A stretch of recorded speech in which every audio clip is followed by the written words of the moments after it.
Good morning. It's 9 o'clock. I can see there are 4 of us, so not all. Perhaps let's wait a few minutes more. Okay. Some other participants and presenters are going to join us very soon. In other case, I think maximum 5 minutes, if no one else will be here. We'll have to. I'd suggest we start. So I'd like to officially welcome our small group of participants. My name is Barbara Dańska-Borsiak, and I have the honor to chair this session. So our first speaker will be Magdalena CERS from Hungary, and the floor is yours. Please keep the time. Organizers suggest about 13 minutes for presentation. I'd be grateful if you can. Yes. Okay. Thank you very much. I'm trying to be short and focused, and I would like to present the results of our research with a colleague who is called Andrea Salavet, and basically we are concentrating in our research now on the automotive industry, and we try to compare the Hungarian and other countries' developments. We have another project which is dealing with Czech-Hungarian comparison, but we also made an Austrian-Hungarian comparison, which we found quite interesting. So basically, I think the approach is very much based on the global value chain approach, and also we concentrated on one industry, on the automotive industry, because differences matter. Industry differences matter very much, as we have, for example, analyzed the pharma industry, which seems to be behaving differently from the automotive industry. Both countries are quite important European actors with own brands, and Austria, according to various analyses, belongs to the semi-periphery of the automotive global value chains, or rather regional value chains in Europe, while Hungary is part of the integrated periphery, which is moving towards the semi-periphery. According to some analyses, it is already a part of the semi-periphery, and that is why our research question is concentrating on these two countries, which are now belonging to the semi-periphery, but seem to be quite different in terms of their development path and other indicators of the automotive industry. So basically, our suggestion is to differentiate the semi-periphery according to the various actors which are present there, because we think that there are two large differences between the countries which are now part of the semi-periphery, and the example for that will be Hungary and Austria.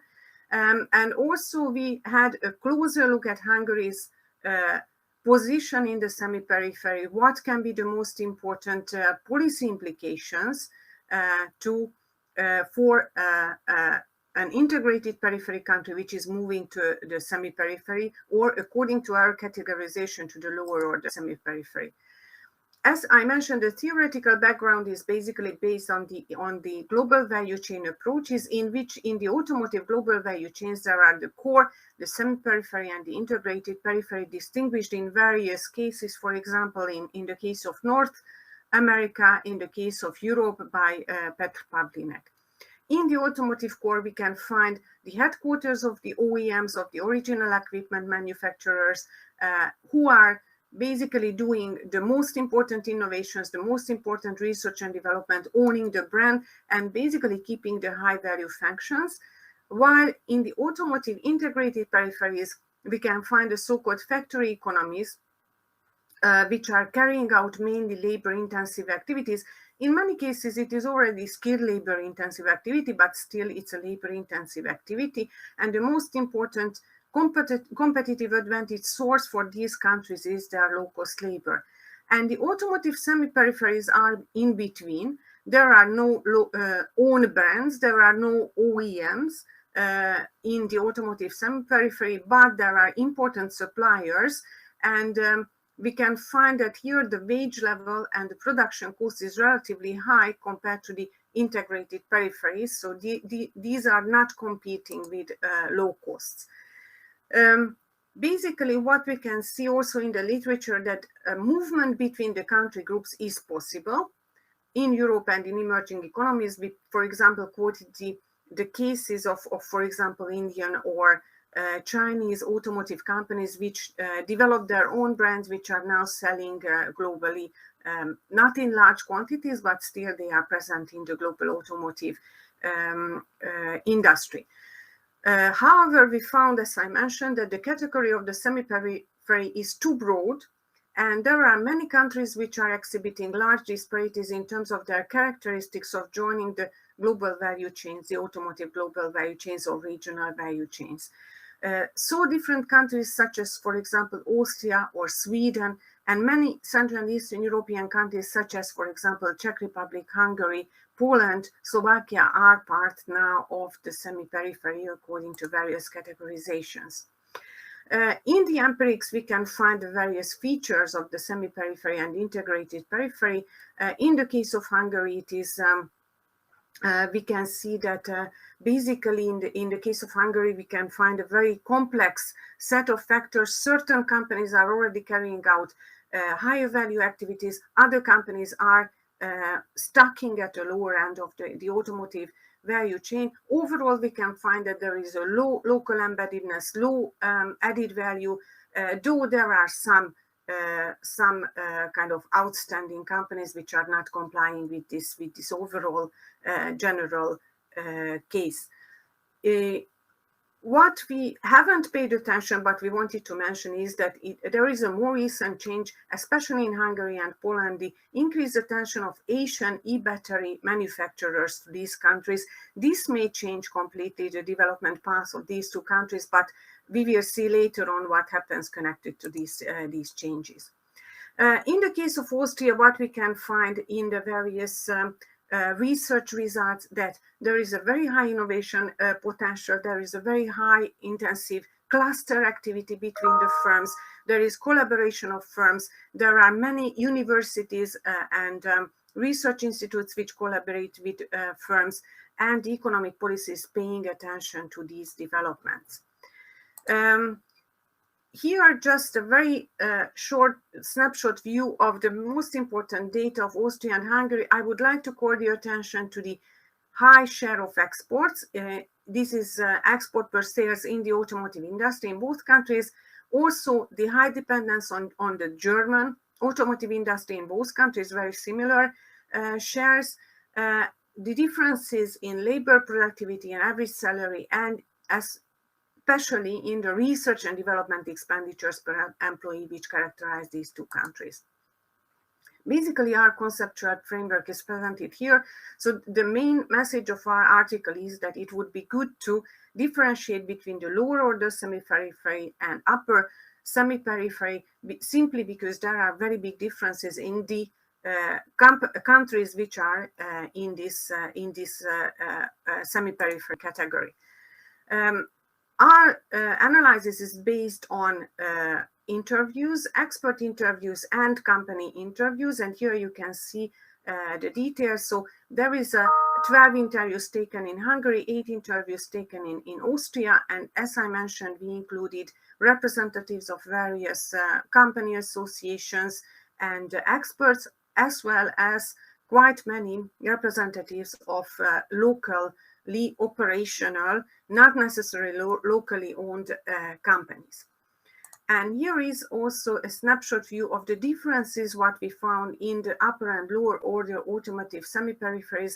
You can see the differences are quite widespread in terms of the wage level and skill intensity, in terms of the most important drivers of development, in terms of the presence of high value functions in automotive companies, in terms of the level of local embeddedness, in terms of the importance of local knowledge in supplying the various local automotive activities, in terms of the importance of automotive technology entrepreneurship, in terms of the startups which are successful enough to become part of the automotive value chains, innovation potential, and the presence of relatively powerful domestic-owned automotive actors. Within these differences, basically we have first highlighted the similarities between the Austrian and Hungarian automotive industries. You may recall the previous table. And when we went further, we tried to concentrate on 3 areas which we think are actually the most important from the point of view of causing the differences in the semi-peripheral position of the 2 countries. The first one is the difference in the strength of domestic-owned actors. What we found during our interviews is that in Austria we can find quite many successful domestic-owned companies which are specialized in certain niches of the automotive industry, or rather in the, as they call it, in the vehicle industry. These are, for example, research and development firms. These are very, very small firms which are providing, for example, specific softwares to the automotive industry. So this is a niche orientation, and some very important actors are also present, such as, for example, the AVL or AVL from Graz, which is the most important independent research and development provider company in the automotive industry, which is basically cooperating with all important automotive players in the world, not only in Europe. In Hungary, what we could find is that very few cases are there. We could find some very small engineering companies which are quite successful and providing various services, but compared to Austria, the number of these is very, very low. Also, it is very low the number of those domestic-owned firms which could become suppliers to the automotive industry in Hungary and in Europe. The second important difference we found is that the indigenous innovation potential is very different in Austria and in Hungary. In Austria, as you could recall from the table, we found that there is a very high research and development intensity compared to Hungary in the automotive industry. There are quite many patents which are filed each year in Austria, while in Hungary this number is much, much lower. Also, there is a difference in terms of the type of research and development which is carried out in the 2 countries. In Hungary, what we found, it is mainly process type of research and development, where they try to increase the productivity by improving the technology. And it is mainly concentrated in foreign subsidiaries. There are just a few Hungarian companies which are important from that point of view. And also in Hungary, a specificity is that we have quite many large foreign-owned standalone research and development centers, but this is a kind of auxiliary research and development, contract type research and development, workbench type research and development, which is serving the headquarters and have very little contact with the local economy. And the third difference was in public policy. In Austria, we found quite a good overall business environment, very strong clustering activities, and other programs which are helping the automotive collaboration between firms and universities. In terms of the industrial policy, what we found an interesting difference between Hungary, where the quantity is more important in terms of the number of jobs created, in terms of export activity and output, while in Austria, they are going much more for quality in terms of industrial policy, where, for example, there are supports for research and development, supports for upgrading, supports for innovation, and so on. Also, the focus is different. In Hungary, there is the automotive sector in the narrow sense, which is supported, while in Austria, they call it the mobility sector, which means that they include many other activities which can have important spillovers, which can have important repercussions on the automotive industry as well, such as digital solutions, such as mobility-related solutions, sustainability solutions, and so on. So our conclusion was that we suggest that it would be important to distinguish between the upper and lower order semi-periphery, because there is not a homogeneous country group which is present there.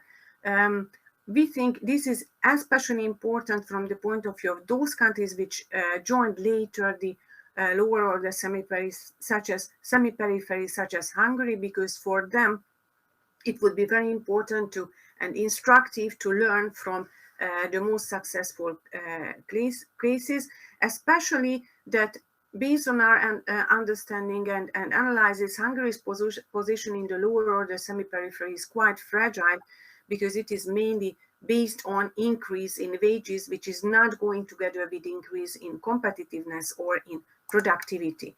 And the policy implications are quite important from that point of view. The Hungarian policy must reconsider the policy priorities, and new policies must be put in place which are helping the accumulation of assets and knowledge, which are important to keep the lower order semi-periphery status of the country. And thank you for your attention. Thank you very much. Now I'd like to ask Rahid Sadoui, and our next presenter, for presenting this paper. Thank you very much, Magdalena. Okay, good. So, okay, my presentation is so about the identification of spatial agglomeration in the Moroccan profession industry. Good. So my presentation will be structured around the following points. So we will begin with some introduction and context about Moroccan context. And then I will present my research questions and the theoretical framework. Yeah, I have changed my presentation, but it's the old version, but it's okay. And then I will present some methodology and data collection, how we did to collect data, and then my results will be discussed in the fifth point, and I will conclude with some conclusions and perspectives. So to begin, we have to say that Morocco has experienced fundamental changes in its economic policy since independence. And so it has moved from an import substitution industrial policy in the early years to an export promotion paradigm in the 1980s. So there will be a lot of plans, okay, in order to promote industrial policy in Morocco, beginning with in 2006 with the plan, le plan émergence, the emergence plan in 2005, which served as the framework for a new industrial policy until 2015. So this plan was refined and revised in 2008 and formalized as the National Pact for Industrial Emergence. So if we have something to say about these plans, is that they have one common point about promoting the culture of clusters and agglomeration of enterprises, and so we can promote concentration of enterprises in some regions, in some provinces. Thing that has been enforced by the launch of what we call here in Morocco the advanced regionalization. So in order to create some specific concentration of enterprises specific to some provinces and regions. In this context, and because of the very high expectations of the part of the government and the companies to this policy of promoting clusters, and the significant financial resources committed by the government, and also there is we consider that there is a lack of evaluation of the cluster support policy in the last years. So in this context, and faced to the fixed objectives of promotion of clusters of and concentration of enterprises, So here, as a researcher, we consider research in regional science, and economic geography. We consider that the promotion of clusters implies the recognition of existing industrial agglomerations. I refer here to the agglomeration economies and spatial interactions between spatial units. And we consider also, as Porter pointed it up, that there should be some seeds of cluster that have been succeed or passed market tests before cluster development efforts are justified. So in order to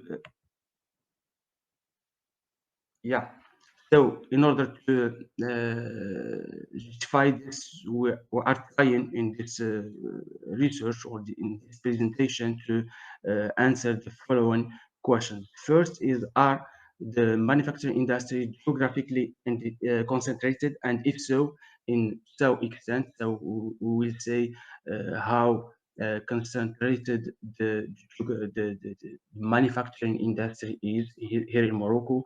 And in the second question, we will say if taken into account of the spatial interactions and geographic proximity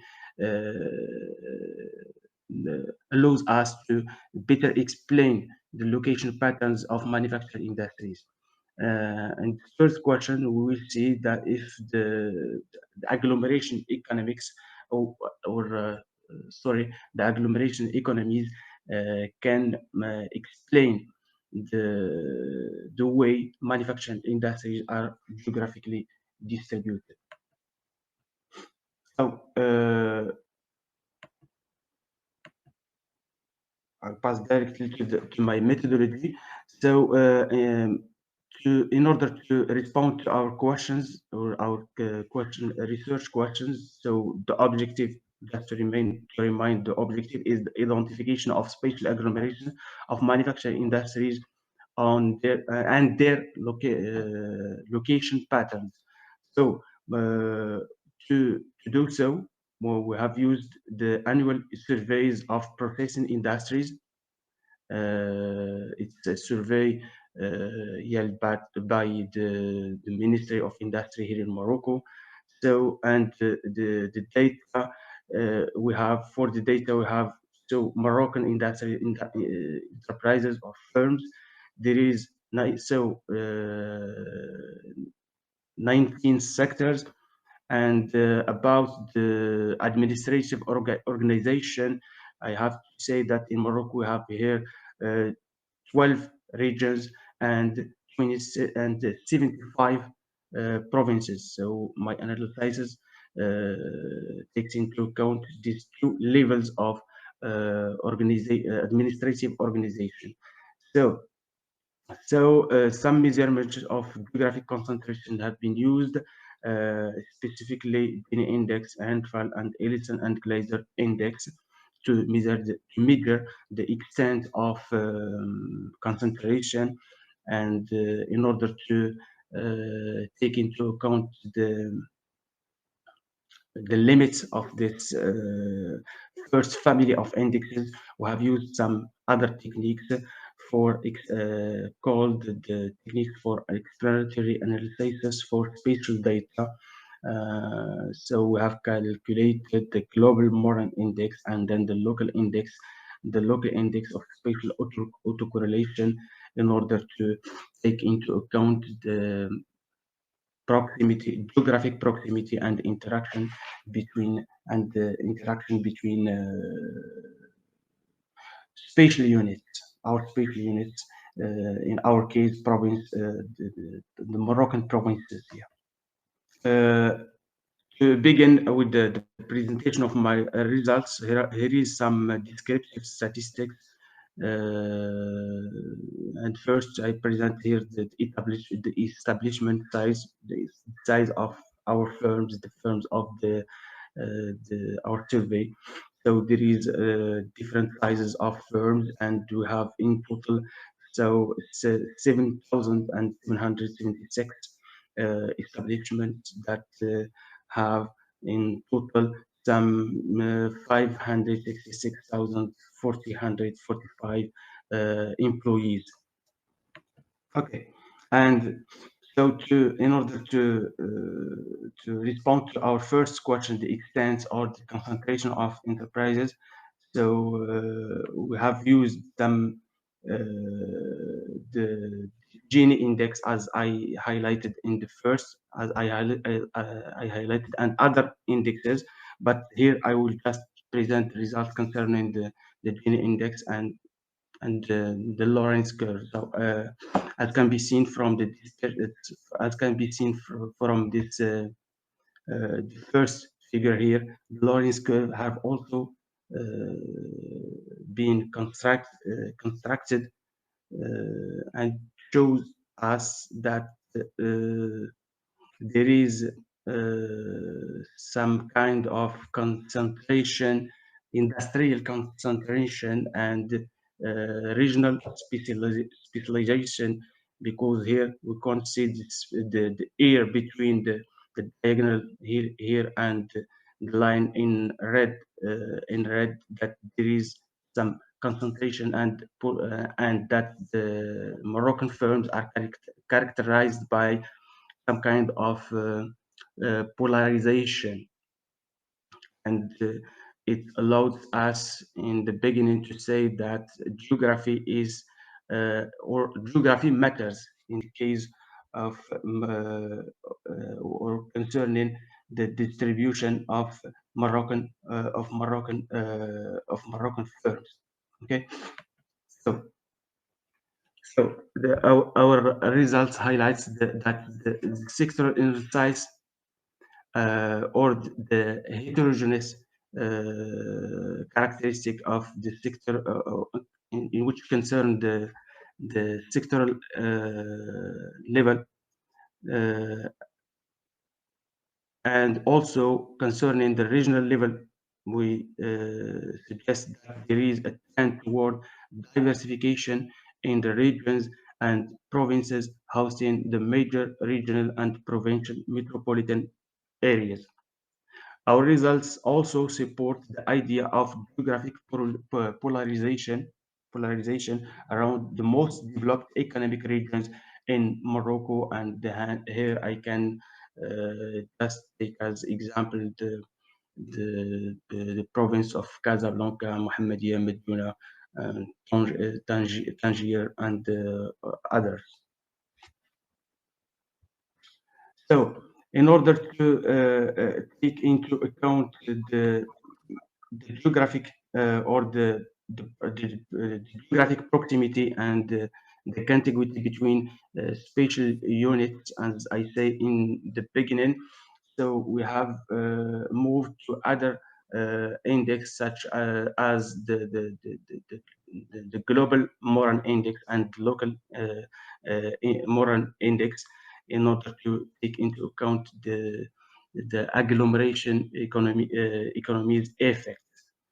So Okay, sorry to interrupt, but yeah. I have to mind the time. So I only want to remind you that you have about 2 or 3 minutes to finish. To finish, okay, thank you. Okay, thank you. So in this figure, the bound of the graph are somehow we saw it that are somehow asymmetric because they are arranged in square. So the plot shows that a linear fit through the scatter plot. So the slope here of the line corresponds to the value of the Moran index at the aggregated level of manufacturing activity. So on the one hand, we can say that we find that almost Moroccan provinces are characterized by a positive spatial association. The results obtained show the presence of significant spatial autocorrelation. However, the modern global statistic does not distinguish whether geographical concentration refers to high or low values.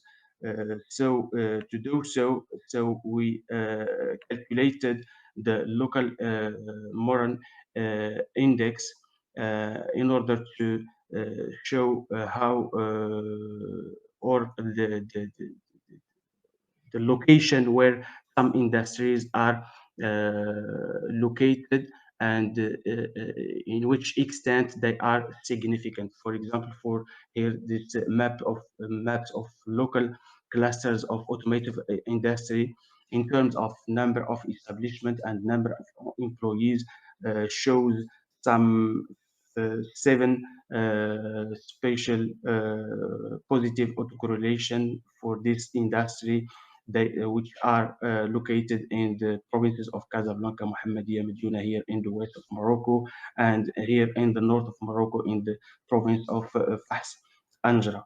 The same for the number of employees concerning the same industry. So we proceeded the same with the 19 industries. So I will not present the details concerning all the industries, and I will. Yes, I'd be really grateful if you go to the conclusions. Sorry. Yeah, it's okay. Okay. Yeah, I guess I didn't control the time here. Okay, so to conclude, we can say that manufacturing companies are aware of the advantage offered by agglomeration economies and tend to collocate naturally. Okay. Second, manufacturing agglomeration are based on the effects of geographical proximity and spatial sectoral interactions. And also we can say that clusters are not necessarily a Silicon Valley phenomenon, which characterize high-tech industries. Think that we have proven in our results that even low-tech industries are also agglomerated and take into account agglomeration economies. As a perspective of our research, we hope to study the distribution of industry activities in Morocco at lower level of sectoral aggregation, and also analyzes the of subsector collocation at a lower level of spatial aggregation, because here in our trouble we just study the regional and the provincial level. So in Morocco here we have also communes. So in the next research we come to analyze this third level. Okay, and also to examine that the forces and that can explain agglomeration patterns observed from a dynamic perspective. So we can take into account a lot of years or years to explain this phenomenon. So thank you, and excuse me if I didn't control my timing. Yeah. In that case, thank you very much, Rahid. And I'd like to ask our next presenter, Tomasz Kwiatkowski. Thank you. Thank you. Thank you very much. Welcome, Tomasz. Hello, good morning. So, dear Madam Chairperson, professors, colleagues, thank you for inviting me to the session concerning innovation, entrepreneurship, and regional competitiveness. Since my speech will relate to clusters, it is strongly linked to each of these three elements. So recently I've been studying for the purpose of my dissertation the factors of the success of cluster policies at the regional level. And one of the main problems I had to solve to explore this topic was how cluster policies evolve and how they differ between the territories, such as countries or regions. And this led me to some interesting insight. that I want to share with you. Today. Let me start with the premises, which determine that the topic should be considered timely and relevant. I stand by the position it is relevant despite the voices that the cluster model is no longer in the mainstream of discussion on regional development. After presenting you with my research questions, I'll explain how complex is the terminology used to name the different varieties, so to say, varieties of cluster policies. And further points of my speech will be rather standard. So let's go to another one. Okay, so cluster policies and discussion on them began back in the late last century.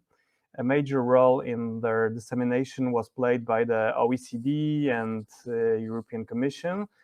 In the European Union, cluster policies have become almost universal, but some countries and regions have led the way in their development and implementation, while other countries have stayed behind, lagged behind, and some of them only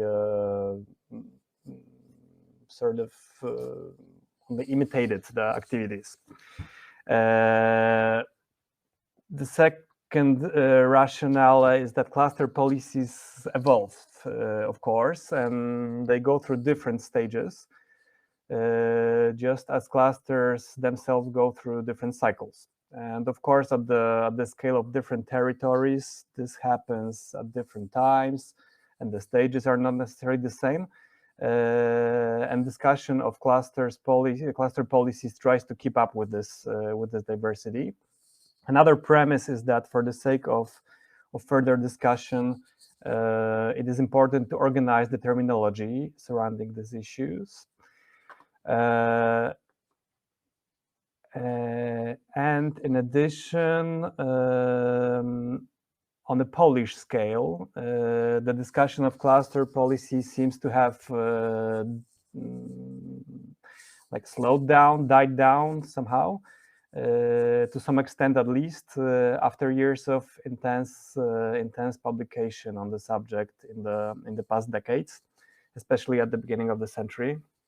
After 2005, let's say, till 2015, that was the window of this high intensity of publications. Ahead of us is a new programming period for European funds, which very strongly sort of mediates interventions in clusters. I decided to investigate what causes cluster policies to evolve so quickly, what influenced their shape in the most strongly manner. I decided to try to describe this evolution in terms in which the discussion of cluster policy takes place. And this led me to two main variables, which is why I use the term axis here. One axis for one variable. I'll get to this shortly.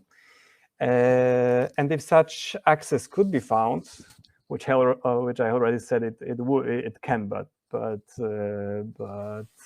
let's not run ahead. If such axis could be found, it would be natural to place the various forms of identified clusters, cluster policy on them.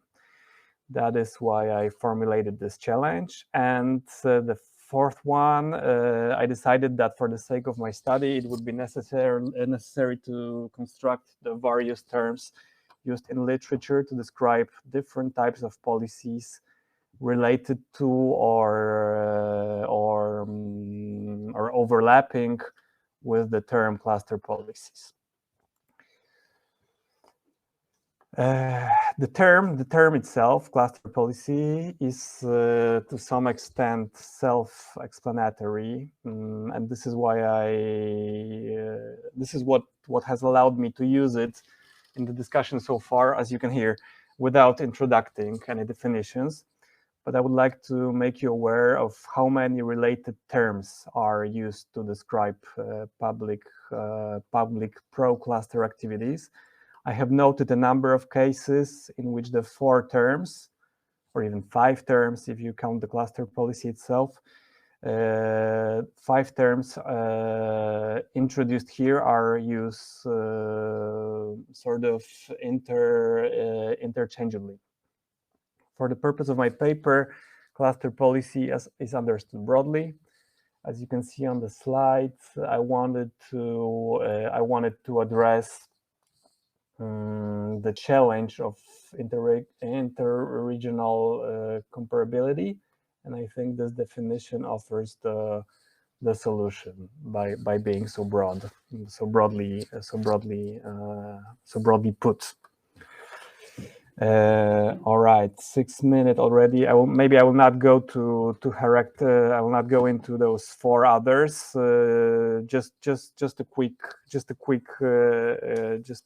few words. The CDP are public activities which serve the formation and development of clusters themselves. The CBP focuses on improving the effectiveness of existing public policies in making better policy choices by engaging cluster. So it engages cluster, not support them themselves. CBDP is similar, but it focuses on coordinating different policies. And there are also other varieties, as you can see at the very bottom of the bottom right of the slide. All right, research methodology. Of the 4 methods shown here, the last 2 led me the most strongly to the findings I'm about to show you. The interviews with clusters, coordinators, and experts were conducted as part of my broader study and gave me mostly a kind of interpretative context. They were also confirmatory for my observations. Within desk research, I focused on the entire quarter-century history of literature on cluster policies. In the case of Polish programming, in the case of Polish programming documents, it covered the years 2004 till 2020, which corresponds to the 3 programming period of European funds. To the study area now, as I mentioned, my considerations are international, and I also analyzed Polish documents at the national level. But for the purpose of broader research, I also looked into 4 Polish regions, and I analyzed their cluster documents more closely, so to say. So just a few words to make you aware of the differences. We have Zachodniopomorskie, that includes territories shaped and developed historically with no presence of the Polish state. It was incorporated into Poland after the Second World War. It has a high level of economic development, well-developed technical infrastructure, high urbanization level. Then we have Kujawsko-Pomorskie, which includes a large proportion of the territories that were firmly under Prussian rule and underwent quite deep industrialization in the 19th century. It has self-governing traditions and a strong work ethos. Then Świętokrzyskie, that includes area firmly under the Russian rule, with its authoritarianism and centralization of governments and limited self-government and cultural and educational freedoms. And lastly, we have Podkarpackie, formerly under Austrian rule. This region enjoyed relatively strong civic freedoms with quite low industrialization.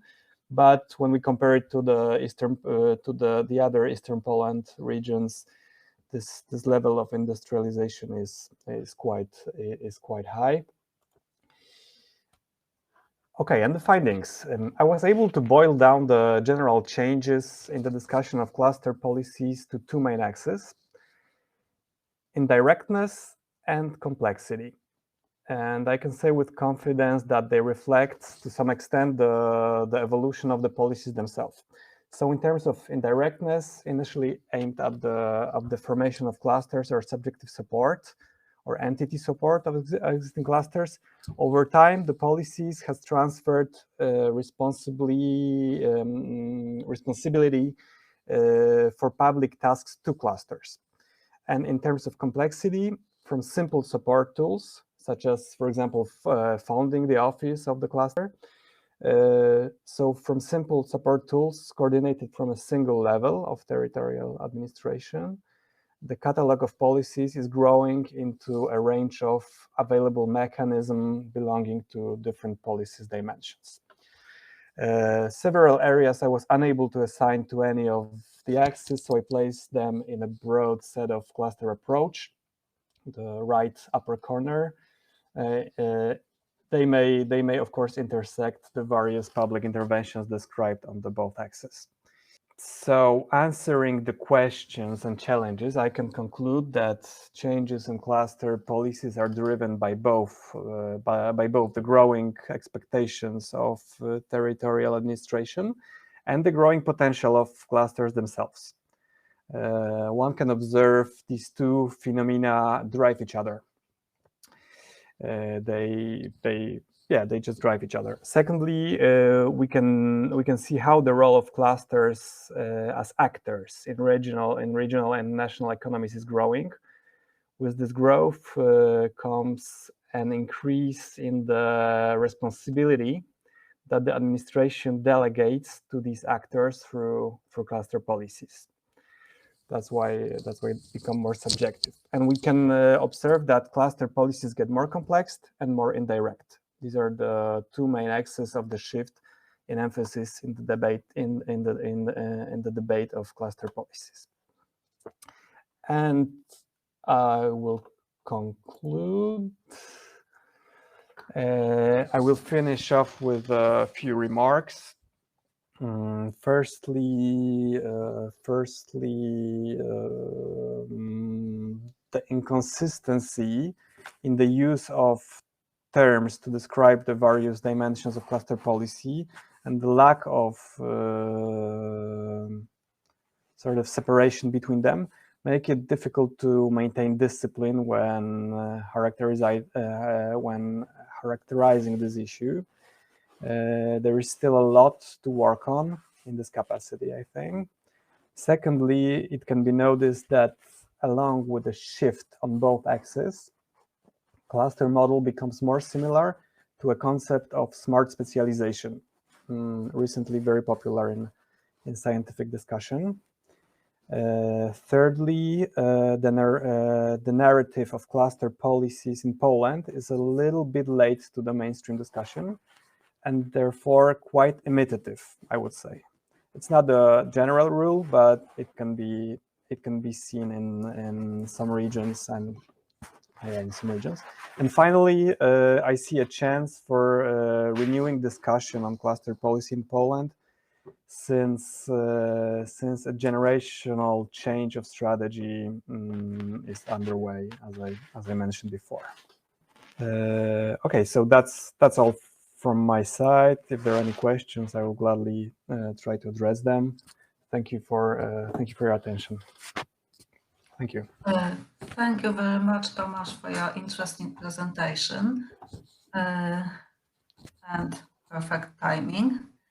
And it seems the next presentation will be mine. This is the team result of a teamwork of me and my three colleagues, Magdalena Grzelak, Elżbieta Roszko-Wójtowicz from University of Łódź, the same university in which I work, and Aleksandra Pleśniarska from Krakow University of Economics.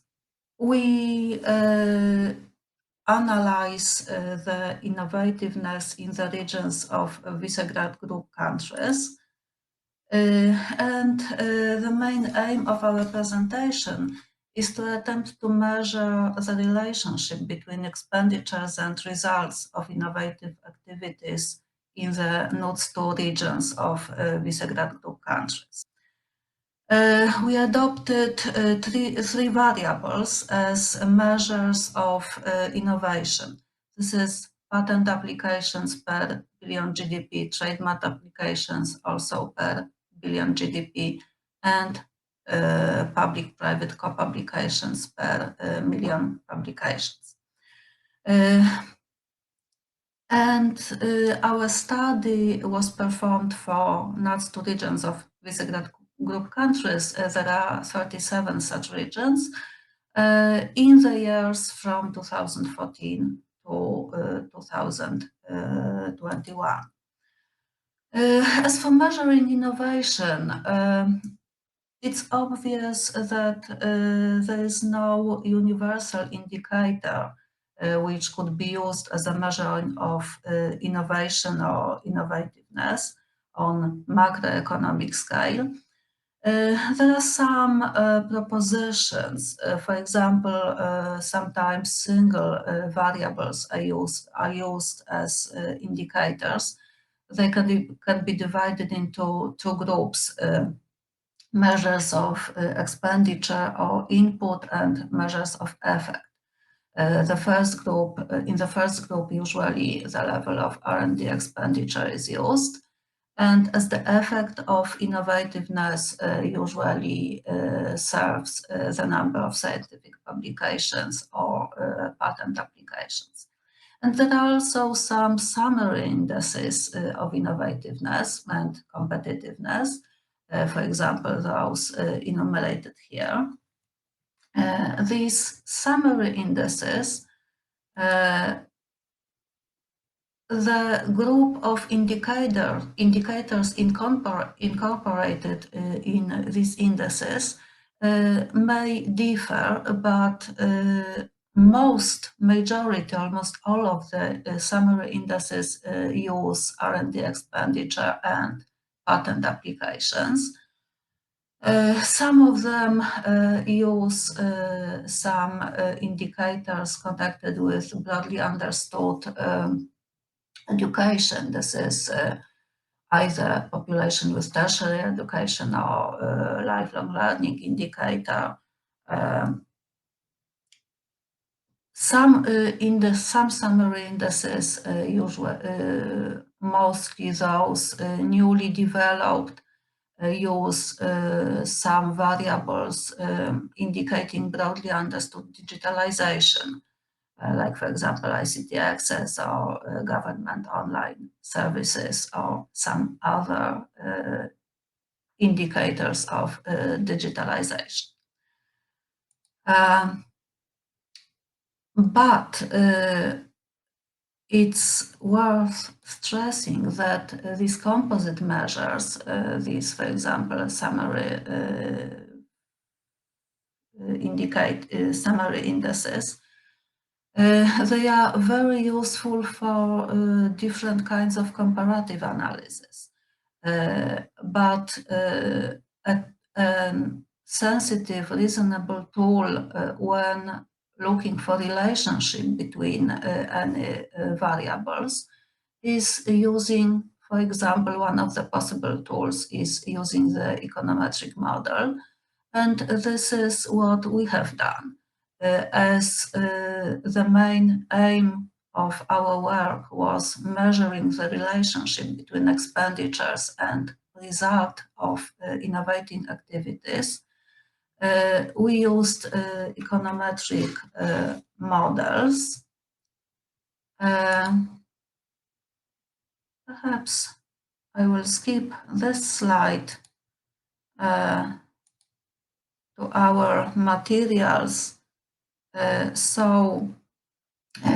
our research was performed on 37 regions of the level NUTS 2, we took the data from two sources, from European Innovation Scoreboard and from the Regional Innovation Scoreboard, which, among others, presents data on NUTS 2 regions.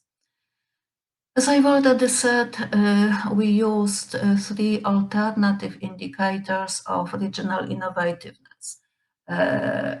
For each of these indicators, which are enumerated on this slide, we estimated a panel data model describing this one of these variables. Why we decided for panel data model? It's because the nature of our data is such. We have spatio-temporal sample, and for such sample, for such cross-sectional data, panel data models in general allow to obtain estimates of structural parameters that can be understood as a kind of average value for all regions and for all years. So any estimate of any structural parameter represents the average strength of influence of a given explanatory variable on the left-hand side explained variable. What is specific to panel data model is that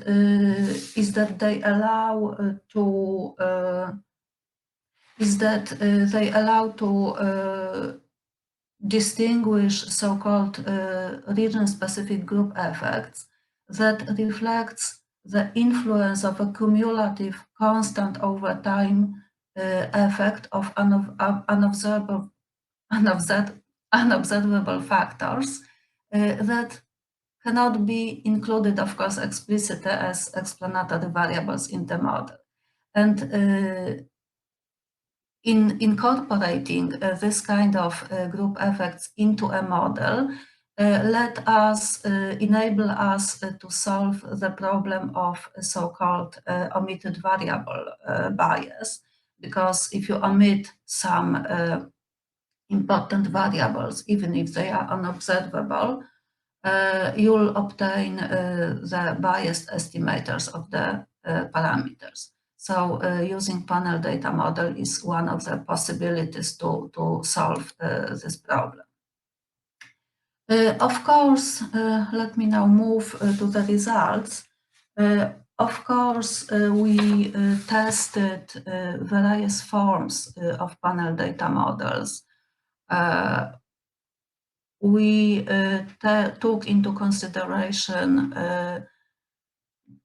different functional forms of these models, different sets of independent variables.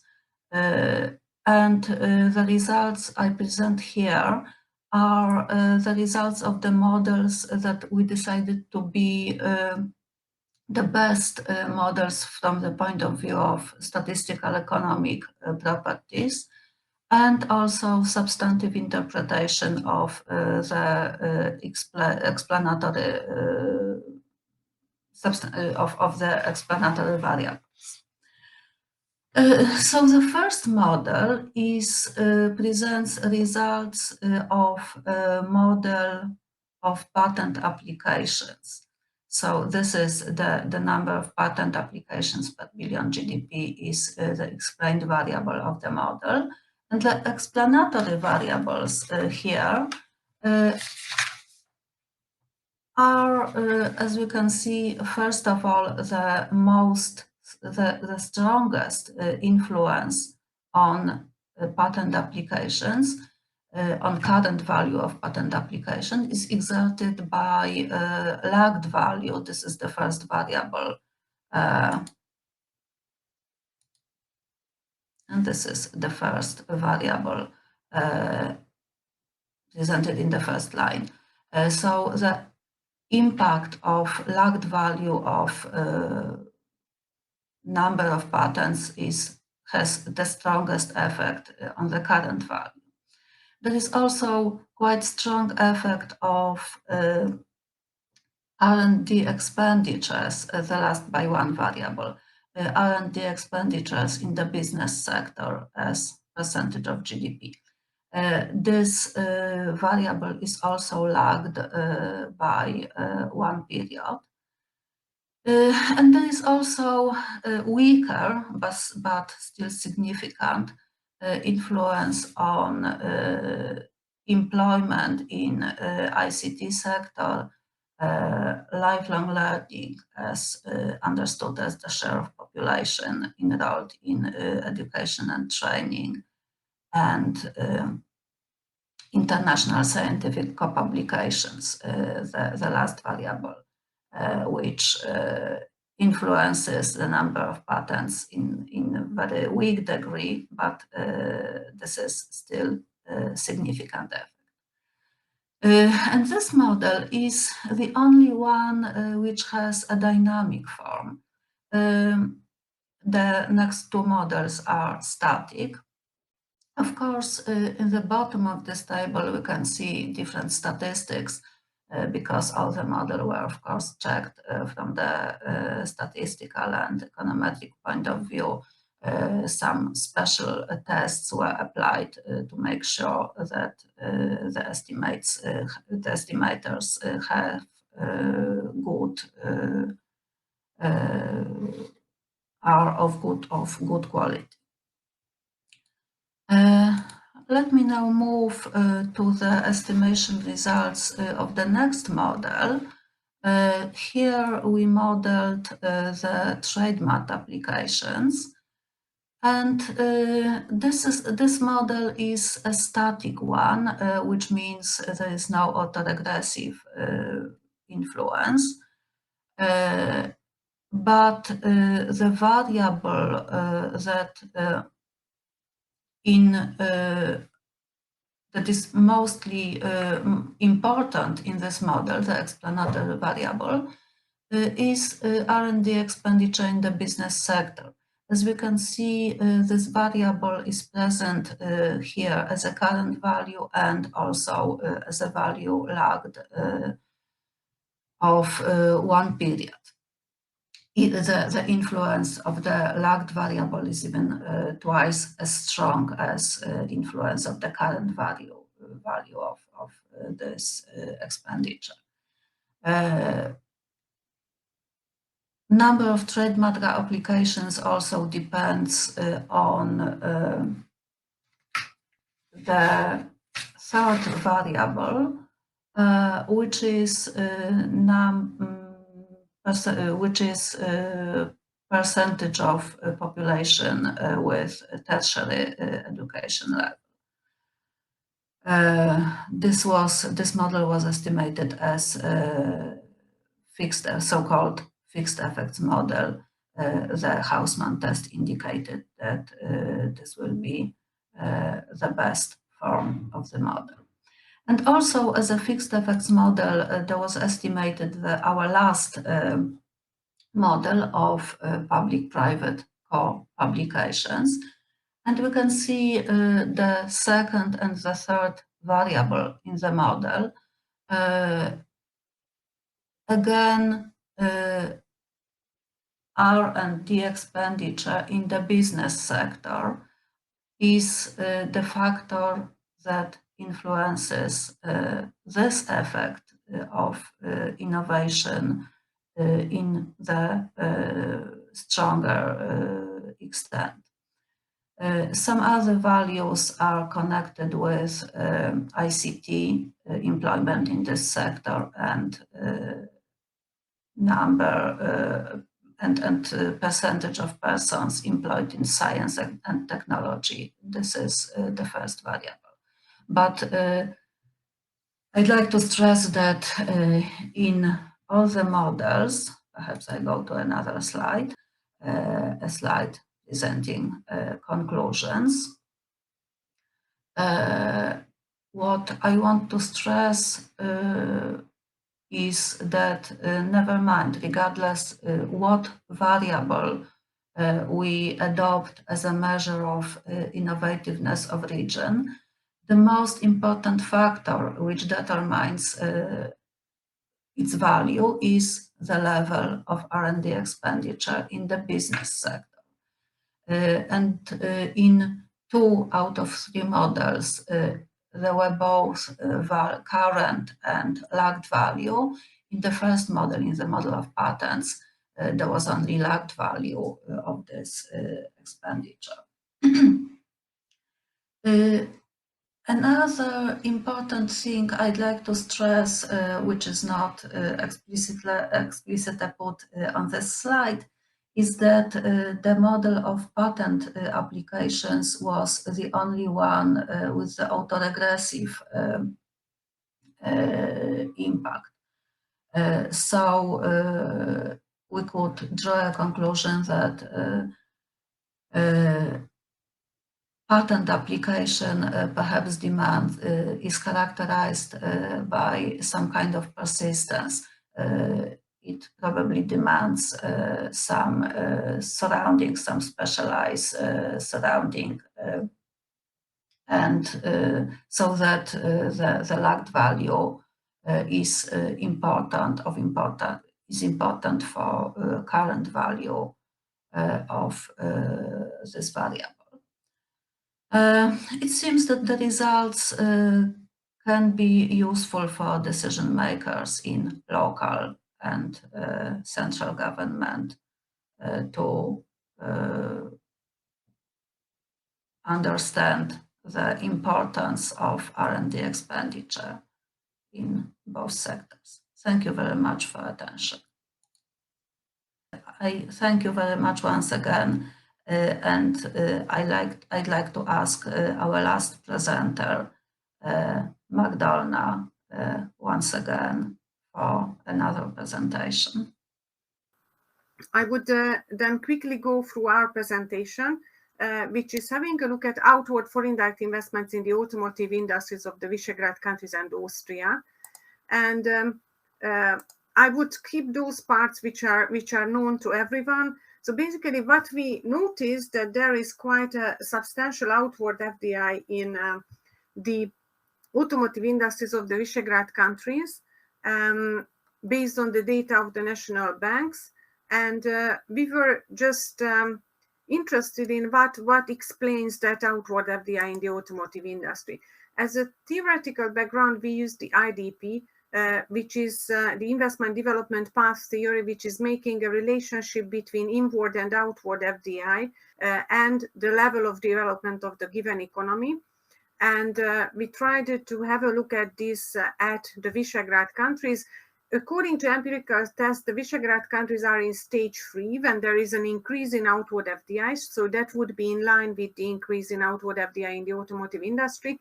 And in the case of Austria, it is already in stage 4, which means that there is a higher increase and a higher level of outward FDI compared to inward FDI. And this actually explains nicely what is happening in the case of Austria.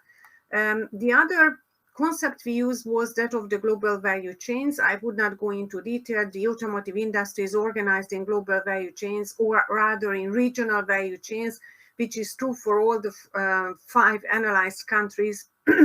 They have a high participation in mainly regional value chains in the automotive industry.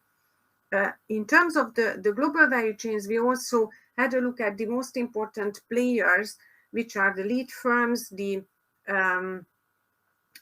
tiers 1, 2, 3 suppliers, and which have a different composition in the various countries. But what we can say overall, that in the Visegrad countries, the most important players, lead firms, are foreign-owned firms, and domestic firms are basically further tier suppliers in the automotive value chains.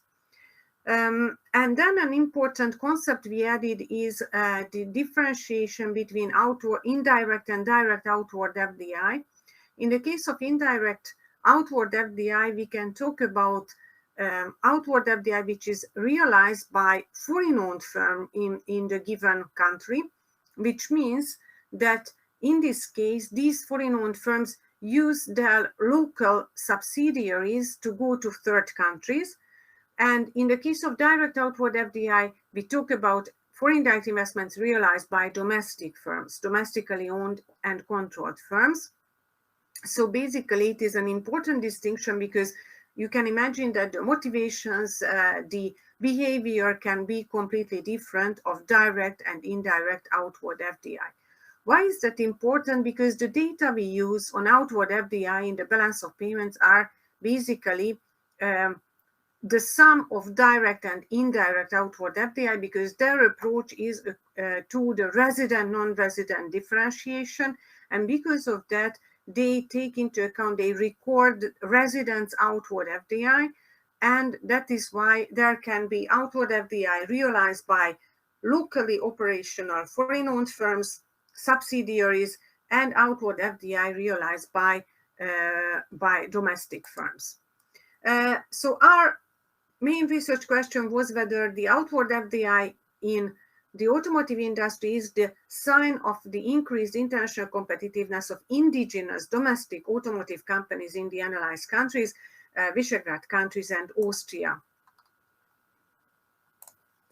The methodology we used, we basically combined the methodology. We had a look at macro data, and then we went down to the company level and we tried to identify at least a few of those companies which are investing abroad from the given countries.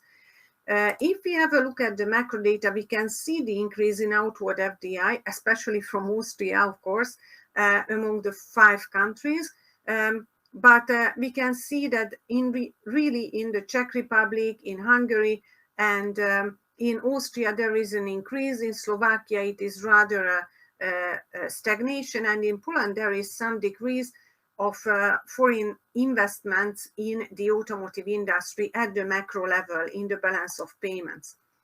If we go down to if we use the FED statistics, which are differentiating foreign investments according to the ownership, the dominant ownership, the controlling owner of the firm investing abroad, then we can see that there is a big difference between the FED statistics and the balance of payments outward FDI statistics according to the most important host countries of outward investments of the given countries.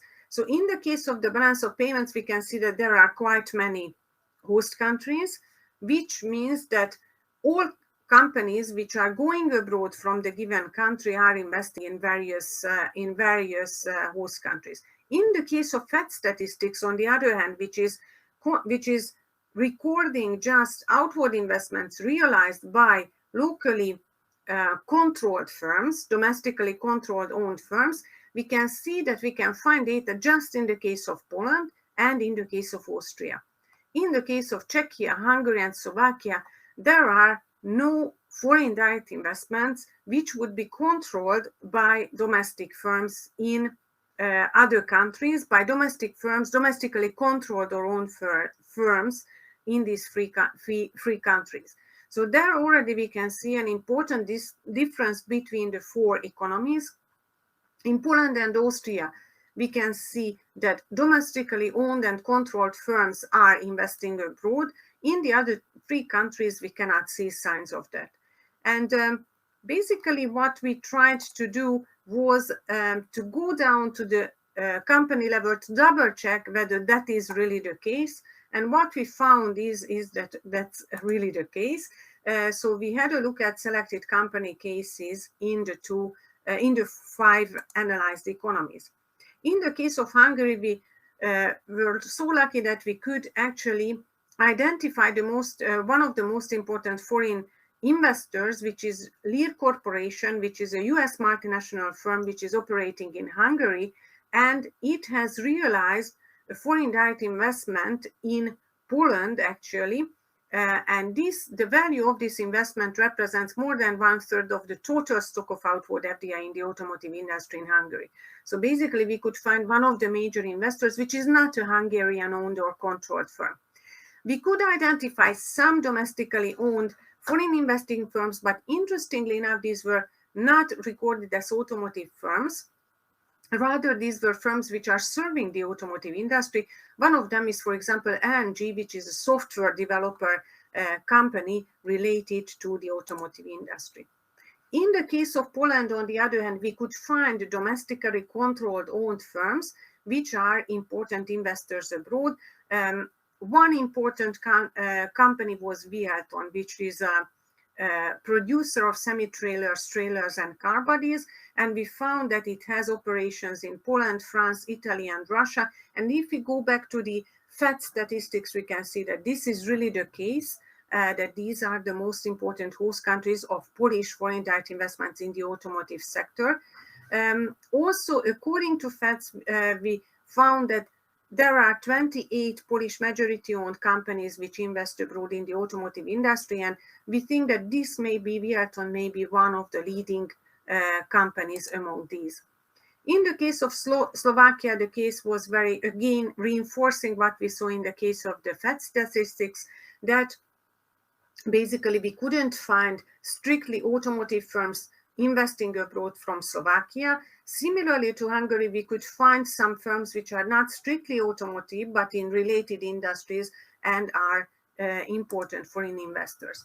In the case of Czechia, we also could identify the most important foreign investor firm, which is foreign controlled. Skoda is owned by Volkswagen, and Skoda has assembly plants in Poland, Bosnia-Herzegovina, India, Russia, China, Ukraine, Kazakhstan, and Algeria, so quite many countries in the world. But this is, again, not a domestically controlled or owned firm, and explains why in the case of Czechia, in the case of FED statistics, we couldn't find host countries, simply because there are no automotive investments by Czech firms, Czech-owned or controlled firms abroad. And in the case of Austria, we found quite many examples, actually. The most interesting example was the one which I already mentioned, the AVL, which is an independent research and development service provider to, and basically cooperating to all important automotive companies in the world. So our conclusion is that the answer to our research question is that it is partly, in certain cases, in the case of Poland and Austria, true that the increased outward investments in the automotive industry are the signs of the increased competitiveness of domestically owned or controlled firms. But in the case of the other three countries, in spite of the fact that they have an increased foreign direct investment and quite substantial foreign direct investment stock in the automotive industry, in the case of Czechia, Hungary, and Slovakia, these are all realized by foreign-owned subsidiaries operating on the soil of these countries. So that is why we think it is important first to identify company players, because then we can have a better understanding of who really invests abroad from a given economy, whether these are subsidiaries of foreign-owned firms or local companies. And the second is, it is important to take into account the modifying role of global value chains in shaping IDP investment development path, and especially if we do not differentiate between direct and indirect outward FDI in the case of outward investments. Also, we think it can be quite important to have a look at the industry level at IDP, because we can have different results if we differentiate between the various industries. I would like to thank you for your attention, and as I showed, the main message is that outward FDI is not necessarily a direct measure of the level of competitiveness of domestically owned and controlled companies. It is always important to look behind the data, simply because the balance of payments approach is based on a different concept, the resident, non-resident distinction, when they register outward FDI. Thank you very much. Right. In this case, thank you very much for presence in the session. Thank you very much for interesting presentations. And in my opinion, all of them were very interesting. And I think we'll meet soon on another session. Thank you very much once again. And see you after the break on other sessions. Okay, well, let's start. Okay, welcome everybody. Good morning. Welcome to this session today in the 8th Central European Conference in Regional Science. I'm chairing this session. My name is Gunther Meyer. I'm a professor at Modul University here in Vienna, Austria, and I've been active in regional science and in URSA and in the German-speaking section for many, many years. Okay, I will see my role mainly as keeping time. I would like to ask each one of you to introduce yourself. Although the Austrians are kind of used to Central European names, it can still be a little bit disappointing and annoying when I try to pronounce these names. So please do that yourself. We have a tendency of mispronouncing Central European names or making them German sounding.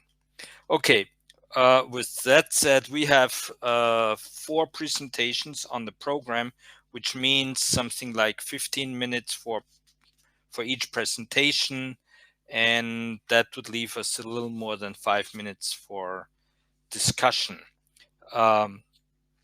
With that all said, I turn it over to Stefana to talk about her topic, space-time effects on loans, savings, and current accounts in Romania. The floor is yours, Stefana. Thank you very much. Hello, everyone. Nice to meet you into this conference. My name is Stefana Belbe, and together with Codruța, Mare, Darie Moldovan, and Alina Andrieș, we've put up the work that we are currently entitling Space-Time Effects on Loans, Savings, and Current Accounts in Romania. I'm going to try to keep this short and go directly to the introduction. We're going to have an introduction, classical methodology, results, and then a Q&A session. As a motivation of our work, it's of course the pandemics that has been felt at every level of the society for almost all countries around the world, and we aim to evaluate the impact of the pandemic, especially on the Romanian banking market for this particular study. Hence, we aim to estimate the loans, deposits, and savings based on different pandemics indicators, and we assess the effects over the banking sector from a space-time perspective. So basically, we examine the COVID-19 crisis on the banking sector of Romania using a spatial panel data set of 15 months from April 2020 to June 2021. For 41 counties in Romania. The empirical setup exploits the spatial and time series variations of the banking sector during the pandemic. We use exploratory data analysis, simple linear models for each month with spatial diagnosis and spatial panel data models with fixed effects. We highlight county level differences and particular disturbances in the trend of banking services against the turning points of the pandemic. To jump directly into the hypothesis, I've changed a bit this slide actually eventually. However, it's still in the first shape simply because I added a few references from the literature. So we found out from Kolak and Otsekin from 2021 that globally the countries with stronger pandemic effects experience decreased bank lending behavior. And also at a national level, we found out from different studies in the US, from Beck and Keogh, for example, from 2022, in which they studied syndicated loans and COVID-caused debts. They revealed that banks are especially exposed to the lockdown measure experiences, and hence they experience a weaker performance of the loan portfolios. Hence, our hypothesis, of course, becomes the following. I mean, we follow the line of the literature and we say, yeah, stronger pandemic effects have a negative impact on the banking sector as proxied by different banking measures, loans, savings, and deposits. While survey-based literature reveals valuable insight into the way the pandemic affects the banking sector, studies at the spatial level still remain almost in existence. This is our aim, to go beyond the classical cross-sectional of time series methodologies and use basically a space-time approach to assess how exactly in space and time COVID-19 has immediately impacted loans, current accounts, and savings in Romania. To go further on into our data set, of course, we have 5 variables of interest that we've studied. So we studied the loan rate, the savings rate, which is basically the deposits plus the current accounts, rated against the population, of course, of each county. We have 41 Romanian counties and 15 months that we've studied as a study period. We have 2 main data categories. We have financial, representative of the banking market in Romania. So we have loans and savings rate. And we have indicators of the pandemic. COVID indicators like the infection rate, cured rate, deceased rate. Our data sources are either the National Bank of Romania for the banking indicators and official sources from our government for the pandemic indicators.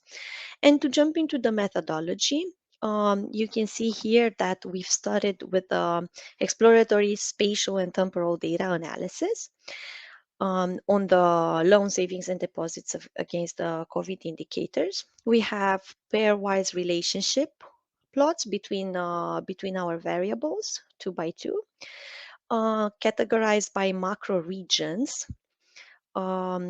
We have 4 macro regions in Romania. You're going to see immediately when I'll show you the results. We have quantile maps. So this means that we've divided values into 3 quantiles and then represented them for each variable of interest during 4 months, April, November 2020, March, and June 2021. We've plotted line charts of each variable of interest. And then we've also went a bit further with our analysis and went into the non-spatial models. We've computed the simple linear model for the time period T, as defined as in the formula that you can see, with the factor of dependent variables for all individuals, that being Y, with X as the matrix of the covariates and the U as the error term. We've also computed the Moran's-I autocorrelation index for all of our linear models, and Lagrange multiplier tests on the residuals of the models to check whether the spatial lag in the dependent variable or the spatial error in the model should be included. And besides this, of course, we went forward and we've computed space-time models. So we have the first type of spatial autocorrelation represented as a first-order spatial autoregressive process on the error term and can be estimated as a spatial error panel model with fixed effects that you can see here in the formula. And then we have the second type of spatial autocorrelation represented with a spatial lag panel model with fixed effects, as you can see in the second formula over here. And to jump directly into our results, you can see the pairwise relationships represented here between the loans and the savings and the COVID-19 indicators, the infections, recoveries, and deaths caused by the virus. We've categorized them by macro regions, so we can already see some distinguishable parts between our variables in terms of macro regions. We have dark red we have the darker red for macro region 1, and then we have the blue that represents macro region 4. We can already see some clusters of pairwise relationships, which can indicate us that taking space into consideration into our methodology would make sense. To go a bit further and check out the quantile maps, as I was telling you, we've plotted quantile maps of for different months for all of our variables, starting with April up to June 2021. We have April, November, March, and June. What we can see from the pandemic indicators, as plotted over here, is that the quantiles don't actually change much in terms of spatial positioning. However, they do change in terms of quantile values, of course. We have different values in between the different months. What we can also see here, and it was extremely interesting, is the fact that the spatial autocorrelation index remains insignificant for all months, which can be an indicator that we don't have a special spatial positioning. We don't have like a clustering effect, for example. And if we are to look at the banking indicators, we can see some differences and some possible clusters of values, but still the spatial autocorrelation index computed with Moran's I index doesn't actually tell us nothing because it remains insignificant. You can see it in the bottom of each map. I could counter argue this with another study that we've done, which was done at the administrative level in Romania. So we did another study in which we've taken the COVID-19 incidence rate into consideration, but this time it was at the administrative territorial unit level. This means that we had 3,100 and something spatial units. And in this case, we did find patterns of spatial autocorrelation. So one of our theories, based on this article that we've written and the article that I'm presenting to you now, is that the degree of spatial aggregation can highly influence our results.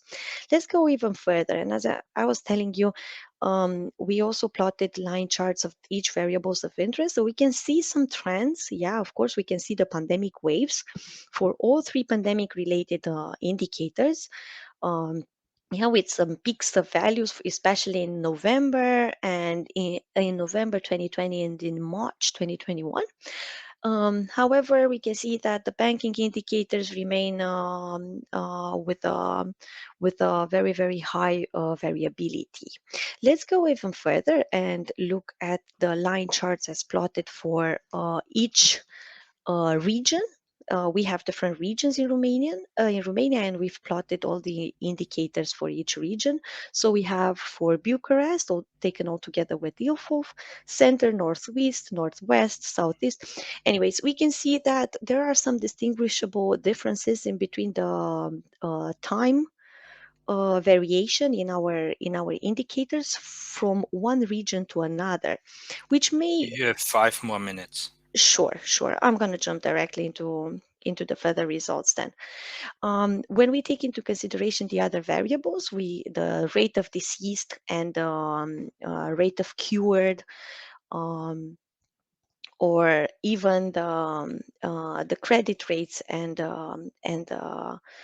deposits rates, what we can see is that at times, of course, we have this capital effect. I mean, we can see that the regions around the capital, which is Bucharest and Ilfov, are always outstanding in terms of values. So we do have some spatial differences if we take into consideration all of these results.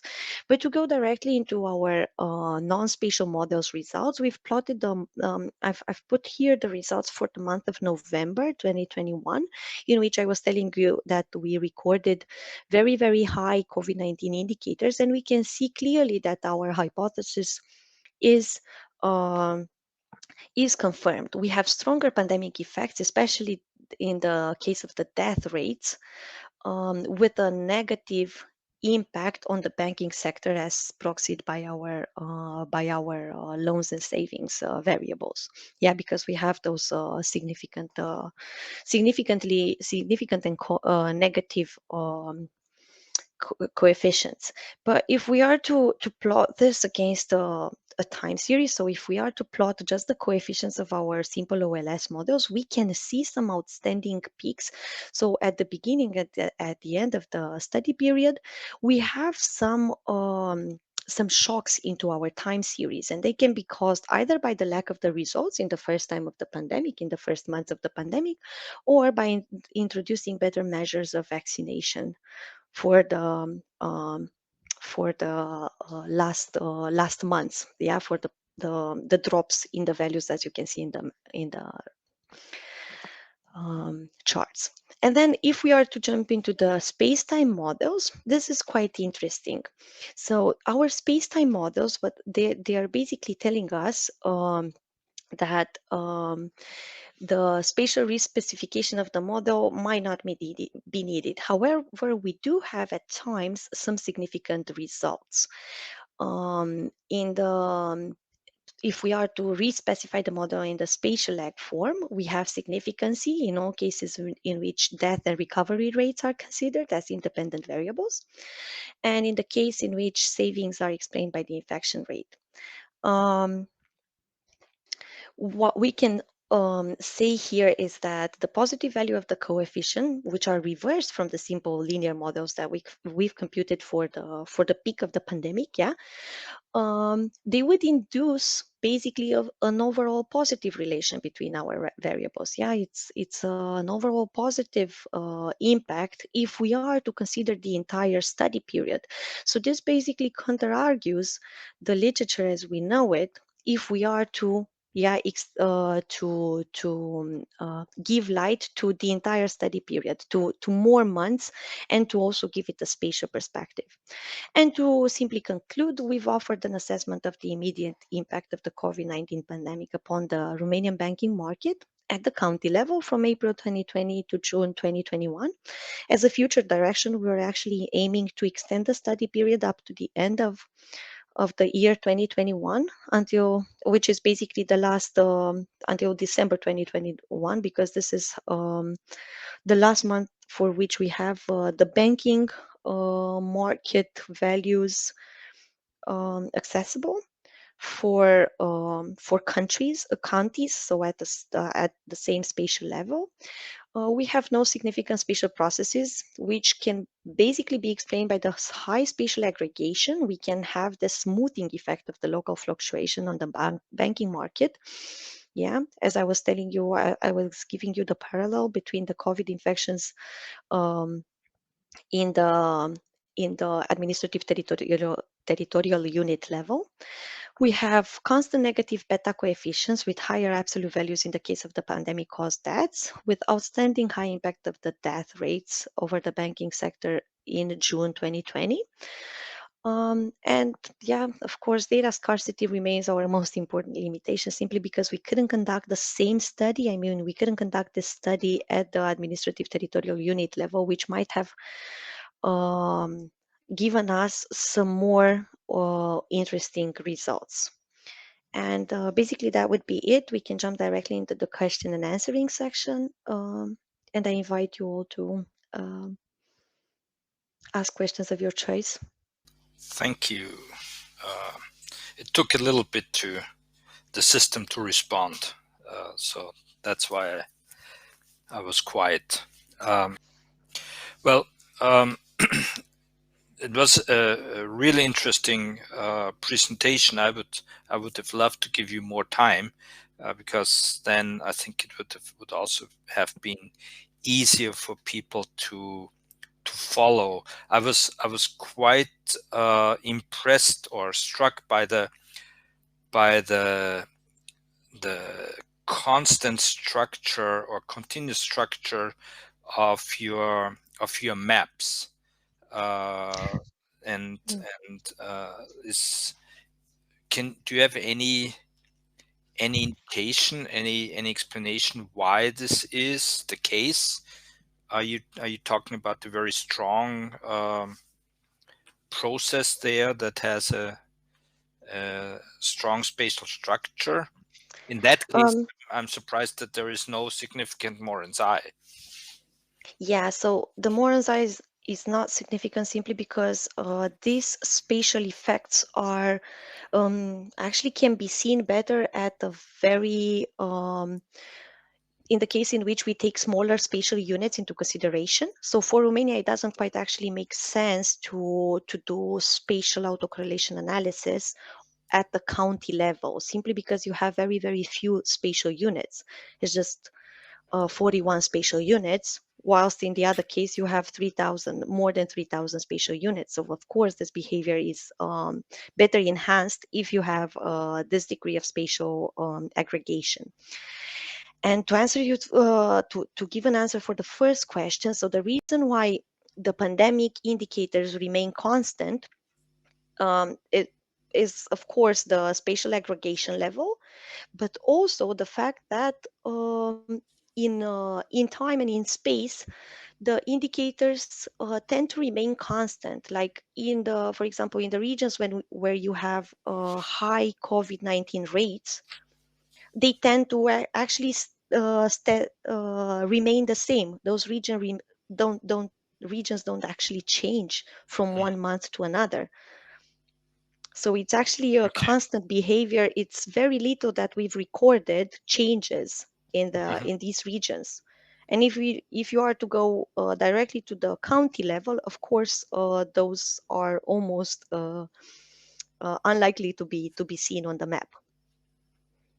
Which on the other hand raises the question to what extent you are trying to observe and explain the error effect. So there's also some benefit in the aggregation there, I think. So definitely, yes. Thank you for your interesting presentation. We move on to Amit, I think. Okay, welcome everybody. Good morning. In fact, it's 5 o'clock in the morning here in Rochester, New York. So very early, but good morning to everybody. This is a paper jointly written with my colleague Hamid Baladi of the University of Texas at San Antonio. It is a theoretical paper. More specifically, it employs game theory to study a particular question that I claim is very relevant in modern regional science, given that we are living, well, some of us are still living in the midst of a pandemic, although its virulence is declining over time, thankfully. So what I'm going to do, given that I only have 15 minutes in this presentation, is basically tell you a story of what it is that we're trying to accomplish in this particular paper. I don't want you to get bogged down in the mathematics, of which there is quite a bit, but I would rather have you folks remember what it is that we're trying to do in this paper and what results we actually achieve as a result of our analysis. So listen along. Okay, so it's now pretty clear to everybody that COVID-19, the pandemic, has had very significant impacts from a variety of perspectives, not the least of which is health, social, and economic effects. And one of the things that governments throughout the world have been focused on is how to develop a vaccine to fight this particular illness. Now, a variety of vaccines have been funded by governments in different countries, but it's now safe to say that the most successful vaccines appear to be the ones that are based on this new technology, mRNA technology. And the first inventors of this mRNA technology-based vaccines are the consortium Pfizer and BioNTech and Moderna.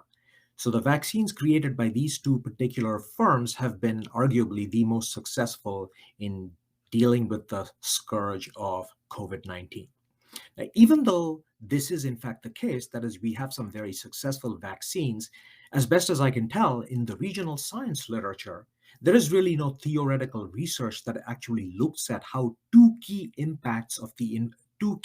aspects of the environment in which firms operate, namely uncertainty about cost of undertaking research to develop a vaccine, and how changes in the strategic competition between firms impacts the ultimate development of a vaccine. So given this literature lacuna, what we do in this particular paper is study a one-period model of an aggregate economy that's made up of a variety of cities and regions who are demanding vaccines to fight the pandemic. And what we are interested in doing in this particular paper is studying the supply of vaccines and the circumstances in which this supply comes about. So in our paper, the supply of vaccines is the outcome of what game theorists call Bertrand competition between two firms A and B. And what is stochastic in the model is that the cost, more specifically the marginal cost of producing a vaccine, is probabilistic, and in this paper drawn from a so-called uniform distribution. So what we're going to do in the paper is to show first how the risk associated with research and development affects the incentives that both firms face either to conduct R&D or not to conduct R&D, given that the outcome of R&D is stochastic, and then study what the impact of increased competition is in terms of how they affect the incentives to do R&D by the two firms in our model. So you can basically get the sense that what we're trying to do is model, if you will, the competition between two firms like Moderna and the Pfizer BioNTech. Those are firms A and B, more generally in the model, and we're studying the impact of risk associated with the conduct of R&D. And secondly, what the impact of increased competition amongst firms is going to be in terms of affecting the incentives to actually do R&D. So let's get into the theoretical framework. So we are looking at economic activities in a single time period, and there are two firms that are engaged in Bertrand competition. So because there are two firms, this is a duopoly model. And the idea is to produce a vaccine by conducting risky R&D. Now remember, because we're thinking about competition between firms like Moderna and Pfizer and BioNTech, the ultimate vaccine that they come up with based on mRNA technology can, for all intents and purposes, be thought of as a homogeneous good. So that's the sense in which we deal with this particular good, that is the outcome of R&D by these two firms, and think of it as a homogeneous good. Okay. Now, firm A's marginal cost of production is drawn from a uniform distribution with this particular support. And similarly, firm B's marginal cost of production is also drawn from a similar uniform distribution. And both firms, what do? They first observe the costs that they're going to be bearing should they choose to do R&D. And once they've determined what the costs are going to be, then eventually they set prices for the vaccine that they're actually going to be producing. The demand side of the model is rather sparse. Basically, we have an aggregate demand function. So this is the demand for vaccines, and total quantity demanded, of course, depends on the price that is charged for the underlying vaccine. Okay, so the first question is about pricing. Now, intuitively, there are basically two questions that we want to answer. The first question is, in this kind of Bertrand competition between these two firms, first, will the lower cost firm behave like a monopolist and charge the monopolist price? That's question one. Or will it be unsuccessful in charging the monopoly price and in fact limit price or charge the limit price? Now, the analysis shows, and I'm not going to go into the details, you can send me an email, I'll send you the paper if you're interested in. The monopoly price is basically given by equation 3 here, and analysis shows that the monopoly price is not an equilibrium price. And the reason why it's an equilibrium price is because it is possible for whoever is attempting to charge the monopoly price, its rival, to charge some epsilon that is below the monopoly price and then still make a positive profit. So the monopoly price cannot be an equilibrium price in this particular model. So all that remains, given that the monopoly price is not viable, is to look at the so-called limit price. Now, the limit price in this particular model is given by equation 5. As you can see, it's basically the maximum of the two marginal costs that arise for firms A and B. And as a result of charging the so-called limit price, whichever firm ends up being the lower cost firm basically captures the entire market for vaccines. Okay. So the limit price is charged, and whichever firm happens to be the lower cost firm in terms of R&D and then ultimately producing the vaccine captures the whole market for vaccines. All right, moving on. What about profits? Well, of course, both firms, as a result of their actions about what price to charge and how much to produce, are going to give rise to a certain amount of profits. The only complication here is to remember that the profit that we're actually looking at is ex ante, meaning before the resolution of uncertainty about what the marginal cost is actually going to end up being. So in this particular case, if you look at equation 10, the profit of firm A in expectation is given by this particular expression. It's a complicated function of the parameters of the problem, specifically the two upper limits of the uniform distribution C hat A and C hat B. Now, because firm B's problem is symmetric, we can write down a similar ex ante profit function for firm B. And that's what I point out here by the fact that the problem is symmetric for both firms A and B. Okay, so given that we've solved the profit and the price determination, next comes the first key part of this particular paper, namely risky R&D. Okay, so here we're going to assume that both firms A and B, they begin the competition in the market for vaccines with this particular cost distribution. Now, in principle, of course, both firms can conduct R&D by undertaking certain fixed costs given by zeta in the model here. And if they take on this particular fixed cost, then with some positive probability theta, then the cost distribution will change to 0 C hat minus beta. So I would like you to focus on this modeling strategy that we have. And let's take a minute to understand what this modeling strategy is all about. So remember, the cost distribution here is stochastic. It's given by this particular support. If you undertake a certain fixed cost for sure, then with some positive probability, your R&D will be successful. And what does it mean for this upper limit here, C hat, to become a smaller number? What it means is that when you undertake R&D and that gives rise to some innovation leading to the production of a vaccine with a lower cost, the cost distribution changes. And because the cost distribution, that is this upper endpoint, moves towards the left, that's the sense in which we are modeling innovation, because you now have a smaller window from which you draw your actual marginal cost. Right? Now, the actual decision to conduct R&D or not, of course, must be made before the two firms realize their actual cost. So once again, we are in the business of computing the ex ante profit. The only problem here is that whatever is good for firm A depends in part on what firm B is doing and vice versa. That's the sense in which the model is strategic, and hence it makes sense to use game theory to conduct this particular analysis. Okay, now depending on whether or not a particular firm chooses to undertake R&D, there are expected profit computations that we can basically come up with. And there are 4 terms, 1, 2, 3, and 4.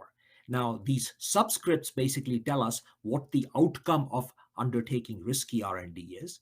So for instance, 0, 0 here means both firms fail to come up with an innovative product, even though they undertake R&D. 1, 0 is the first firm succeeds, the second firm fails. And here we have the first firm failing, the second firm succeeding, and finally, both firms succeeding in coming up with a cost-reducing innovation.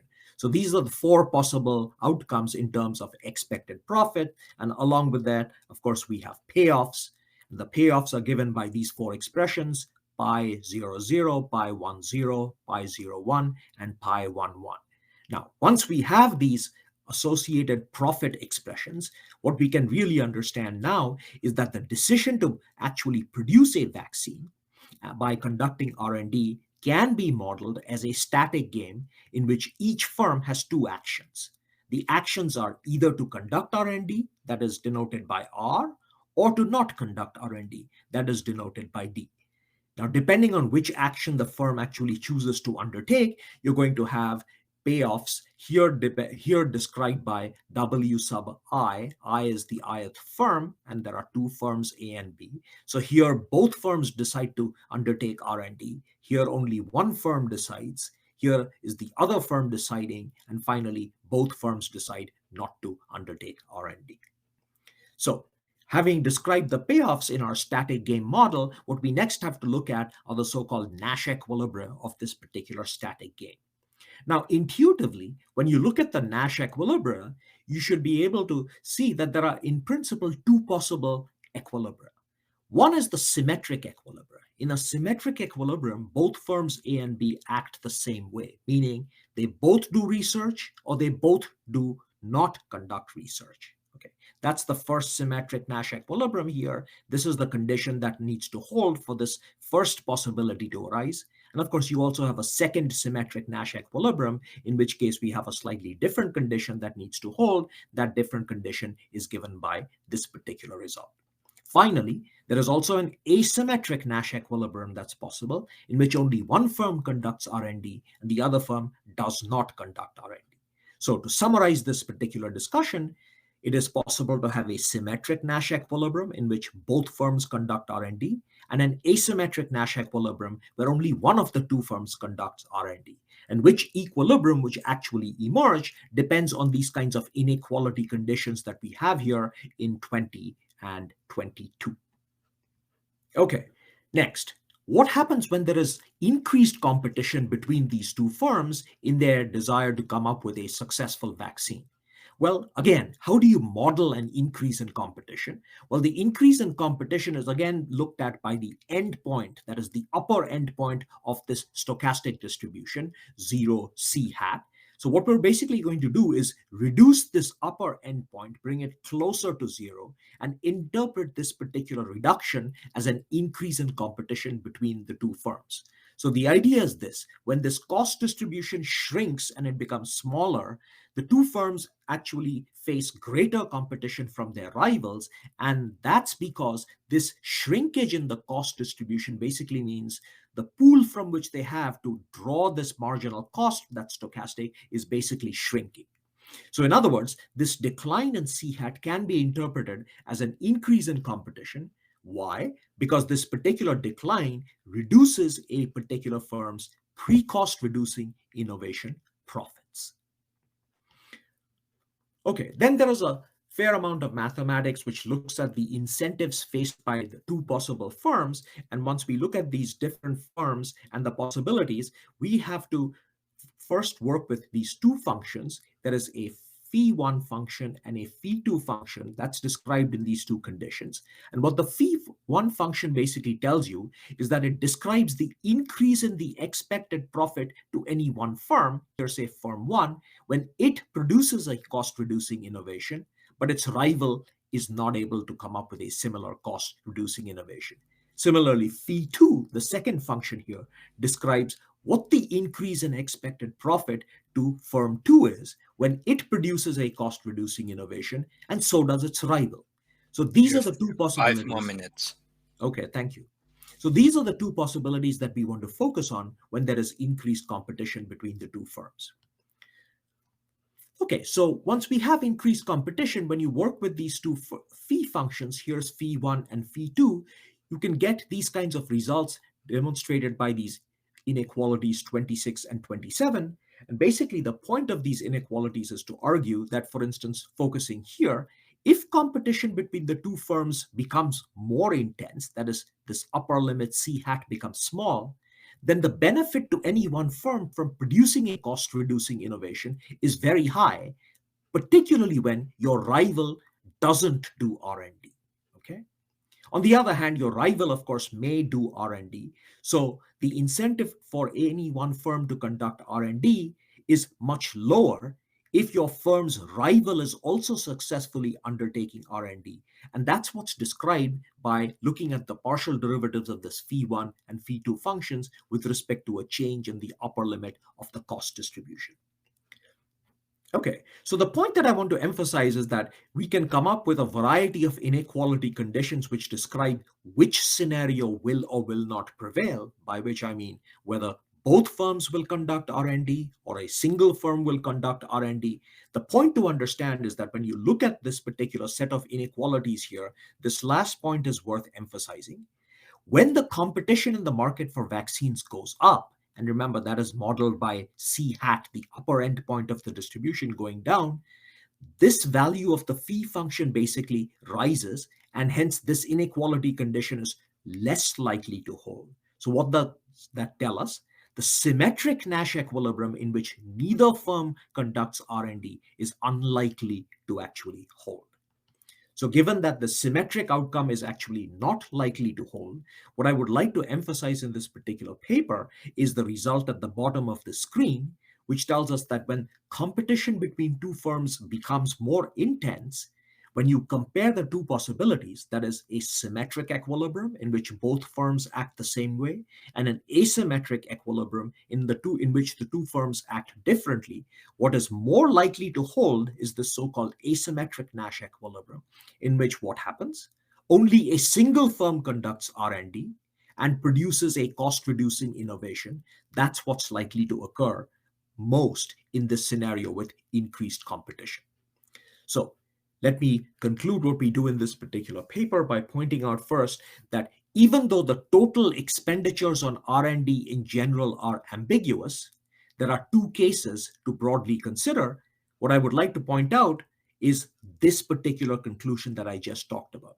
The most likely scenario as a result of looking at the mathematics of this particular problem is an asymmetric Nash equilibrium in which only one firm conducts R&D for vaccines and comes up with a successful vaccine, and the other firm actually does not do so.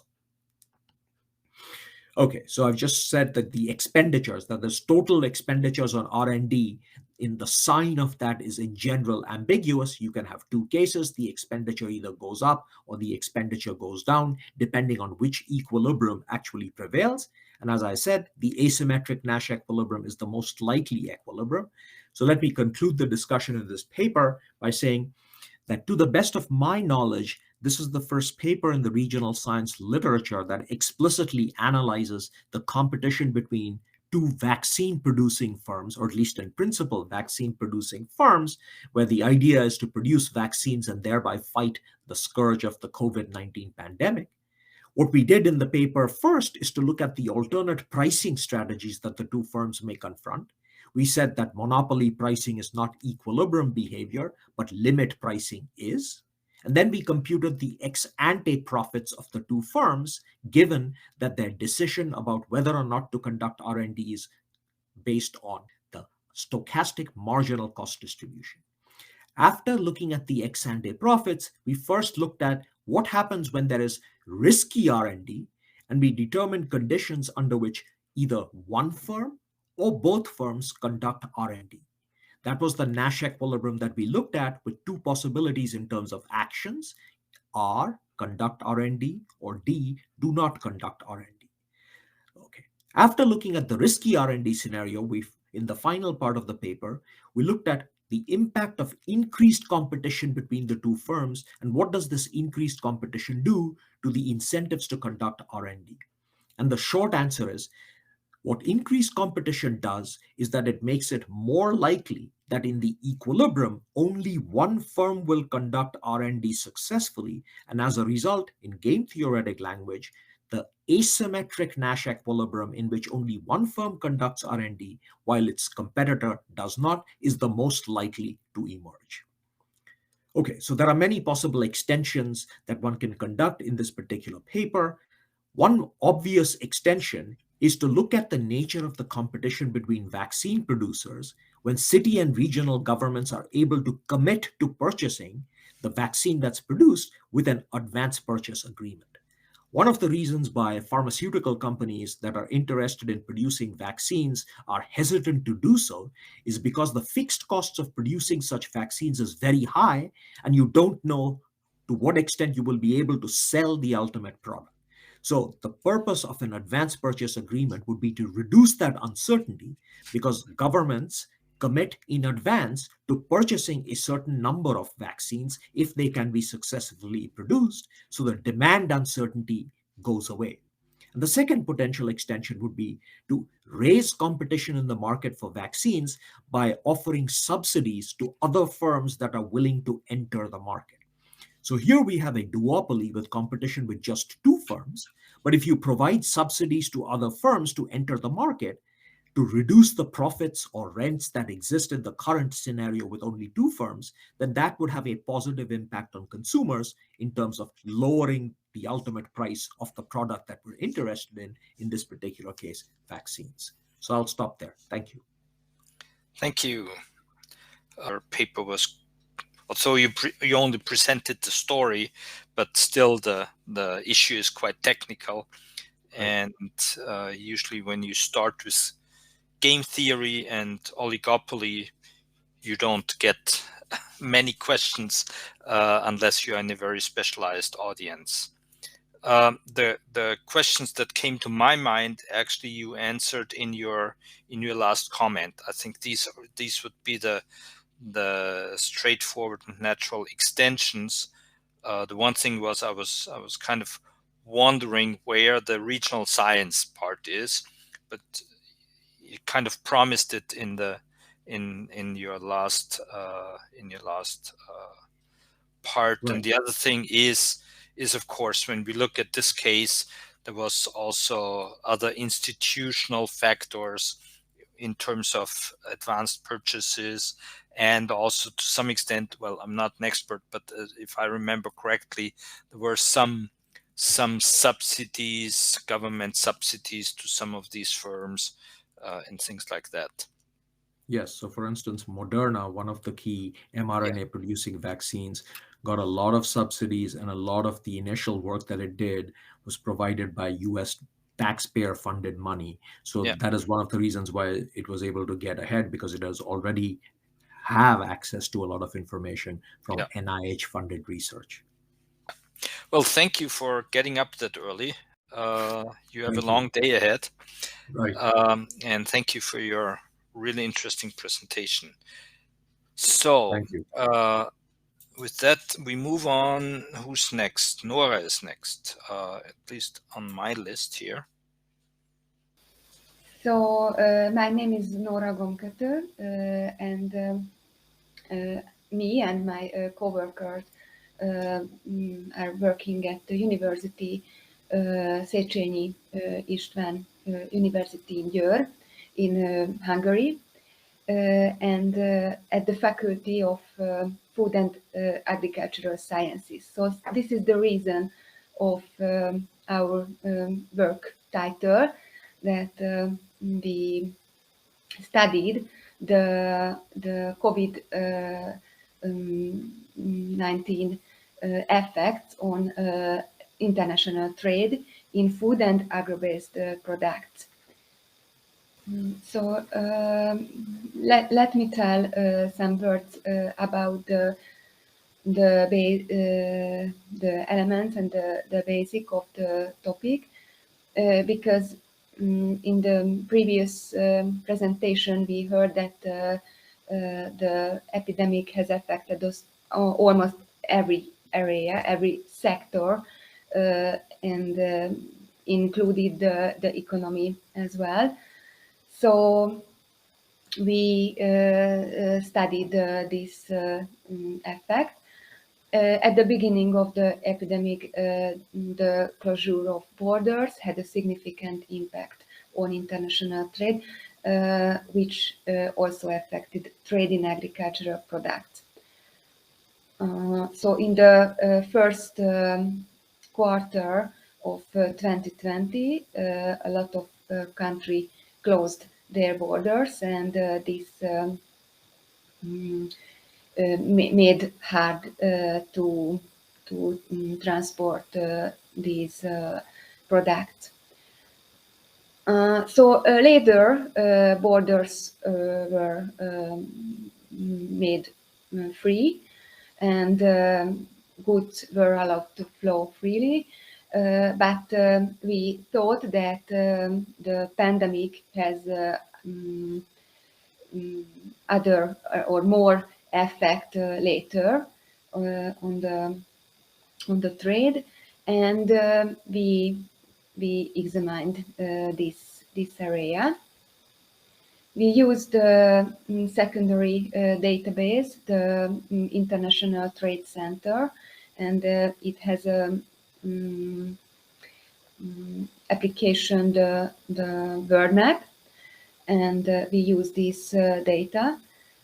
And the special focus on special focus of our study was the regional impact of this pandemic and its individual waves. So we examined the first 4 waves and the other period, but we will emphasize that the first wave, the first quarter of the 2020 affected the most the international trade.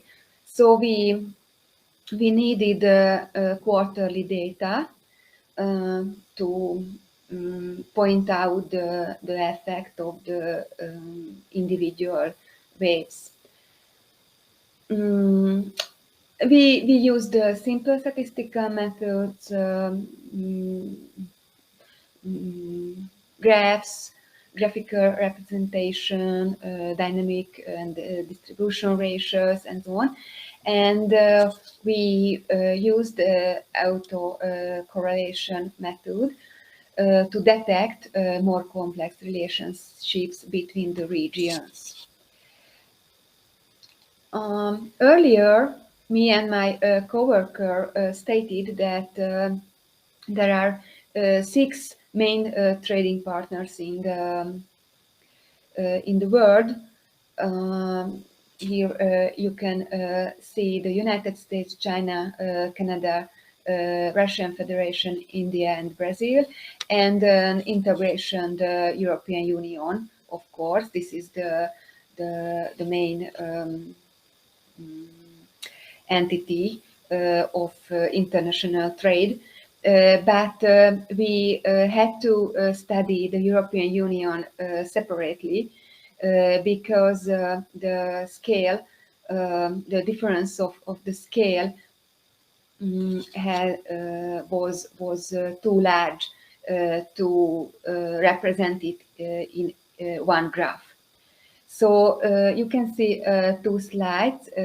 In the first one, the 6 main country, and in the second slide you can see the European Union with its own scale.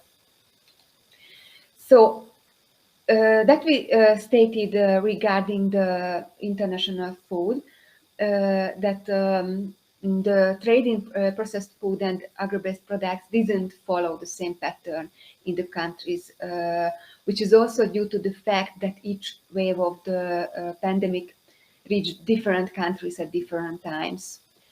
In the first wave of the pandemic, which was the first quarter of 2020, we can see that both exports and imports experienced a decline in the European Union. Here you can see, and in the United States and also in China, due to the temporary closure of borders that I mentioned earlier. And there were other epidemiological measures that restrictions, mandatory mask wearing, and so on. But we found that these measures don't affect so much the trades.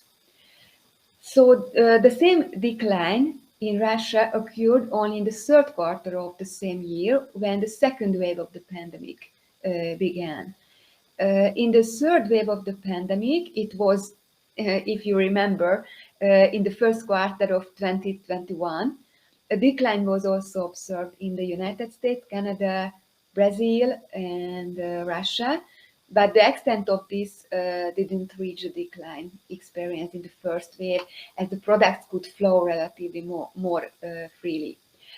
And thereafter, in the first, as you can see, in the first quarter of 2022, a decline was observed in the trade of processed food and agro-based products in all countries examined, especially in the European Union and China, but this is no longer related to the pandemic, but rather the Russian-Ukrainian conflict, but this is outside our study.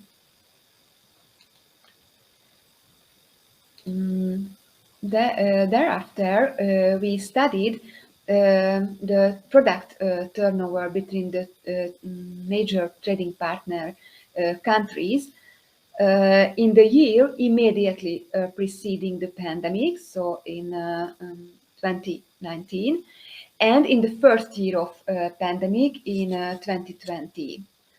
So that you can see value data were also available for this, but for 2 consecutive years it was still only comparable without bias. In the chart, the highlighted data, so with red color. We have 5 more minutes. Oh, thank you. Refer to those trading connections where product turnover show the highest change from the 2 years in a relative sense. So we can see that there wasn't significant change. Only 2 major changes can be observed. On the one hand, the volume of products exported from Russia to the United States, India, and Brazil, and on the other hand, the volume of products exported from Brazil to China. But these products are mostly luxury goods, and this is the reason why both it doubled. So I try to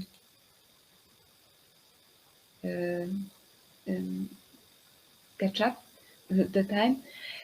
So our third focus was the autocorrelation examination related to the 6 largest trading countries, as in the previous. And we found that we can state for each country that export and imports of processed food and agro-based products have almost the same autocorrelation. Starting from the 5th period, the direction, the sign of the correlation changes in the opposite direction, from positive to negative. And after the 5th period, in most cases, there weren't any correlation. There were some regions, the European Union, the United States, and China, where in some periods a moderately strong correlation can be observed between the periods. And we can highlighted or separated 3 groups between these countries or regions. In the first group included European Union and the United States, where the pandemic significantly affected subsequent trade patterns. In China and Russia, there were no correlation in this aspect.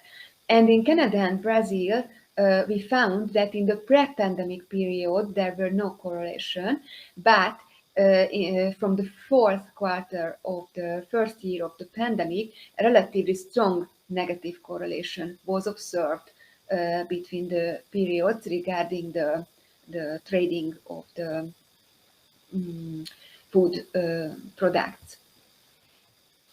So I summarize our results. The global food trade fell significantly during the first period of the pandemic, mainly due to the government measures. That was the main reason of that. And the shortages of goods last for a short temporary period. And there were other factors that affect that, especially for vegetables and fruits, the work shortages, for example, for the fish and fish products, the laws and so on. And the epidemic affected trade between countries at different times and to different extents. To the largest extent in the United States, but it has a spillover effect to the other countries. Food trade stagnated in the initial period of the pandemic and later recovered relatively, but fluctuated slightly in subsequent waves, but not to the same extent as in the first period. So it was the main recession of the pandemic. The 6 examined regions can be divided into 3 group as we could see. International trade cannot be completely demolished, and countries must also prepare locally for similar unexpected shocks that the pandemic. And these are our conclusions and results. Thank you very much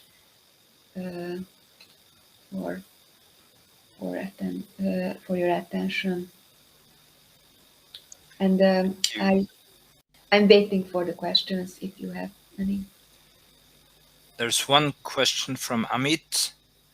What role, if any, did increased inspections of cargo play in reducing some trade? Do you have any idea along these lines?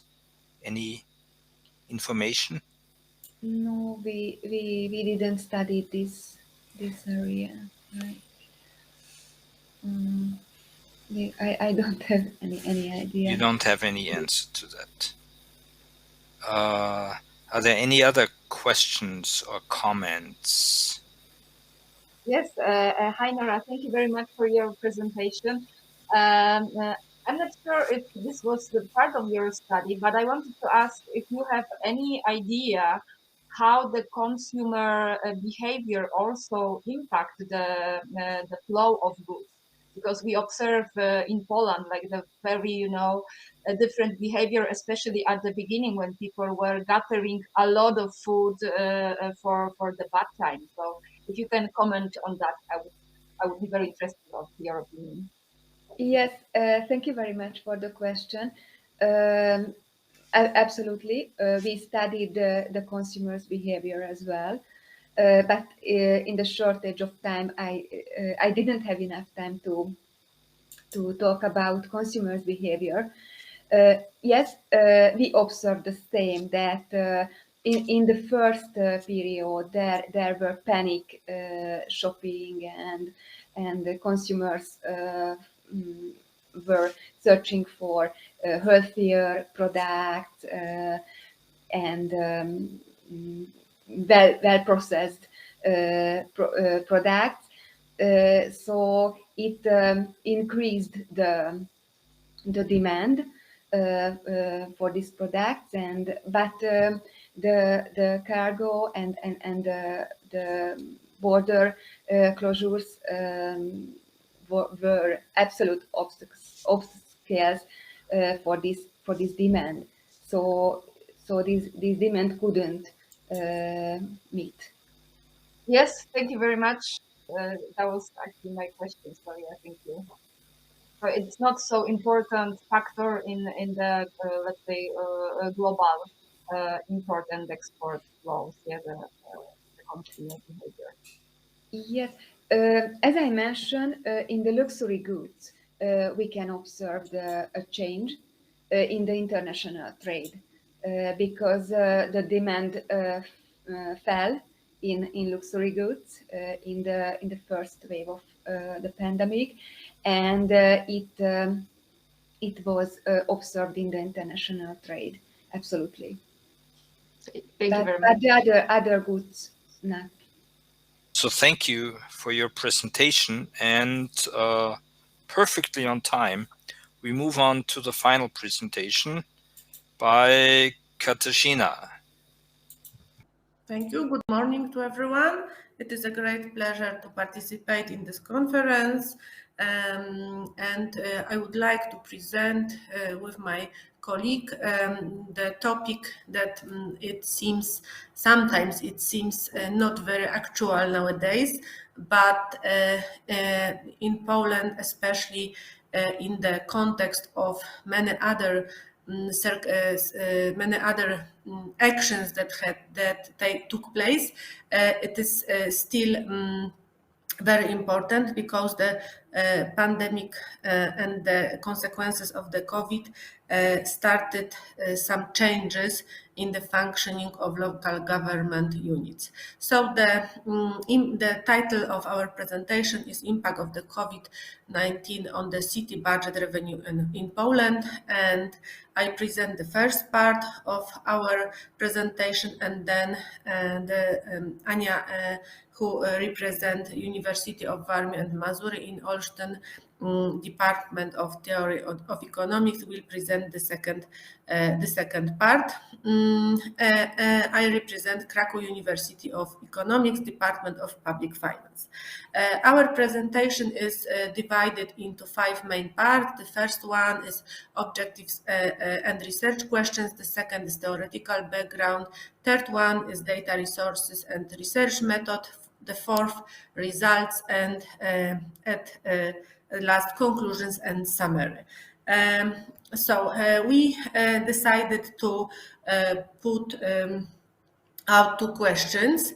The first one is the question about the effects of the COVID pandemic on the budget revenues and financial standing of Polish cities. And the second one is the question about the influence of the structure of influence on the structure of the revenue, taking into account the Polish cities.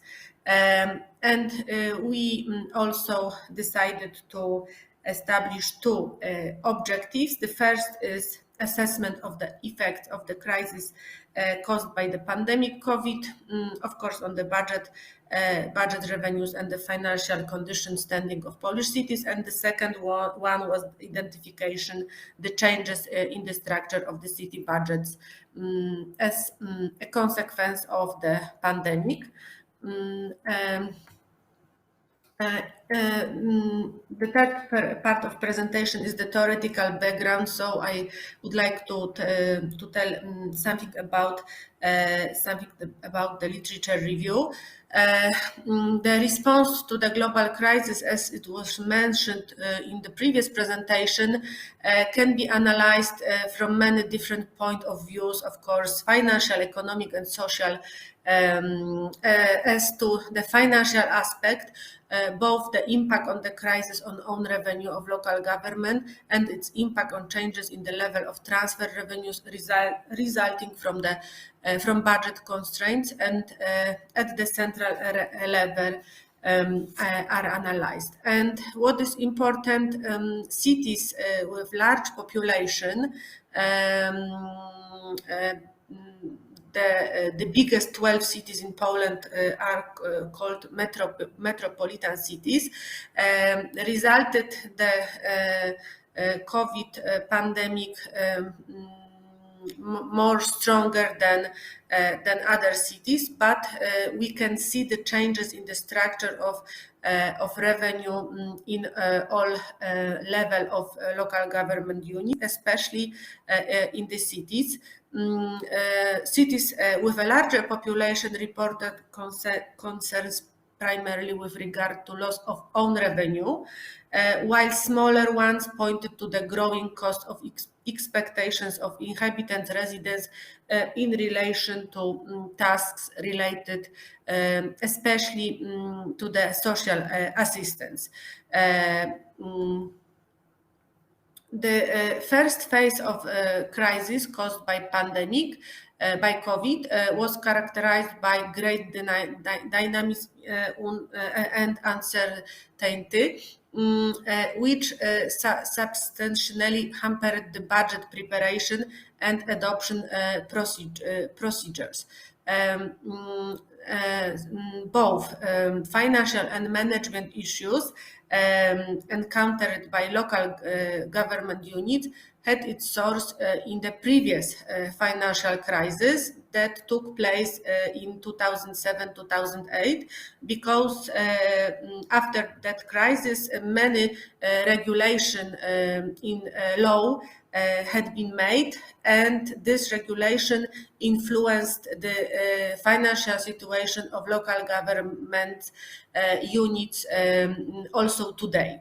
The implications of COVID-19 and the recession which it has brought with it may primarily affect the above mentioned source, so I mean own revenue, because this source of revenues are collected from sources located in their area and are fully at their disposal.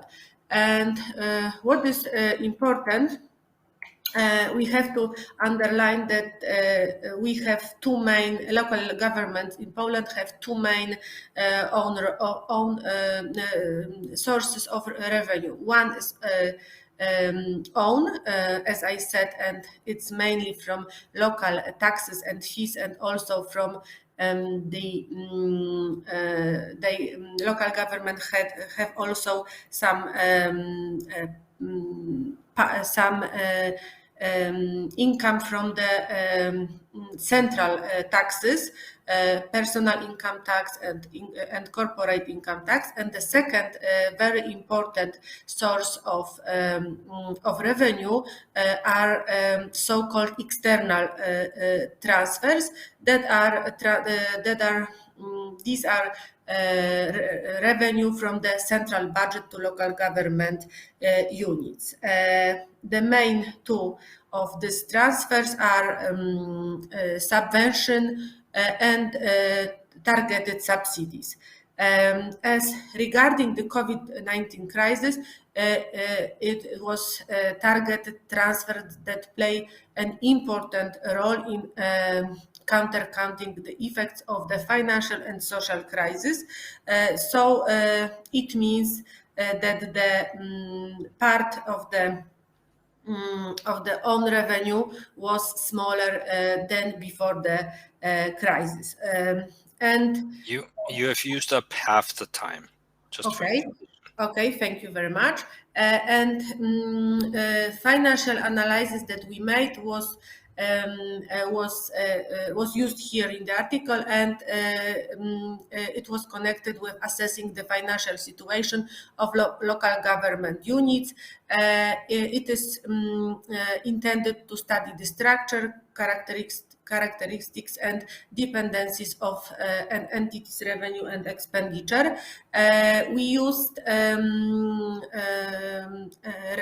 ratio analysis to assess the effect of the COVID pandemic on city budget revenue in Poland, and the research used the average values of selected indicators. These are the indicators that are used by Ministry of Finance, and thanks to them we cannot assess the situation in the past, but we can also make some predictions for the future.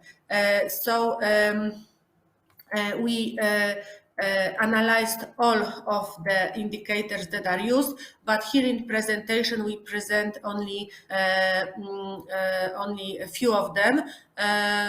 Especially we have to reduce the number of the indicators in first group, so budget indicators, because there are 7 indicators and we use only we present here only 3 of them because of the short time for presentation. So it was share of current revenue in total revenue, share of own revenue in total revenue, share of operating surplus in total revenue.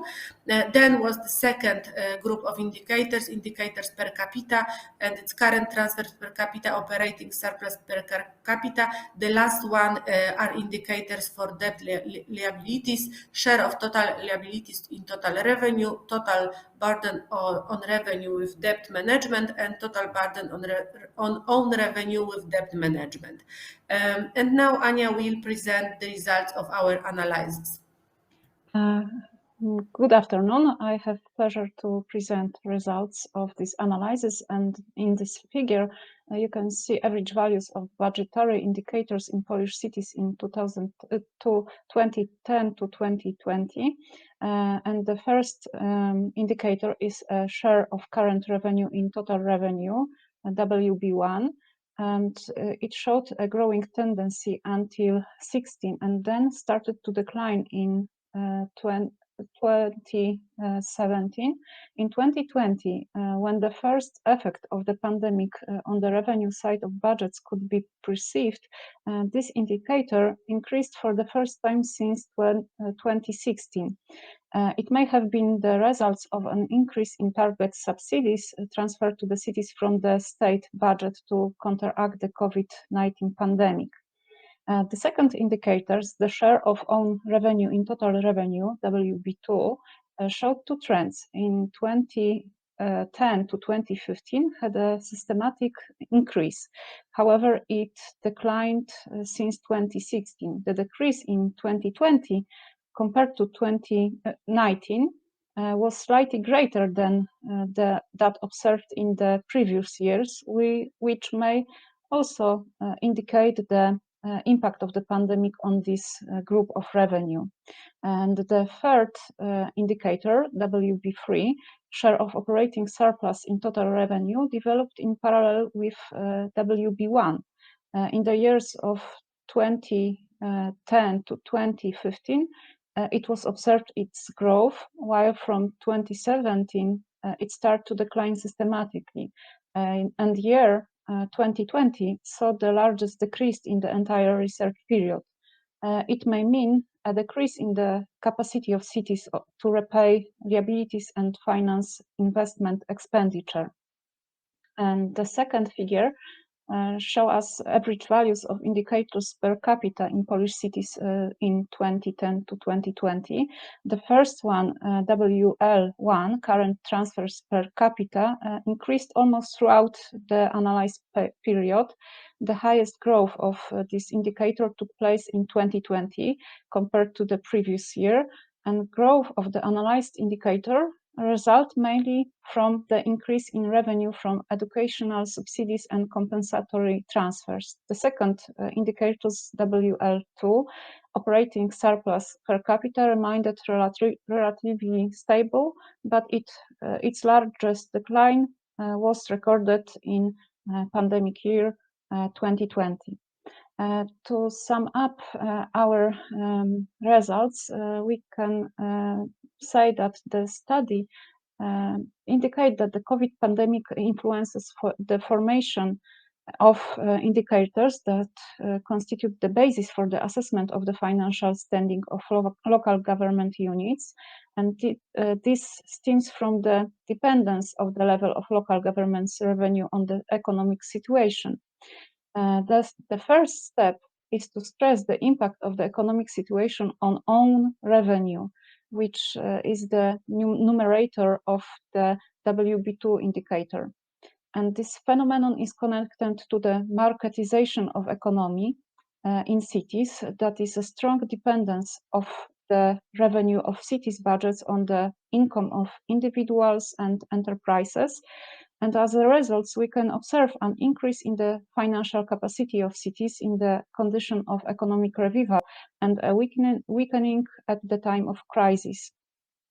And research under this heading shows that the decrease in the share of own revenue varies depending on the type of local government units, and in particular, that has affected units more financially independent of transfer from the state budget. And the conducted analysis show a shift in the city revenue structure in Poland, which is the effect of decreased share of own revenue, especially at the same time tax revenue, and an increase in the share of transfer revenue. And this was due to three factors. The first one are changes in personal revenue tax, which reduced the revenue of cities. The second one is reduction in tax revenue, mainly from shares in personal income tax as a result of lockdown and the economic crisis. And the third one is options of support for local governments in the term of increasing transfer revenue. And it must be also emphasized that the pandemic has not only left cities with a rise in budget imbalances, but has also exposed other challenges such as revenue volatility and the particular responsibility of cities in Poland for financing socio-economic tasks, which are inelastic in terms of demand.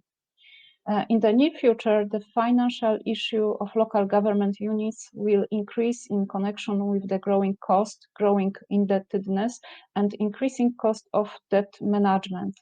And it appears that it is necessary to introduce solutions aimed at providing financial support to local government units and to implement the regulatory solutions, guaranteeing greater flexibility of operation in crisis. And thank you for your attention. Okay, here's one by Ivona.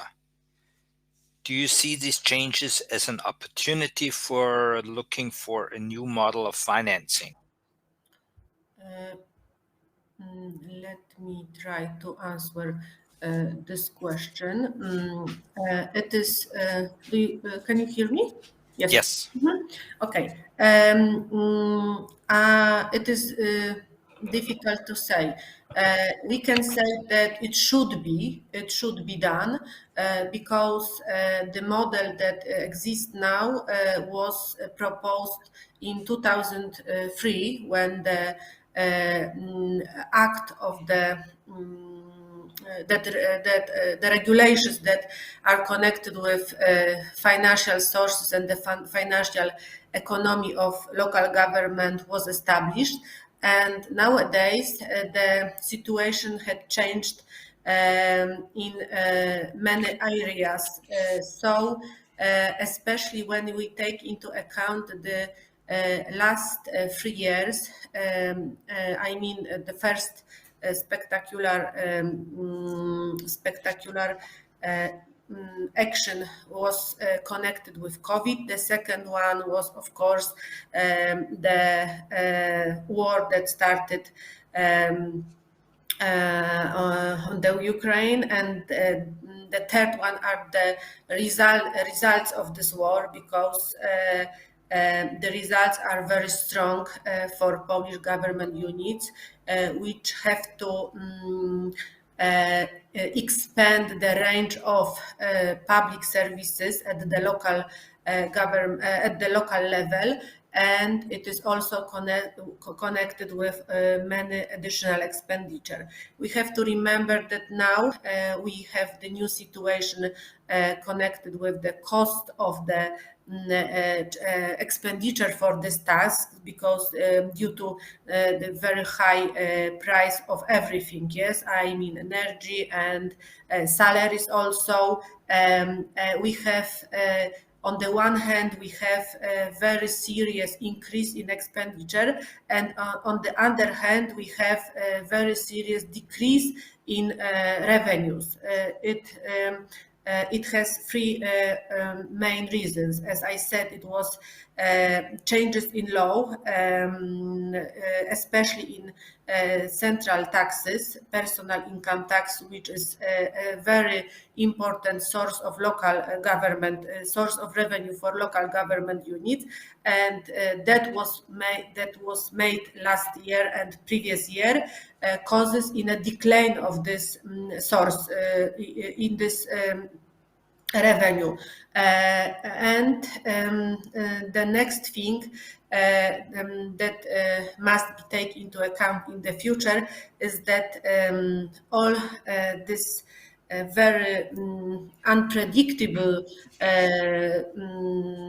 things that happened change the circumstances in which local government units have to function now. we can see after this analysis that the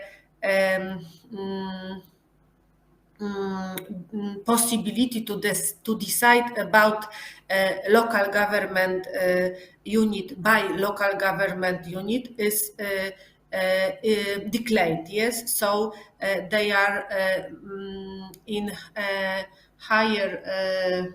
They are more and more. They depend in higher level on the government, okay, central government, and it means that less and less things depends on themselves. Yes, and it is very risky, and I think it is also very bad direction.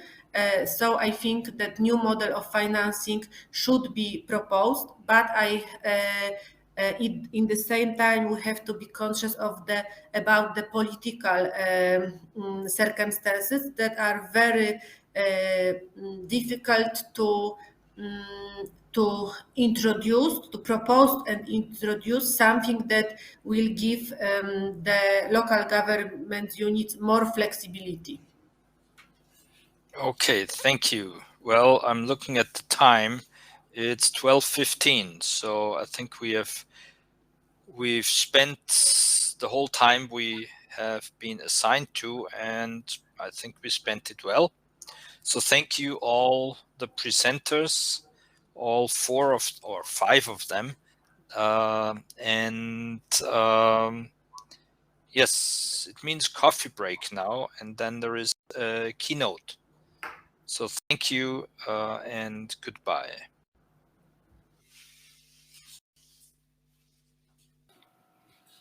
Okay, so everyone will receive the presenter mode when the time for presentation comes. Right now we can start our session. Good afternoon to everyone. Welcome to the parallel session, Cities and Regions Facing the Economic Crisis and Global Pandemic. We have 5 presentations in this session.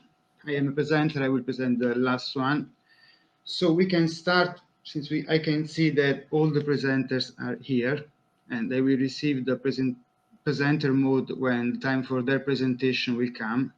So the time is quite limited, so we have a maximum of 13 minutes for each presentation.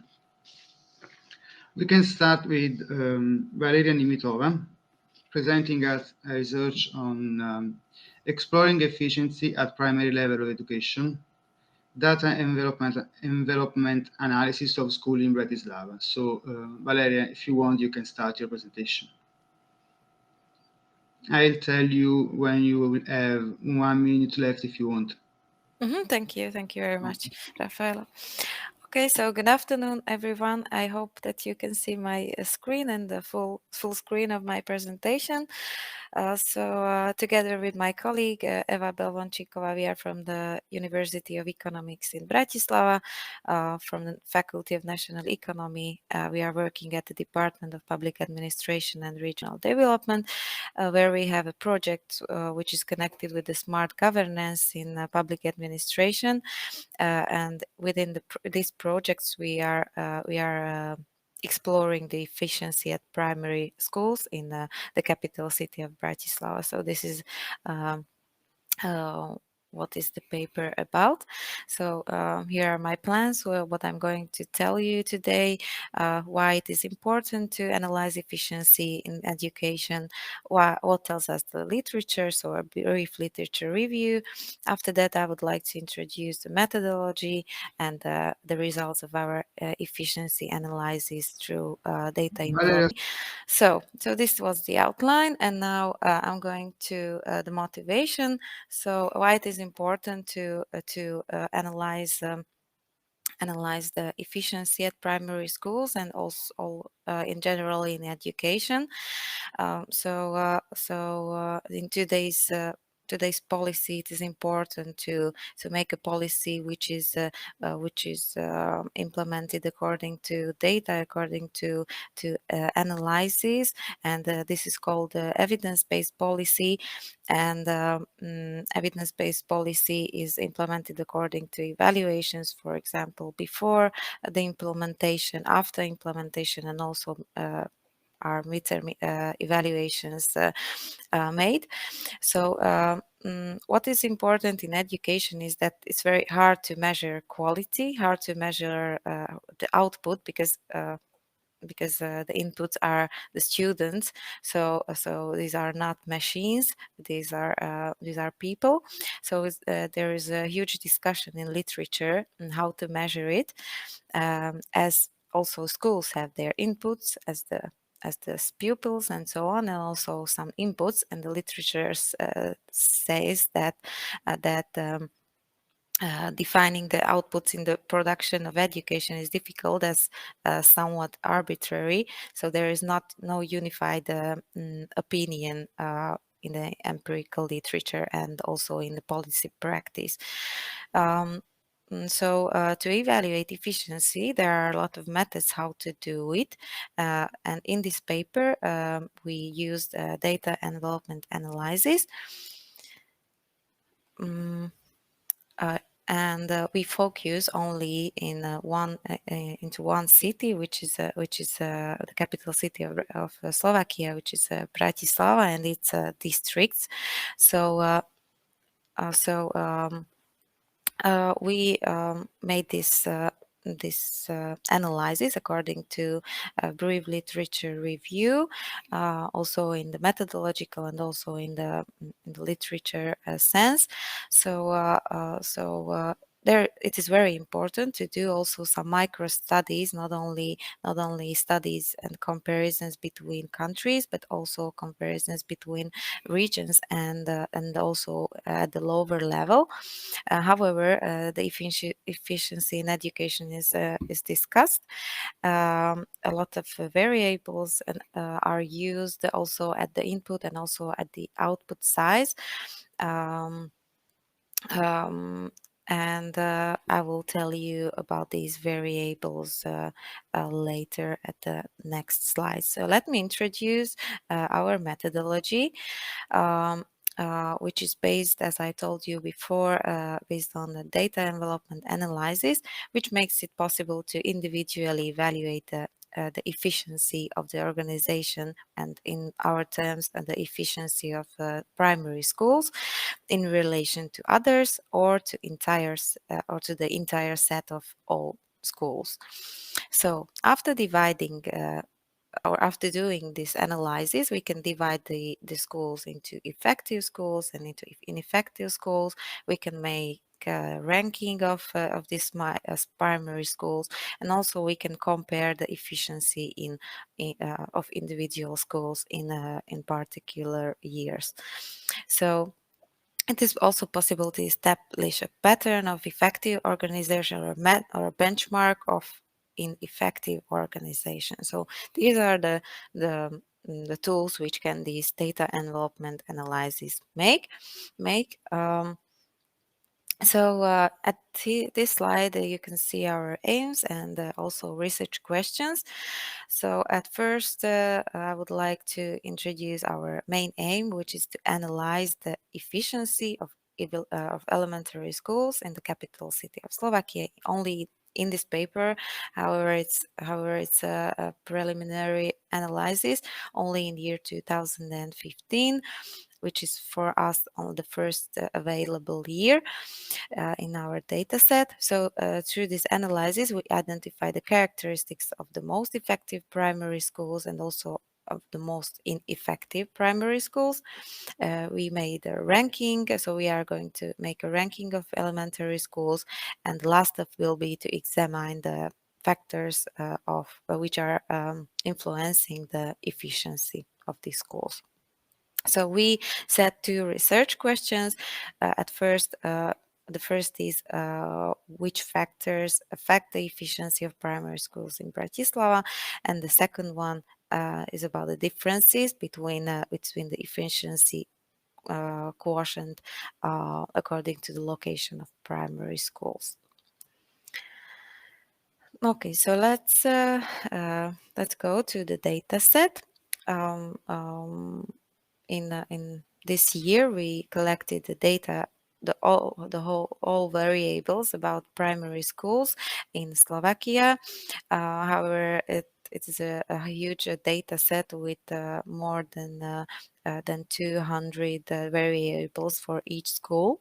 So it's still a process to make this database complete, and we so in this analysis we only just so we just analyzed the efficiency in 1 year, which was the 2015. And we also selected only the schools which are located in the capital city, not in the whole Slovakia. And all this information which are in our analysis are from the Center of the Scientific and Technological Information of the Slovak Republic, and also from the National Institute of Education and Youth. Okay, so let me introduce the logic behind the data envelopment analysis, which is a two-stage analysis.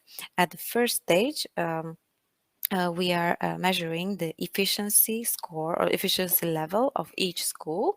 It means that this analysis gives us to each school an efficiency coefficient.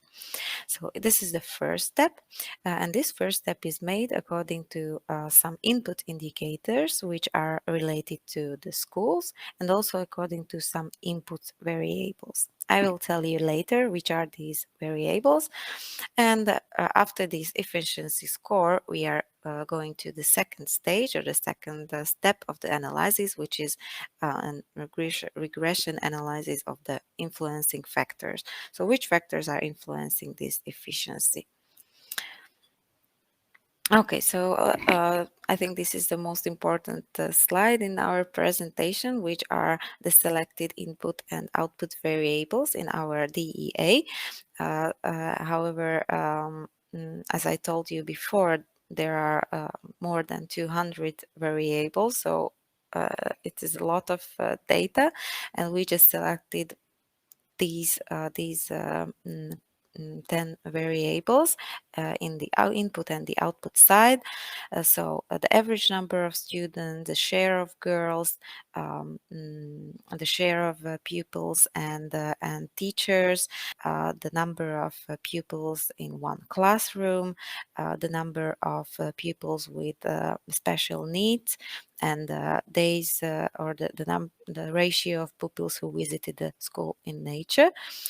And the output variables are average school grade in mathematics, average test score in the mathematics testing, which is made in Slovakia. Also, the share of students who repeated the year, so the dropout rate, and share of pupils who left the schools, and also share of pupils who went to secondary schools earlier, so they were cleverer than others. So here are some descriptive statistics. However, the time is running, so I will go through this slide into our results. So we made our analysis in data, where we calculated the efficiency scores for each 66 schools, and as you can see, the theta coefficients, when is 1, it means that it's an efficient school, and when it's not 1 or lower than 1, between 0 and 1, then it means that it's not efficient. So as we compare it, we can see that more than the half of the schools are not efficient in Bratislava, and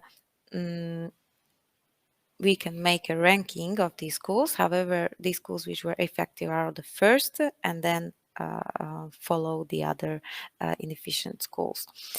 So we can see that here are the districts of Bratislava, where we can see differences between them, where only 2 districts were efficient in the sense of average efficiency score, and all the others were not efficient or were lower than the efficiency level of 1. Here are the factors which are influencing this efficiency, where I will go to conclusions to make it more clear. After this regression analysis, we can say that the higher the number of pupils with special education needs, the lower the efficiency, and also the proportion of girls in the total number of pupils increases, the relative efficiency decreases. It can be, for example, because of we measured it according to mathematics, and if the school if it is a school that achieved on average excellent grades in mathematics, we can expect also a higher level of efficiency. However, the output indicators were related to mathematics. So regarding the discussion, as I told before, the efficiency of education is really it's a discussion, or we have to discuss it because it's hard to measure, but there are a lot of limitations which we have to take to account, and our results show that there are differences between regions, there are differences between schools, and we would like to make a more analysis in this case. So we are going to make this analysis for whole Slovakia, for whole 2,000 schools, or 2,000 schools, and not only in year 2015, but also for 5 years. So the research results can help also policymakers to analyze efficient schools and make a benchmark for efficient and not efficient schools. So thank you very much for your attention. I hope I'm in time. Yeah, thank you, Valeria. You're perfect. Next presentation is the internal periphery in the phase of the economic crisis and global epidemic. Selected findings from Poland. Presenter is Czesław Adamiak. Sorry if I do not pronunciate it in the right way. So my name is Czesław Adamiak. I will present the presentation on behalf of my research team, which consists of Paweł Kurski from Adam Mickiewicz University, so the hosting institution of this conference, Maciej Pietrzykowski from Economic University in Poznań, and Barbara Szyda, Anna Dubownik, and we are employed at Nicholas Copernicus University in Toruń. We have started 2 years ago a research project. We are actually at the quite early stage of this project, a research project called Typerico, which is devoted to investigating the trajectories and challenges of the development of inner peripheries in Poland after the pandemic. I will present the design of the project and some initial findings of the first of 3 major steps that we want to do during the course of the project. Inner peripheries is one of the terms that is applied to describing the regions that are somehow disadvantaged in terms of economic development and socio-economic conditions compared to the core centers of economic development.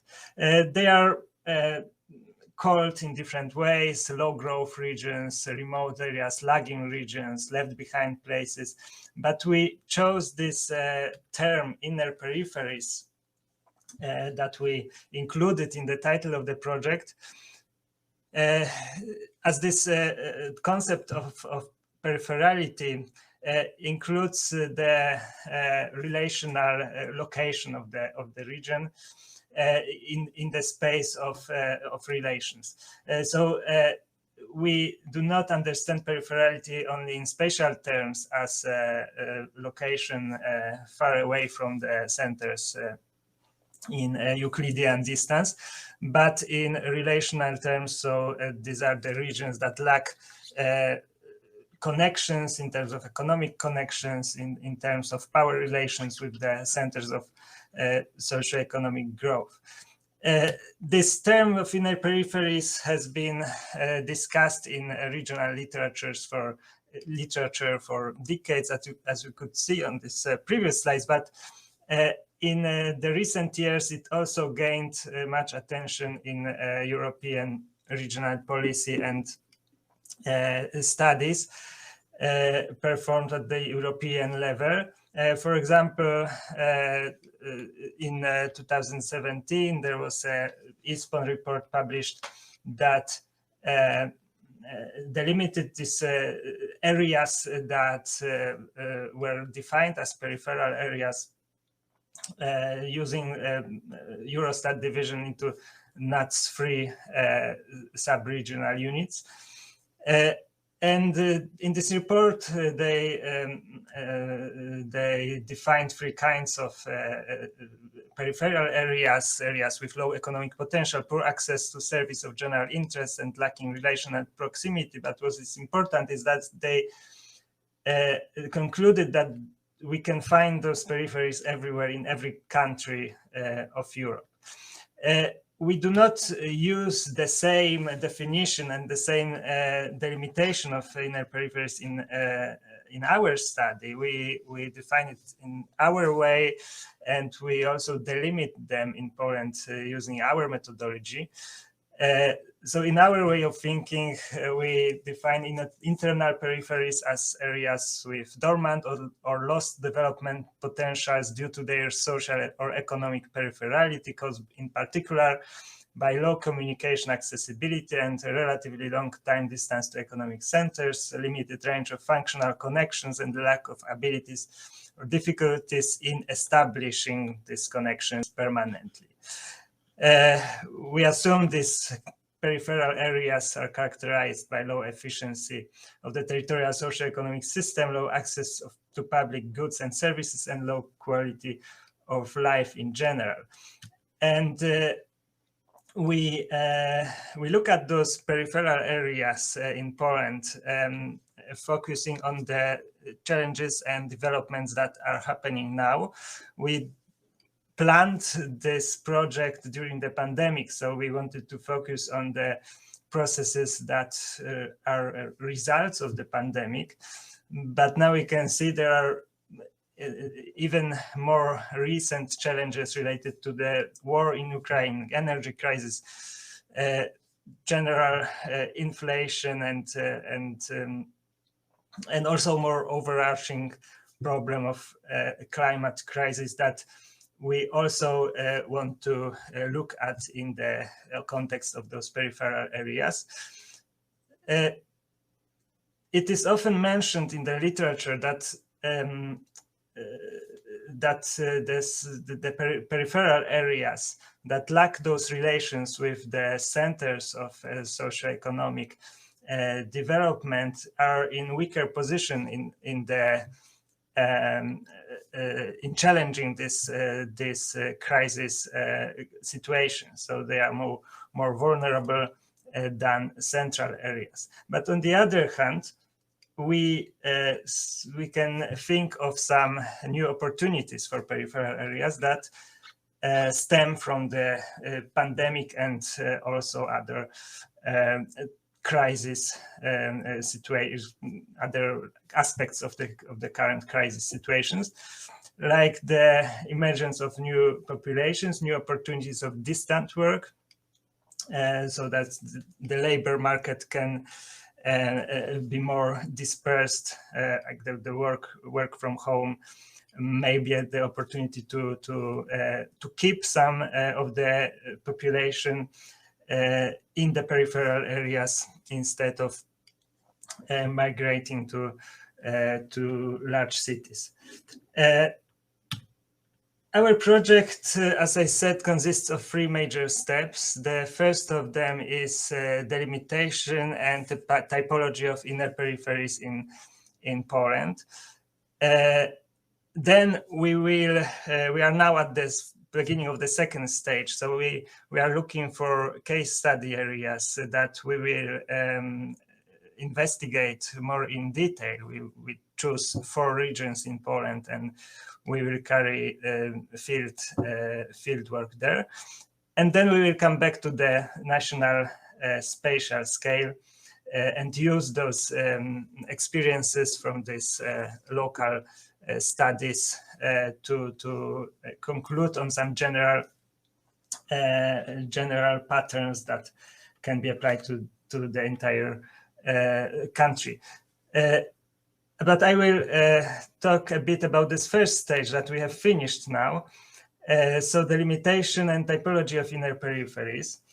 We assumed that looking for inner peripheries has to be done in certain spatial scale. This is not the spatial. We did not find the administrative divisions suitable for our purpose. We did not want to classify municipalities, so the lowest level administrative units, or any kind of regions defined by the statistical for statistical purposes, because we assume that to find peripheral areas, we need to focus on functional urban areas, so areas of cities, either big cities or small cities, and surrounding areas that are functionally connected to those cities. They form some kinds of local labor markets and local service markets, and those local labor and service markets can be peripheral or not. So we divided Poland into functional urban areas using quite a complex procedure that I will not describe in detail. Just I will say that we based this procedure on the matrix of commuting to work and of migration. So we assumed that municipalities can be assigned to functional urban area of a city to which people migrate to work, and with which there is a migratory exchange between the municipality and this central city. Based on that, and also on like some maximum distance criterion, we divided Poland into 413 functional urban areas of different sizes, but this number is surprisingly similar to the number of second-level administrative units, but the map is very different than the map of counties, so this second-level administrative units. Then we looked at those 400 functional urban areas and we grouped them according to how well they fit to our definition of inner peripheries. We did this using an extensive data set that we built based on 15 data sources, including official statistics, some unpublished statistical data, and also results of previous studies. This data, these indicators, 47 indicators, refer to 9 dimensions of economic, social aspects and quality of life. And here I will present the spatial distribution of values of selected of those indicators, a few selected indicators. So this is, for example, the intermodal transport accessibility, which is in general large in the vicinity of largest cities, Warsaw in Central East or Kraków in the south. This is accessibility, but in e-accessibility. This map shows how many homes do not have access to broadband internet. Here we have we can see that Eastern Poland in general is disadvantaged in these terms. Share of unemployment, average personal income. We can see the core periphery pattern. Big cities have higher personal income. the eastern part of Poland, of rural Poland, has the lowest values. Quality of education, here something connected to the previous presentation, and but also we took into account indicators referring to leisure, social activity, and ecosystem services. We reduced the number of the variables and then grouped them into we reduced the number of variables using selection and grouping, and then we grouped functional urban areas into groups of similar values of those indicators. And as a result, we divided functional urban areas into 5 categories of core areas, transition areas that are not so interesting for us, and the blue categories, first and second level inner peripheries with with lowest economic, at least indicators usually, that, as you can see, concentrate in eastern Poland and also other parts of Poland, usually quite far away from the main cities, in areas of low population development, low industrialization. Less than 1 minute more. Okay, I'm just finishing. As I said, this was the first step, and then the second step. In the second step, we look at the 4 functional urban areas that are pointed here on the slide of 4 middle and small towns of Poland, and do surveys, interviews locally in these areas. This will be the second stage of the project. So you can look at the developments of our project at our web page, which is written here. And thank you for your attention. Thank you, Cesar, for your presentation. It's a very interesting project, in my opinion. Thank you. Let's move to the third presentation. Initial signs of post-COVID-19 urban structures and metropolitan assessment in Israel, presented by Danny Breutman. Perfect. Thank you very much for the opportunity of presenting my work. This work was performed with Natalia Rivlikova and Daniel Ksemansky, as you see here. And the title is Initial Signs of Post-COVID Urban Structures in Israel. In this case, the motivation for this paper was that, first of all, we see the COVID pandemic as a kind of natural experiment due to several things that happened during the pandemics. The first one was the obvious behavioral changes that were triggered by the quarantine and lockdown periods.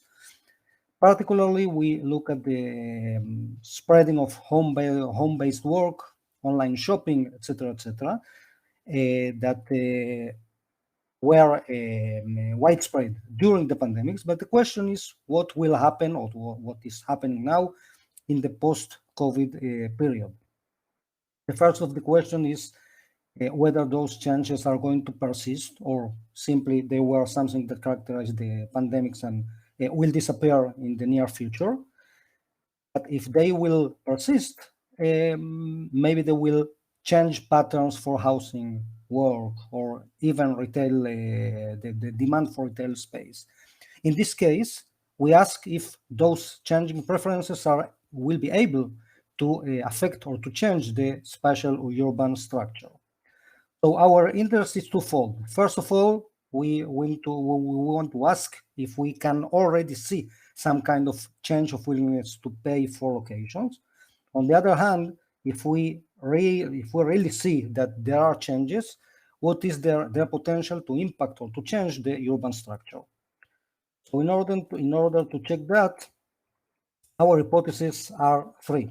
First of all, that changes in willingness to pay will be evident much before the physical changes of the urban landscapes. It is much easier to change human behavior than brick and mortar structures. In this case, if we can see effectively dwelling preferences that are changing, And then if we can extrapolate, if we find something, what are the possible extrapolations of those ongoing changes?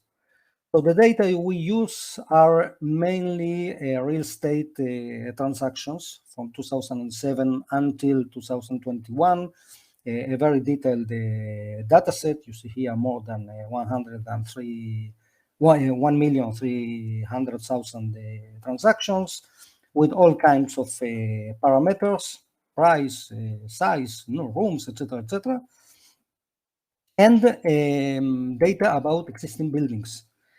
Physical buildings. In fact, then we have the height of each one of the buildings and the footprint, so we can calculate the volume. Using those data, we create a special layer. Each building was represented by a point, and we assign to that point the volume of the building. Simply, we can look at the whole territory of the country and see what is it built in each point.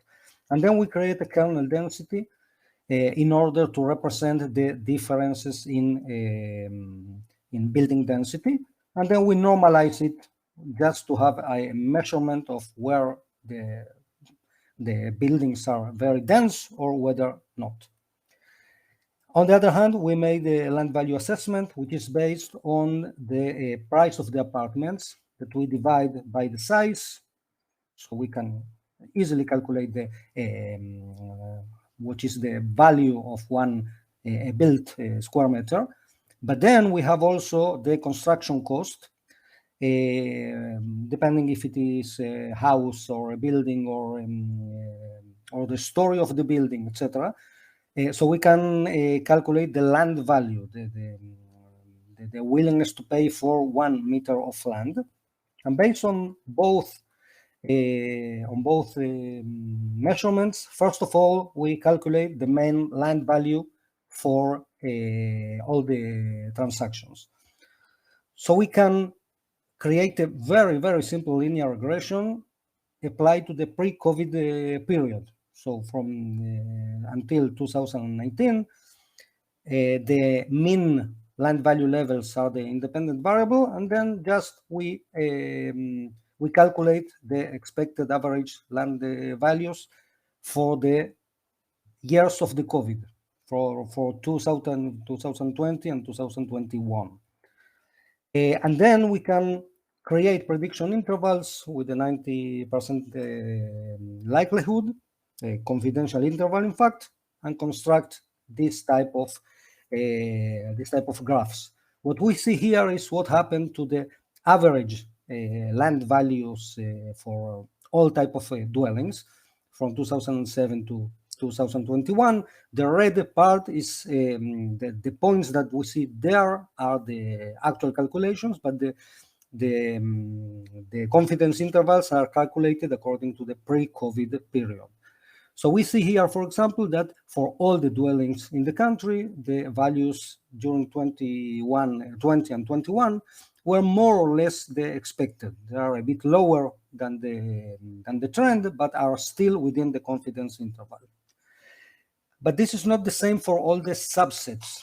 For example, we identified one subset that we see here, which is the new private homes. Those are homes, not apartments. And we see that the price per meter, the land value for this type of houses was significantly higher during the 2 years of the corona pandemic than the previous years. So this is the first hint for some type of changing of preferences. If we look at another subset, this is, for example, what I'm marking here, what is the significant difference. If we look at aged apartments, so kind of old apartments that are in general located near the city centers, we can see the opposite. We see that during the COVID period, their land value prices were significantly lower. So this is another change, a different change that we see regarding this specific segment of the market, of the dwelling market. So first of all, we see here, this is exactly what I say, the differences between both private homes against aged apartments.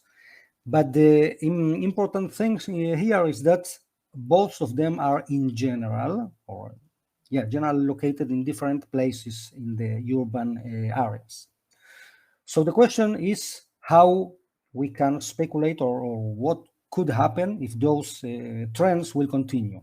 So here we see, for example, this is the central part of Israel. This is the Tel Aviv metropolitan area, and we see here the built structures, all type of structures, density. So the darker the spots we see here, the higher the density of buildings in general. So we can easily identify here the centers, the dense centers of the main cities in this area. But if we put onto this map the density of the new private houses, we see that there are in several places private houses which are marked here in blue, but not particularly in the center of the cities. If we compare this with the density of old apartments, we see a very different distribution. So if we see all the differences together, for example, we can see that the significantly lower prices will affect more the center of the cities in here in red than for example, the northern part that we see here on the upper side of the map. So first conclusions are quite simple. First of all, we are able to see a change of the willingness to pay for location since the outbreak of the COVID-19 pandemic. At least regarding specific segments, we did not identify signs so clear for other segments, but we believe that probably in the future we will be able, as new information will come, probably we will see different behaviors that belong to different markets, to different segments of the market. But just now we can say that those dwellings are not randomly located within urban areas. There are very specific places where each one of those groups are located. So since their concentration is related to the local, to the urban centers or the peripheries or relative peripheries of the cities, we can expect that according to what we see now, there will be probably a decreasing demand for all departments near city centers and an increasing pressure to develop sparse and low-rise houses in cities' outskirts. Again, this is kind of forecast. This is not something that we can demonstrate right now. So this is exactly one of the limitations of this work, since in fact we are still into the COVID-19 pandemics, despite the vaccines, etc., etc. This is not something that is the past. So short time is a problem. We will need to see what happens in the future. Even if those effects, if what we already see will be long-lasting, we are not sure that the behavior of those specific segments will necessarily affect the whole residential market. It is possible, but we definitely don't know. So, in fact, we need a deeper time perspective and obviously more data. Our intention is obviously to continue to see to look at this question, but by now, our suggested hypothesis seems to be confirmed. There are changes in willingness to pay, which are different from the pre-COVID-19 period. We can extrapolate them. We can build forecasts. We don't know exactly what will happen, but probably they can be a basis for future policies. So by now, this is our humble contribution, and we think that it says something. So thank you for your attention, and obviously if you have questions, you are welcome. Thank you very much. Thank you, Daniel, for your presentation. If there is any question, you can type in the chat. I can see that there are a couple of participants writing in the chat. I don't know. Let's see if there are questions for you. Okay. So we have a question from Adam Razimski. Can you read it, or otherwise I can read it for you? I see. Do you have an explanation why there are so many transactions of old apartments in the recent 2 years compared to the pre-pandemic period? Isn't it only the large supply that decreases price, not the preferences? Maybe I really don't know. I think it is an excellent question. Our work is not a classic econometric work, so I cannot answer to that. We just started to work on this, but definitely it's a good question that it will be worth to analyze. Definitely, I have no answer, but thank you very much for the question. Okay. Thank you, Danny. Thank you, Ceslo. Is there any other question? Or otherwise, we can move further. Oh, there is another question from. Yeah. Sorry. Since Tel Aviv is a densely populated area, to what extent do you think similar trends could be observed elsewhere? I showed here elsewhere, if we are talking about Israel, there are similar developments in other cities in Israel. So I showed the most clear example, which is the Tel Aviv area. So yes, this is something which is can be observed in other places in Israel.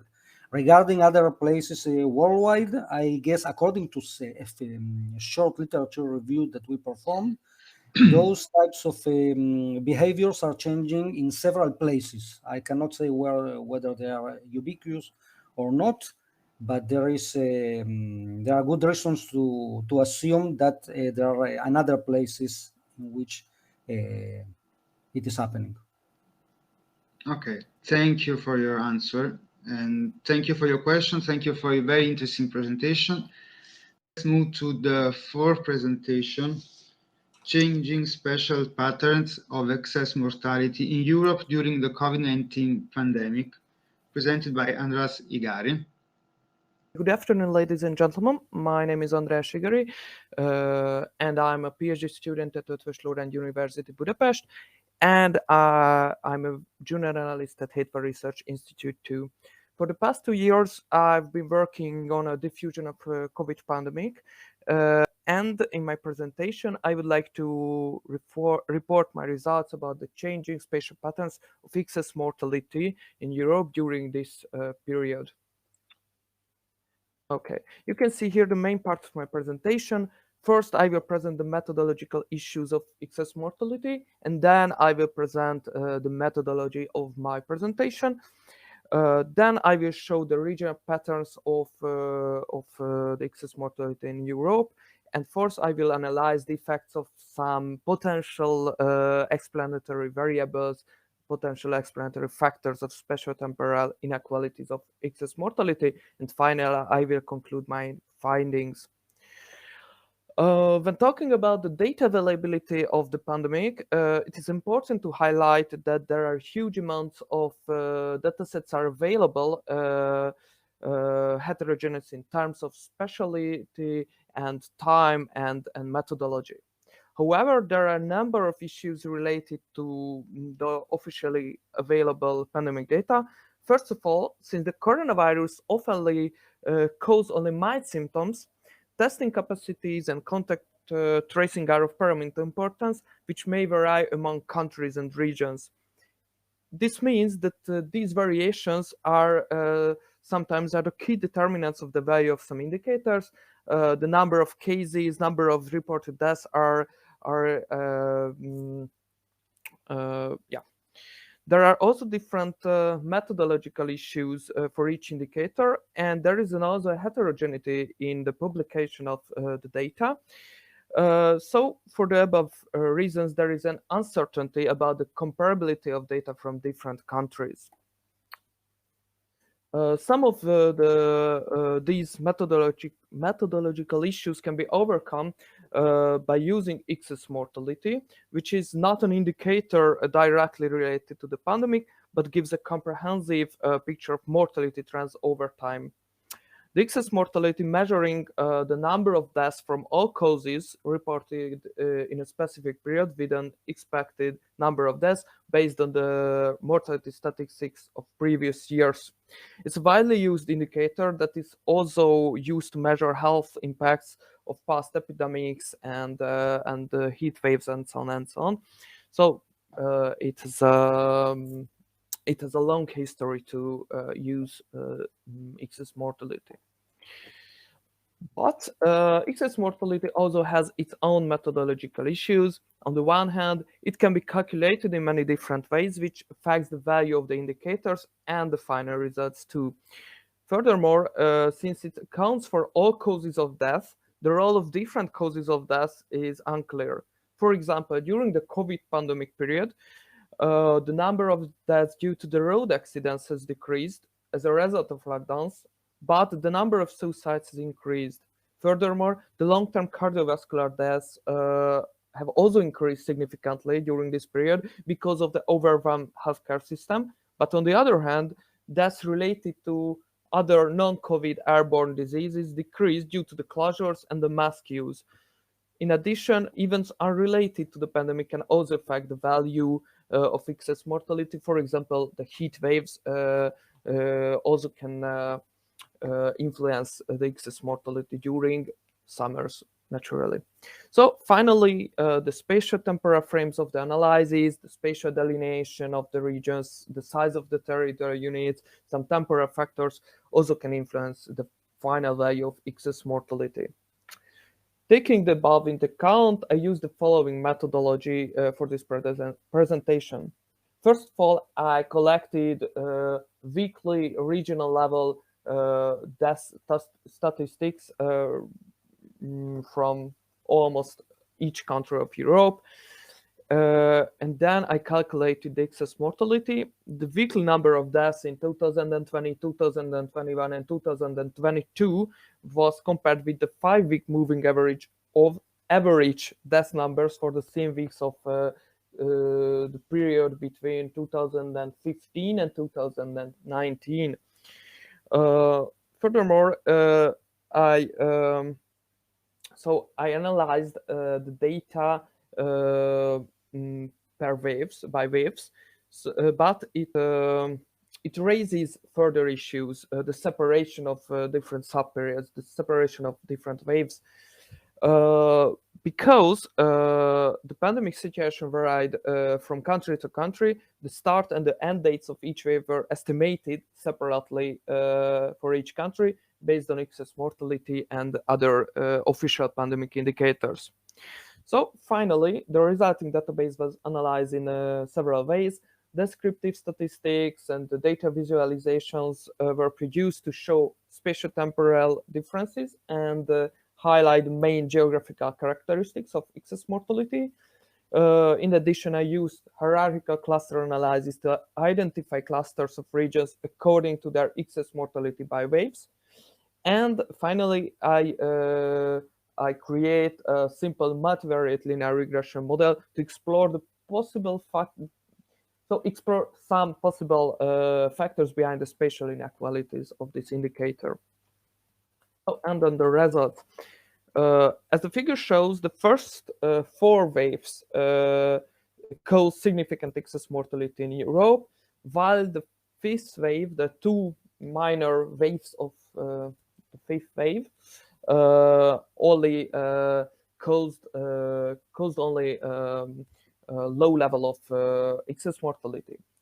As you can see, the 2nd and the 4th waves were the most severe, with nearly 500,000 excess deaths each.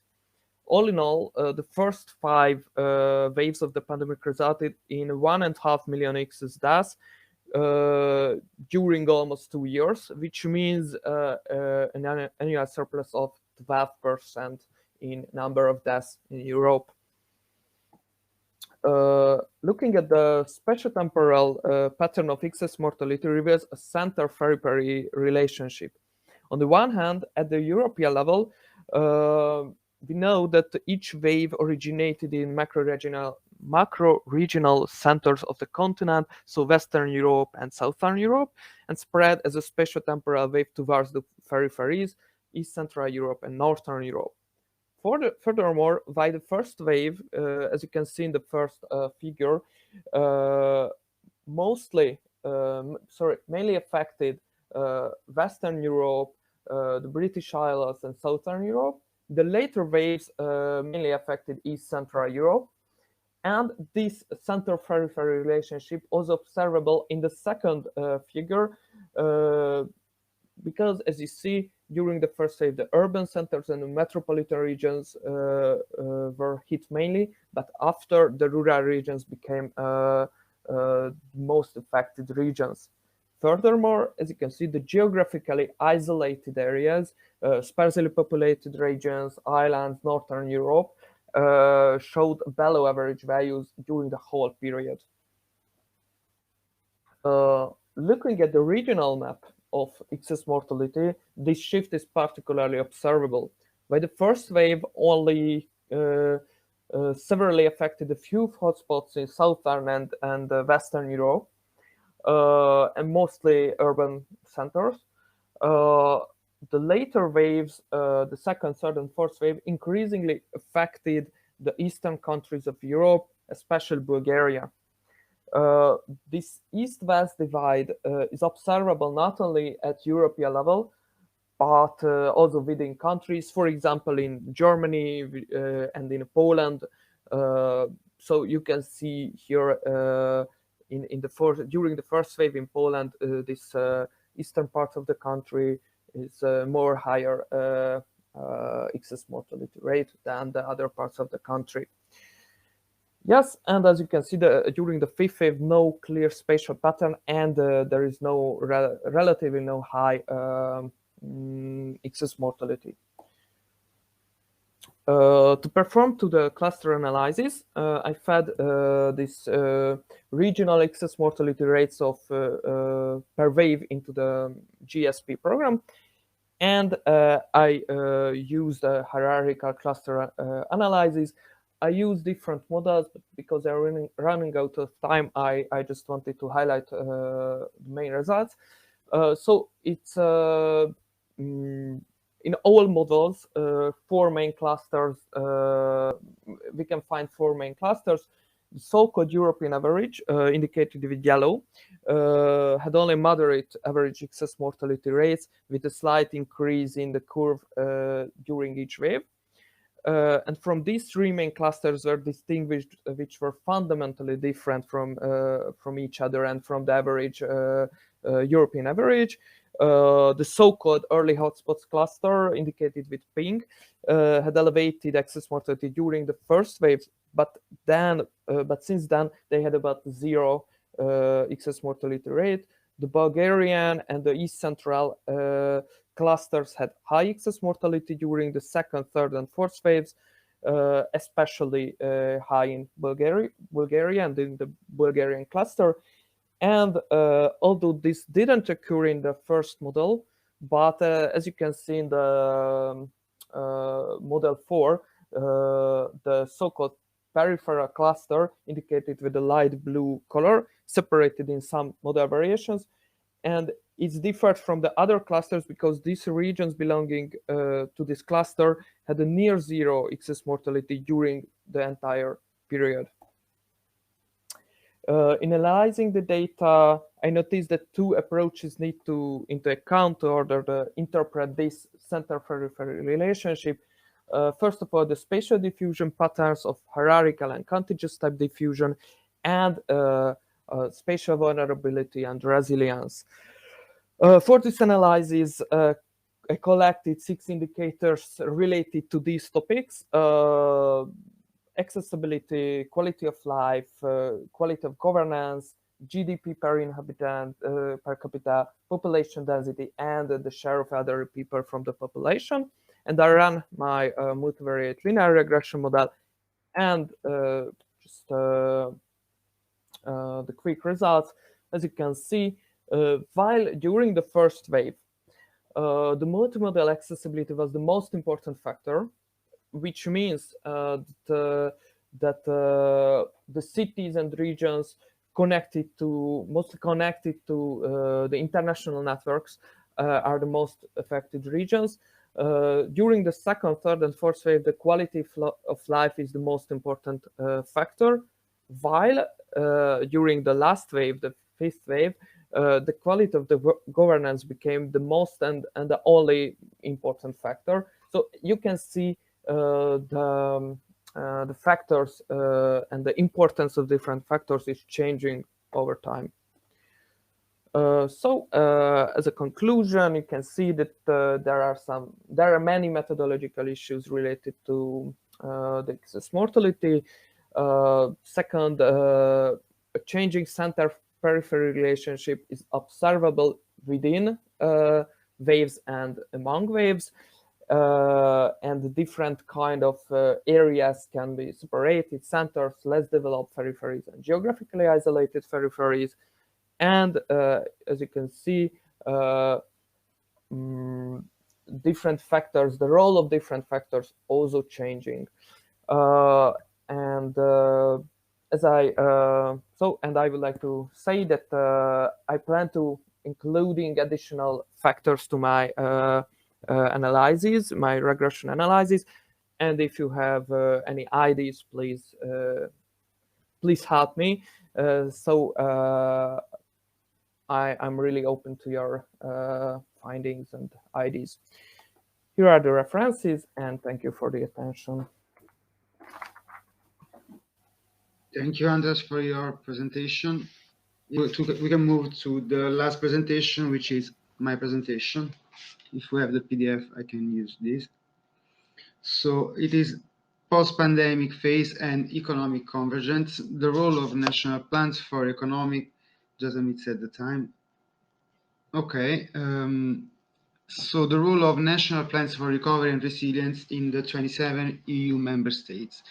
This research has been co-authored with Professor Roberto Arbolino, Luisa De Simone, and Oreste Napolitano from 2 universities of Naples. So, as all we know, after the coronavirus pandemics, the EU Commission has allocated a larger amount of funds to promote recovery and resilience of European member states. Resources allocated through the Recovery and Resilience Facility are to be considered as additional and complementary to the 21-27 Cohesion Policy Fund, and they represent a 50% additional amount of resources to be expended over the same period. So the main aim of this study has been to understand whether the current framework underlying the allocation of funds will allow them to be effective in terms of recovery and to support the achievement of the complementary goal of economic convergence, which is the main target of European cohesion policy. So in order to achieve this goal, we adopted a mixed methodological approach involving a descriptive analysis of national plans for recovery and resilience funds allocation, an analysis of the main macroeconomic trends at sectoral level in terms of employment, which we use as proxy of economic performance using allocation coefficient. Then we calculate the elasticity coefficient of sectoral employment to EU funds during the 2 last cohesion policy program through panel data models, and we use this coefficient to construct several scenarios and analysis. So we could resort to the use of coefficients from cohesion policy to make some forecasts on the national plans for recovery and resilience, since the policy framework underlying them is not completely similar, but shows some similarity, allowing to make this comparison. And then we perform a convergence analysis to the sigma convergence concept. Moving fast on the literature, we know that the literature has pointed that cohesion policy has different effects on regional and national economies. And this heterogeneity is related to different factors, mainly differences in the expenditure choice, the territorial differentiation, the differences in the production structure of each country, which is the main focus of this research, the main characterizing factor we use for this research, and differences in the capacity of expanding and managing funds. several studies have tried to address this heterogeneity by estimating a cross-regional, cross-country specific impact coefficient. We report in some studies. But overall, we found that this literature presents some gap, in particular when we refer to the fact that economies are always considered as an aggregate, are almost always considered as an aggregate in these researches, and there are few studies studying the cross-sectoral impact of cohesion policies, and there are at present no researchers using this evidence to make real-time prediction on national plans and on the post-pandemic phase. So first of all, we studied the allocation of funds in the 27 European countries among three different sectors. We excluded agriculture, since agriculture is not among the main targets of cohesion policy. So we could not make comparison between cohesion policy and national plans for recovery. Overall, the highest share of funds at the European level has been allocated to the service sector, with another focus on industry, but there are very high expenditure choices, differences in the expenditure choices among member states. For example, Latvia and Lithuania decided to allocate 90% of their funds to the service sector, while at the opposite, we can find that Denmark underinvested in comparison to the European average in the service sector by allocating only 20% of its fund to this sector, while a large share of funds has been allocated in the industrial and construction sector, 46 and 25% respectively. So we can see that even the allocation of funds is quite heterogeneous across European countries. Then, as I said, we focused on the analysis of member states' macroeconomic trends using allocation coefficient, which is quite really calculated as the ratio of the employment share in each sector in each country, and the share of people employed in that sector on a macro-regional level. So in this case, at the European level, European 27 level.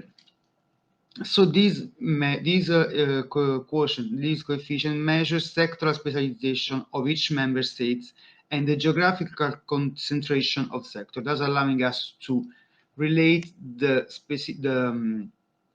sectoral specialization, the characteristic of the production structure of each member state to the expenditure of funds. Then, as I said, we consider only three sectors. Very quickly on this descriptive evidence, we constructed two rankings, 2007 and 2020. So the beginning and the end of our analyzed period. In the case of industrial sector, we noticed that there are not been large changes. So the top of the ranking is occupied by Eastern European countries and Central European countries, mainly Czech Republic, Slovakia, Slovenia, and Hungary, and also Poland in 2020. With reference to the construction sector, we can notice in 2020, we have quite similar evidence with Eastern European countries increasing their share of concentration in of activities in this sector, in the construction sector. We see that Romania, Hungary, and Croatia, they increase their concentration and specialization in the construction sector.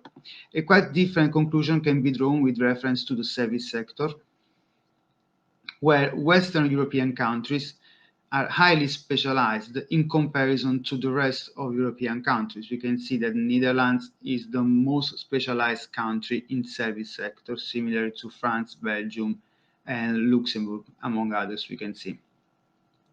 So once we have studied the concentration of activities in the different sectors, we performed our empirical analysis. So in order to define the potential effect of resources allocated through the national plans for recovery and resilience, we performed the impact analysis of previous similar investment policies, namely cohesion policy.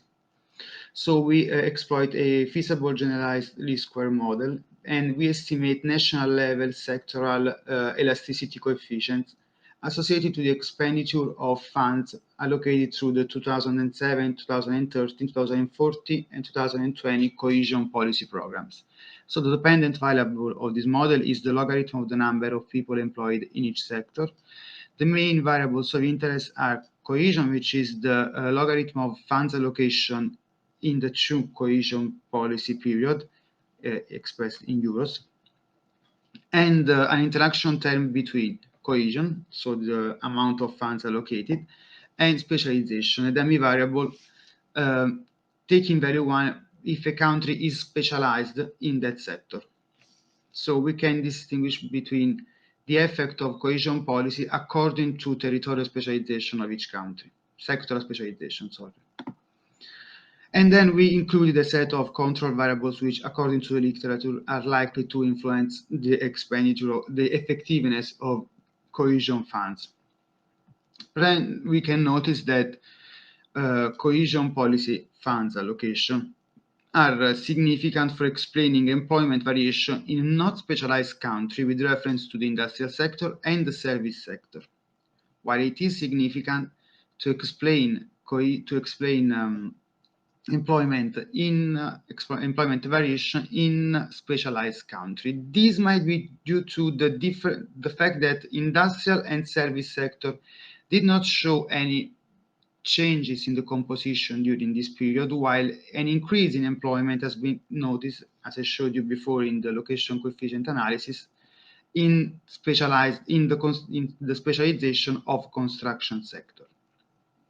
So once we have obtained the elasticity coefficient related to cohesion funds expenditure, we moved towards the construction of our adjustment scenario, which allow us to show how the expenditure of funds related to the MPRR might affect the selected macroeconomic indicator at sectoral level. So we construct the member state-specific elasticity coefficient by exploiting two data. First, the beta coefficients resulting from model computation, and we augmented these coefficients by considering the additional amounts of funds provided by the national plans for recovery and resilience. And so we obtained two different kinds of coefficients. I'll move fast to the result.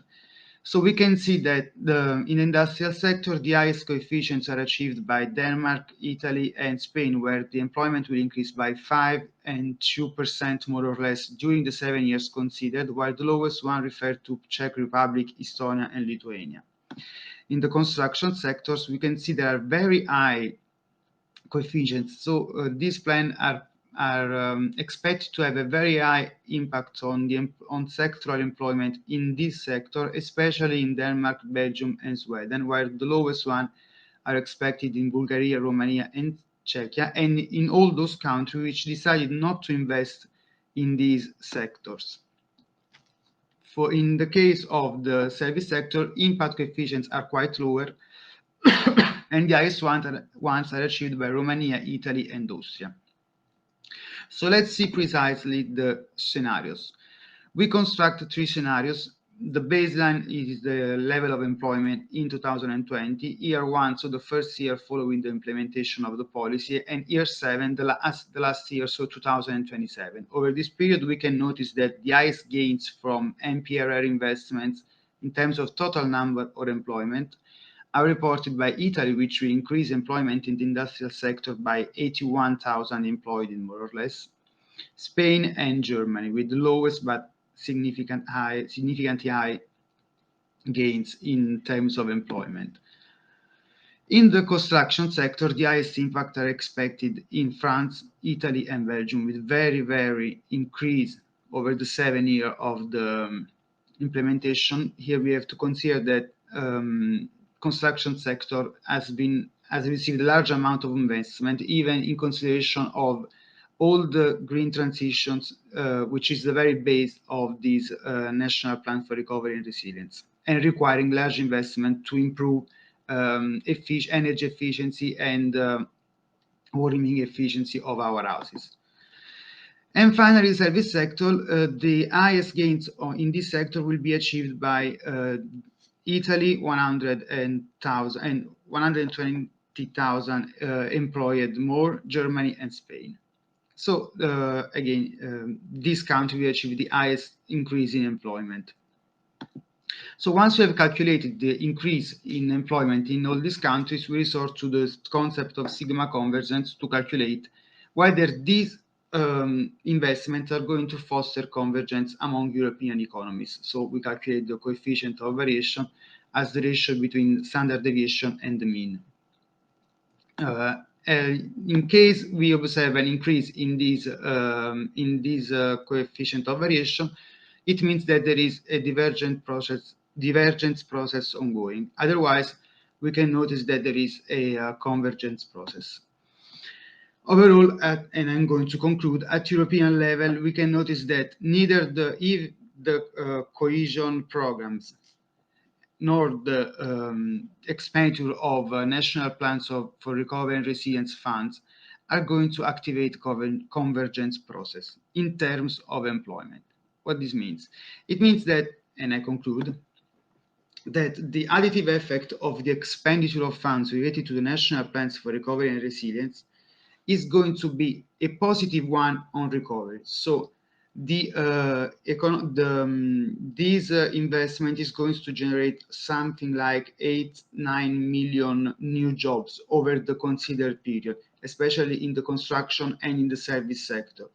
But it is not going to reduce imbalances among European countries.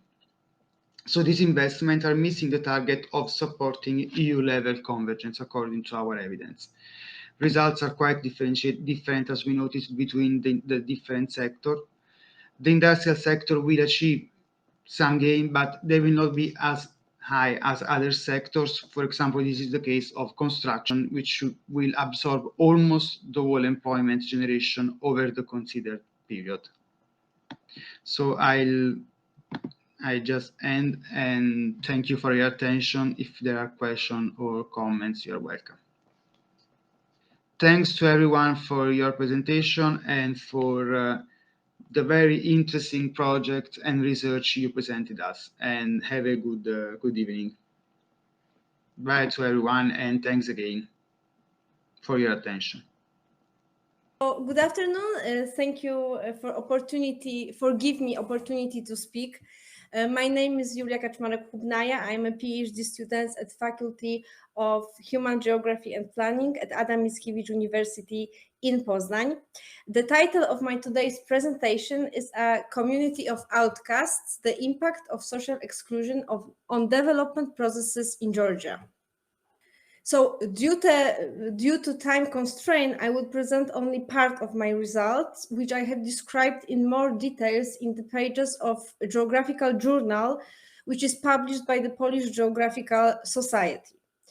During my today's presentation, I will try to answer the following research questions. So first, what are the main spheres, criteria, and examples of social exclusion in Georgia? How does this phenomenon affect the development processes taking place in the country, and in which regions of Georgia are residents more vulnerable to social exclusion, and why? Okay. So let's start with the theoretical background, particularly with the term social exclusion, which is the most important in my presentation. So this term in the context of social relation was first used in the literature in 1974 by a French politician, René Lenoir, in his work Les Exclus. And this politician described the leakness of the French social security system, and he used the term exclusion to refer people who, as a result of not having access to the full spectrum of privilege available to the society at large, are to some extent excluded from the society. So we can say that social exclusion is a multidimensional concept which can be defined as the opposite of inclusion, so of participation. And of course, this term can be understood in two ways, as a process and as a state. From the perspective of my today's speech, it's also very important, very essential to determine the relationship, the link between social exclusion as phenomenon and the process of socio-economic development. So what is the most important is that social exclusion affects the deterioration of the quality of social capital, which is an essential important factor in the development of contemporary states countries. The multi-phase nature of this phenomenon and it prevents significantly higher the elimination of development disproportion. What is important from my point of view is the feelings of people, such as alienation, frustration, and lack of prospects, because people are often, which are excluded, are often more passive and more susceptible to manipulation by the authorities and by the media. So despite many positive socioeconomic changes in the world, poverty is still the leading cause of exclusion. Okay, so please go, now we can go to Georgia, which regarding its independence in 1991, following the collapse of the Soviet Union. Of course, the collapse of the system, this previous system, was associated with many positive aspects. It allowed democracy, freedom of speech, and the free market to return to Georgia. But from the other hand, the new circumstances have led to many negative effects. In the 90s, many of the Georgia's inhabitants fell into poverty and even extreme poverty. Devastatingly high social inequalities were increasingly very visible and very quickly visible, of course. So what is important from my perspective is the current situation. So now Georgia is in prolonged process of systemic transformation. The Rose Revolution of 2003 symbolically started the systemic transformation of this country. The scale of the internal problems that exist in Georgia for more than a decade after independence means that for many years the country was effectively unable to begin the process of necessary transformation. Despite a lot of positive reforms, for example, during the president time of Mikhail Saakashvili, carried out after 2004, the quality of life of Georgian citizens has not improved dramatically. For example, from the left side, you can see that in 2021, more than 70% of Georgian population still live below the absolute poverty line. The problem of long-term poverty mainly affects in rural areas. Many of the country residents are unemployed. From the right side, you can also see that the problem is the self-employed share of self-employed people in total employed. Why? Because this kind of employment in Georgia, in Georgian reality, really often actually mean hidden unemployment. So now I would like to explain you why in title of my today's presentation I use a term, a community of outcasts, in the context of Georgian society. It's worth nothing, of course, that other researchers in the past have already used this term when they were talking about social exclusion and about relation to excluded people. So as shown, the result on research conducted by the World Bank, the group least threatened with exclusion are first young, second healthy, coming from the so-called good families, have no criminal records, urban heterosexual, orthodox men, ethnic Georgians who have not experienced interior displacement. So it's a very small group in this country. So we can say that social exclusion is widespread in Georgia and can affect almost every citizen of this country. A significant part of society is exposed to this phenomenon due to more than one criterion. Okay, so in Georgia, an individual or group people is excluded based on several types of criteria. One of the main factors influencing the occurrence of exclusion is, of course, poverty, like I said before, often linked to peripheral residence, especially rural areas in high mountains, and age. Patriarchy and traditions means that exclusion is also often experienced by women and non-heteronormative people. In a multinational country like Georgia, ethnicity is also an essential, very important criterion for exclusion. So as the GDP per capita figure illustrated, maybe first look at the left side, Georgian regions are highly differentiated regarding socioeconomic development. So the most developed unit is, of course, the capital, Tbilisi, and in contrast, the most problematic, least developed are Guria, Shida-Kartlia, and Racha-Lechkhumi and Kvemos-Faneti. In case of the later region, the Racha-Lechkhumi and Kvemos-Faneti, I should say that the figure for GDP does not really reflect the actual scale of problem inside this region because of suffering of the population for many years in this place. So this is better illustrated by the second figure from the right side. By the individual region's share of country's GDP is only 1% for Racha-Lechkhumi and Kvemos-Faneti. Okay, so now we can move on to present data describing the diversity of the different regions in terms of their inhabitants' exposure to social exclusion, to this phenomenon. Due to data limitation, I will only refer to the selected examples, not every data which I checked before. So as I mentioned, poverty is one critically important determinant of exclusion. A difficult material situation often affects the unemployment. As this figure illustrates, the problem of unemployment does not affect Georgia's region equally. The residents of Racha-Lechkhumi and Kvemos-Faneti are the most exposed to this. The situation is similar with the earnings.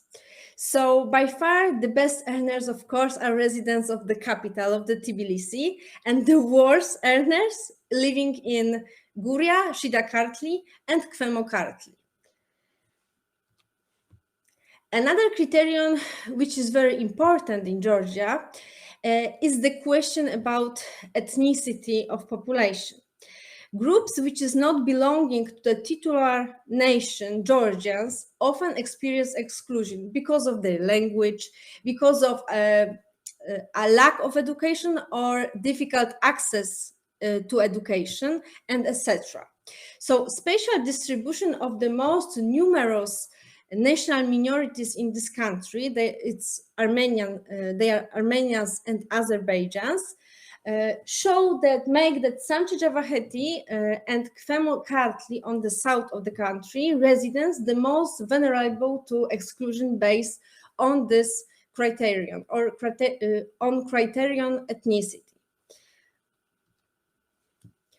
Another criterion is age, and in the case of Georgia, where pensions are merged, are often linked to financial problems and poverty.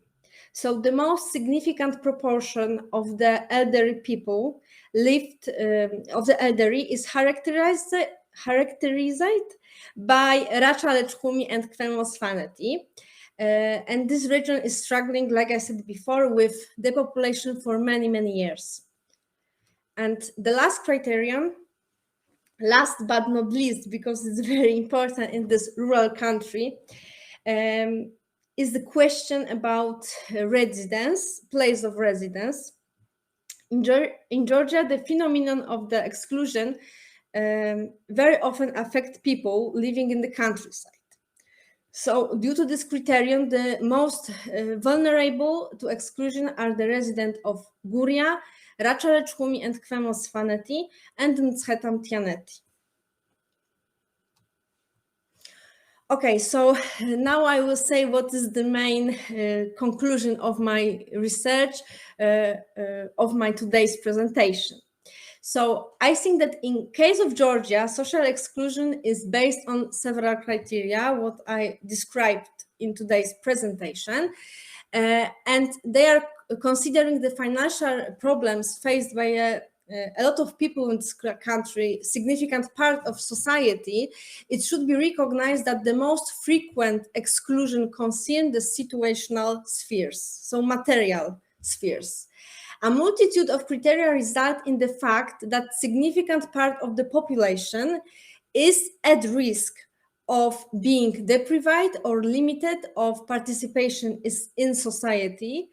Third problem, I think, is lack of statistical data, because therefore assessing social exclusion impact about individual units in Georgia is very difficult.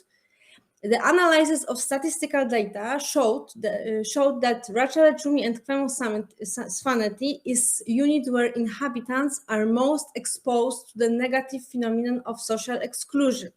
This unit is also one of the least developed regions in Georgia. And in my opinion, from one side, social exclusion, of course, have very negative impact on development processes. But from the other hand, a region's low level of development may also contribute to the deepening exclusion problem among the inhabitants. So we can see the vicious circus mechanism in some Georgian regions. Thank you very much for attention.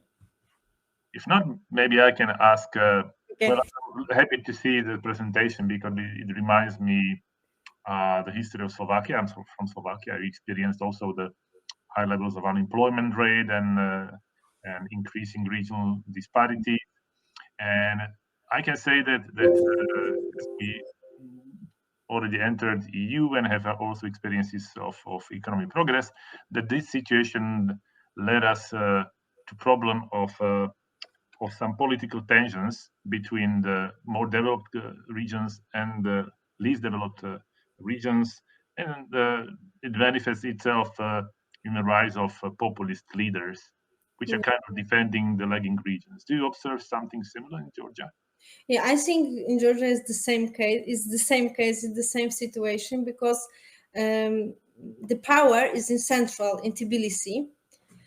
So region, they don't have, I think, any power in this country, even any money. Everything is going from the capital.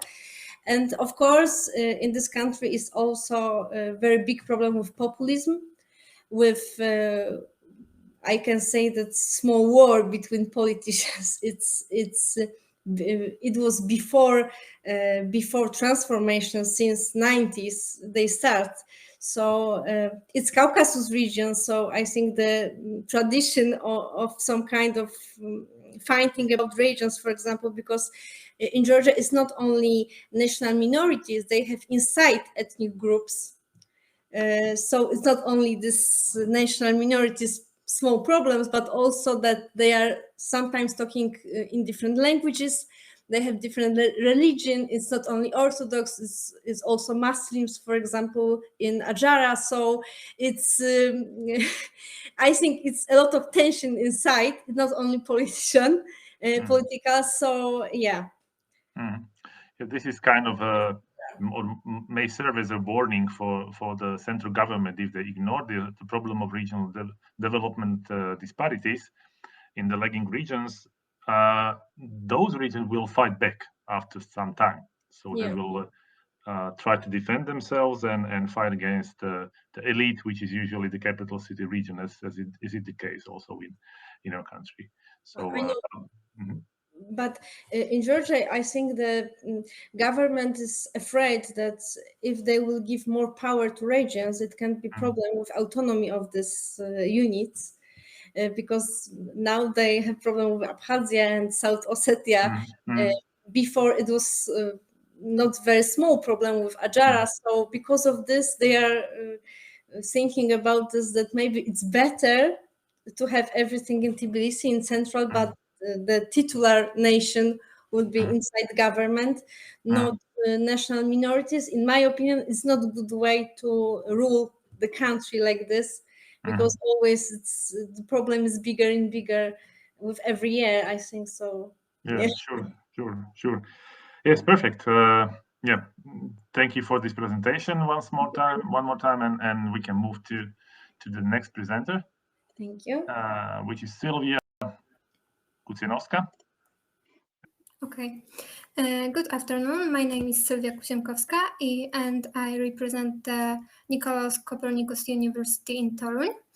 And I have got the pleasure to talk to you about perception and social awareness in the management of the renewable energy sector, an example of the Lipno-Powiat. In the presentation, I will present theoretical frame, aim and research question, research area description, research results, and conclusions.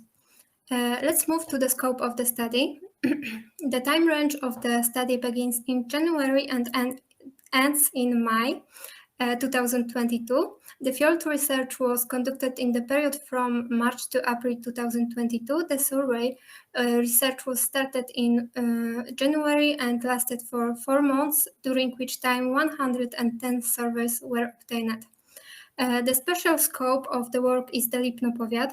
I chose the place because of the easy access to RES facilities, which is related to the place of residence, and due to the fact that the Kujawian-Pomeranian Spatial and Regional Planning Office in Włocławek, Lipno-Powiat has a large source of energy from energy sources in terms of wind and sun to a regional state.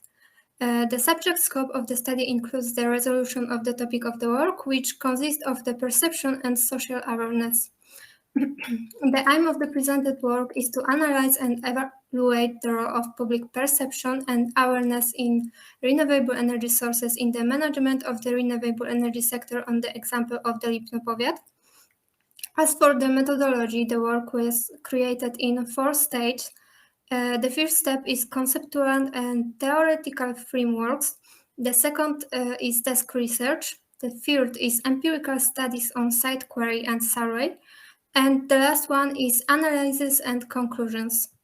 2 research questions were posed in the work. The first concerns the intensive development of small individual RES power plant and large-scale wind and photovoltaic power plants, which is why it was assumed that the inhabitants of the area will have diverse opinions on them. The second, on the other hand, concerns the success of the transformation process, including acceptance of change and innovative solutions, which is related to knowledge on a given topic. It was therefore assumed that the growing popularity of photovoltaics, in particular among individual recipients, will be noticeable in the area of the Lipno-Powiat. This study was conducted in the Lipno-Powiat of the Kujawsko-Pomorskie Voivodeship. It is an area representing Law 1 administrative level NUS 4. This map shows the distribution of installations that obtain energy from energy sources, where prosumer installations are not included. We can see that numerous wind farms are located in the southern and central part of the Powiat. The social structure of one of the most sparsely populated powiats in the voivodeship is dominated by women. It is a border area in the voivodeship, peripherally located in relation to the main cities of the region, and thus representing as internal periphery marked by a number of socio-economic problems, including a negative migration balance, the population, progressive pauperization, and marginalization. The limitation of the situation related to the pandemic forced the use of a hybrid method of obtaining answer to the survey questionnaire CAVI and at the same time PAPI. The socio-economic structure of people is represented in the table. Out of 110 respondents, 69 are women and 41 are men. The largest group that took part in the study were residents aged 20-29. The second place was taken by people aged 40-49. The smallest group of survey participants were people under 20 and over 70. An important issue in the context of research on the perception of rest in the potential use of one's own home, which clearly indicates the need for fuel, a source of heat. Most of the respondents live in detached single-family houses. Referring to social awareness in the field of renewable energy sources, it can be seen that the general knowledge about RES reaches an average value, which was indicated by almost 60% of respondents. When asked about an alternative source for coal fuels, the majority of respondents were in favor of RES. When it comes to the distance of the RES installation from the place of residence, we note that almost 60% from respondents lived in close proximity to power plants that generate energy from renewable sources, up to 5 kilometers. Among all renewable energy sources, almost 60% of respondents choose solar and wind power plants as the best ones for the environment. The survey also asked about the impact of renewable energy installation on physical and mental health. Among the residents living within a radius of 1 kilometer from the RES unit, almost 60% denied any impact on health. On the other hand, as the distance to RES power plants increases, the share of responses declaring the impact of new power plants on well-being and health increases, which seems to confirm that the stereotypical and schematic perception of RES is still strongly present. The slide presents socio-spatial effects of the location of RES installations. When comparing respondents' answer to the question on the impact of RES on quality of life and the landscape, an extremely interesting picture emerged, shaped by variables related to the respondents' level of education and social status. Overall, far more respondents indicate a positive impact of RES on quality of life compared to the number of responses stating a positive impact on the landscape. In contrast, the negative assessment of RES are far more related to the landscape than the quality of life. Among these effects of concern to the public, the following are mentioned first and foremost: effects associated with the operation on wind turbines, which are numerous in the study area, including trees to bird migration, shadow flicker effect, and noise. When asked about the occurrence of nuisance related to RES installation, the majority of respondents, constituting 70% of the total, claim that they do not occur. Drawing our attention now to perception of renewable energy in the opinion of RES installation users, we can note that over 50% of our respondents currently use or will use renewable sources in the near future. In particular, users use energy, and it is nearly 50% of respondents. Referring to the reasons for choosing renewable energy, it is primarily concerned for the natural environment, about health, or energy independence. When asked about their satisfaction, the majority of users are satisfied with these technologies, and only a small percentage of 3% of people are rather dissatisfied. Let's summarize briefly what we have looked at presentation. Solar energy enjoys the most positive reception among the powiat's inhabitants. The least valued sources of renewable energy is biomass and biogas.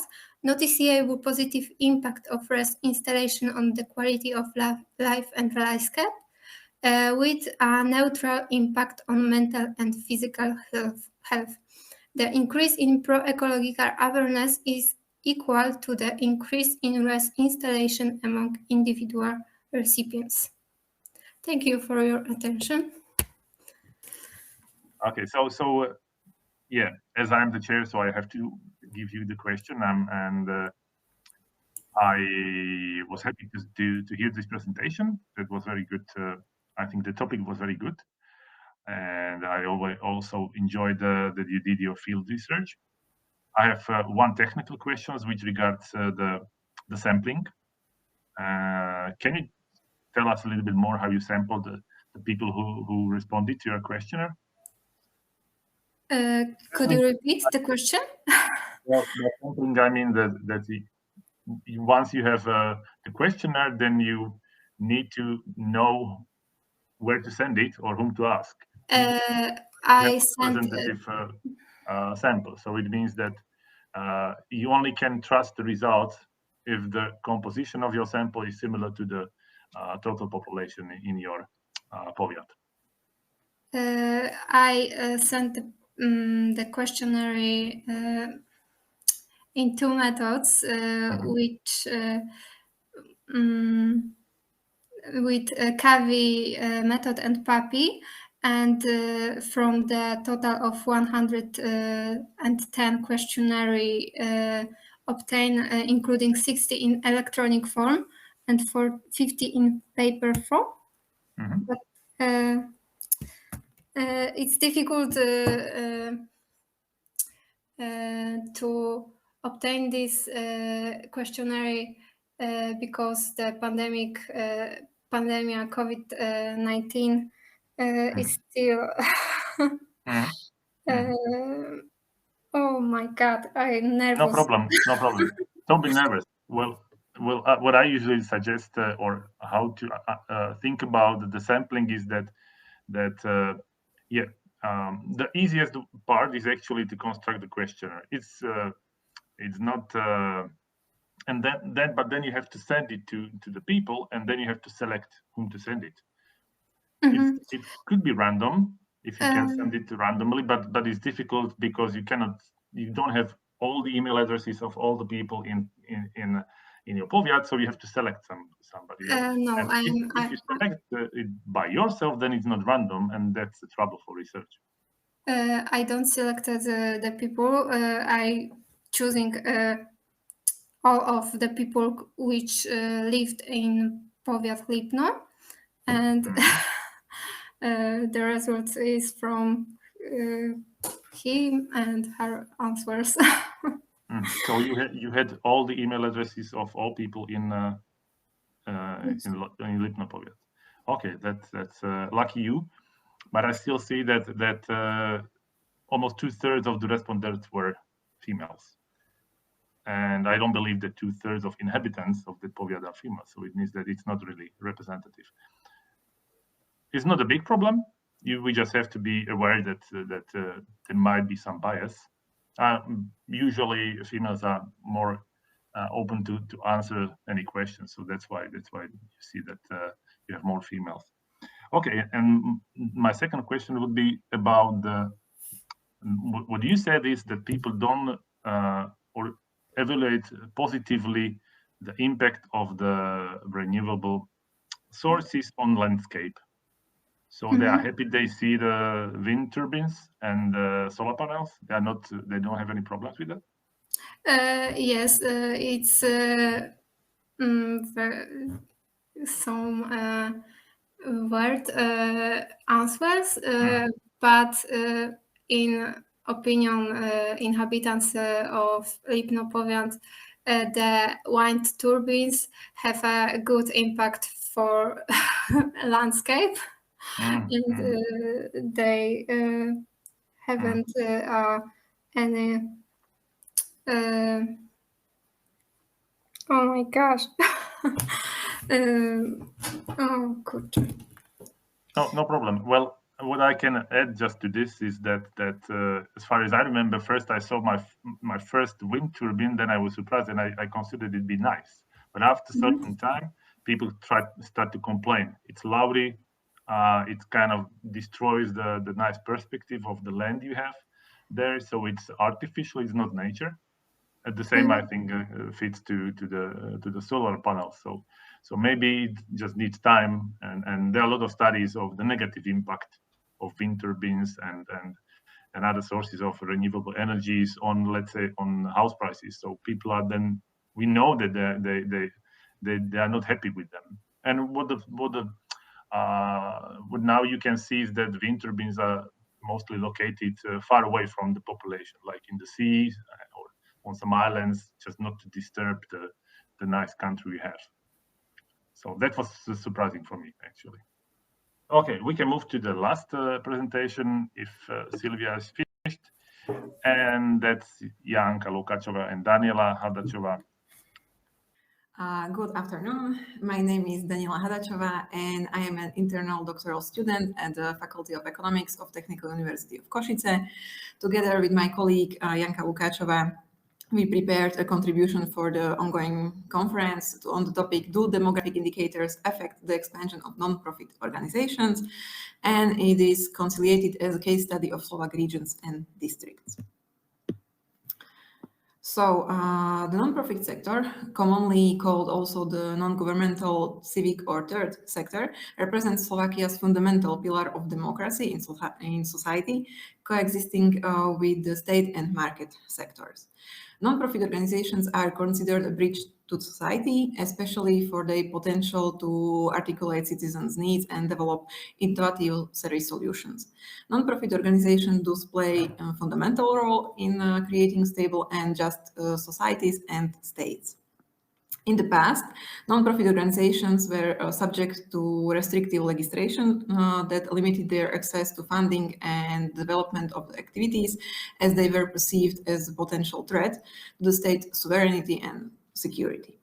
This was also proven in the territory of Slovak Republic, especially during the time of the communist regime, or also subsequently also during the time of socialism.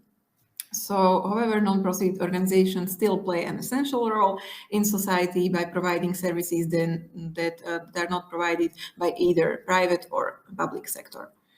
And therefore, greater liberalization is noticeable in this area, but to move on to our own analysis, we can state that there currently in Slovakia are 79,697 registered non-profit organizations, while our analysis focuses on 79,213 of them that had a specified legal form. So our dataset was obtained from the online platform Finstat that contains all the information about the registered organization in Slovakia and also non-profit organizations. So analysis thus captures the current state of non-profit sector organization until the beginning of the October of 2022, so it's quite recent, while we use the most current demographic data from the Statistical Office of the Slovak Republic. Among the goals of our contribution is an analysis of the development of the establishment and demise of non-profit organizations in Slovakia. Also, it's an analysis of the number of non-profit organizations registered in individual regions of Slovakia. Then it's analysis of number of Slovak non-profit organizations by type of legal form and SKNAIS category, as well as analysis of the relationship between the number of non-profit organizations and demographic factors in selected areas and regions of Slovakia. So on this slide, you can see the development of non-profit organizations, establishment and demise in the Slovak Republic territory from 1905 till 1992. So we can see that the greatest boom in the creation of non-profit organization in Slovakia was recorded after 1989, of course, because of the change of regime, so transition from the totalitarian to democratic. But for our presentation, we mostly focus on the newest era. So since Slovakia was created, thus from 1993 till, as I said, October this year. So we can also see the development of establishment and demise of the non-profit organization in Slovak Republic in such period.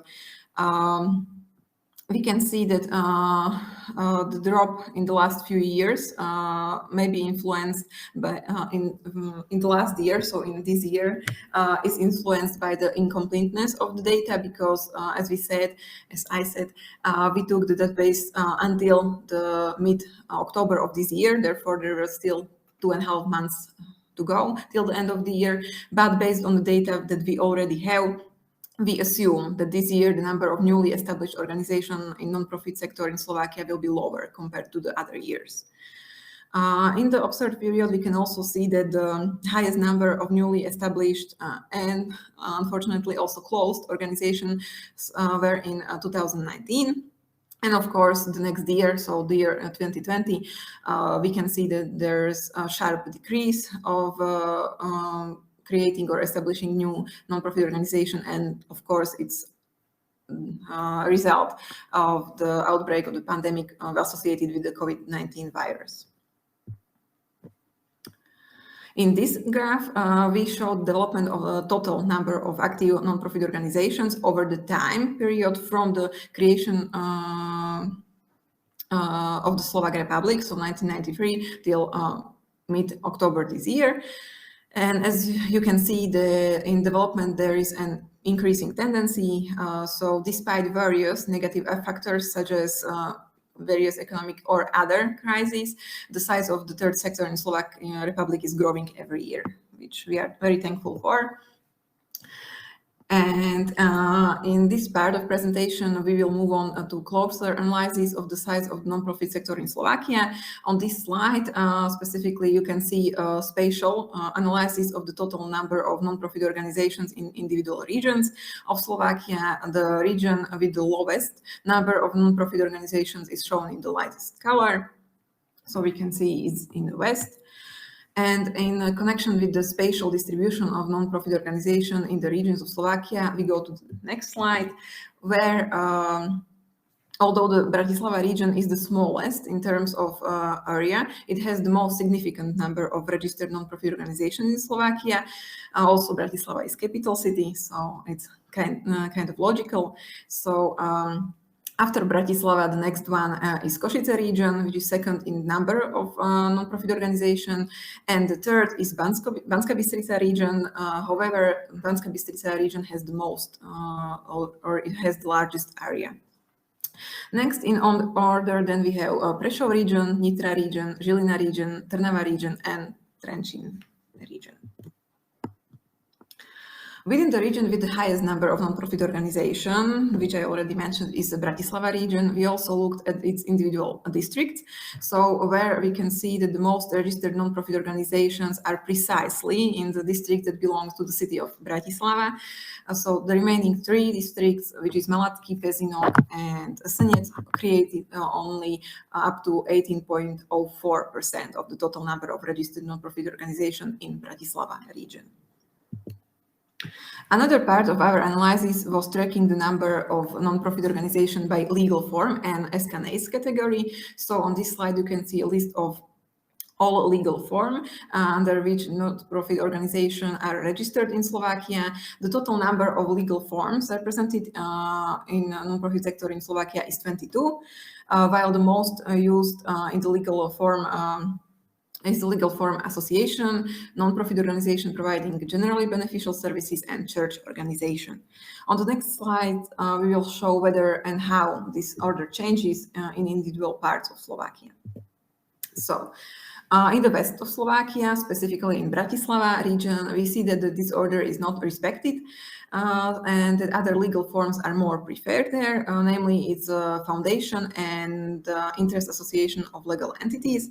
However, in other regions in the west of Slovakia, as you can see here in Trnava region and also in Trenčín and Nitra region, the legal forms that were represented in the entire Slovak Republic are preferred. Then we move on to Central Slovakia when we have two regions, and the most preferred legal forms, of course, here are the same as in the whole Slovak Republic. So it's association, non-profit organization providing generally beneficial services, and church organization. But moreover, in the Žilina region, we can see that church organizations are more popular or more in number than non-profit organizations providing generally beneficial services. And in the east part of Slovakia, the first three most represented legal forms are identical to the ones represented the whole Slovak Republic. Subsequently, we move on the analysis according to the SK-NACE category, where in contrast to the legal form, which we said that was 22 represented legal forms, we traced down 105 categories of SK-NACE into which non-profit organizations in Slovakia fall. Due to the shortness of time in this conference, we selected only those SK-NACE categories that contained more than 1,000 non-profit organizations registered there. And you can see them on the slide. So these first 9.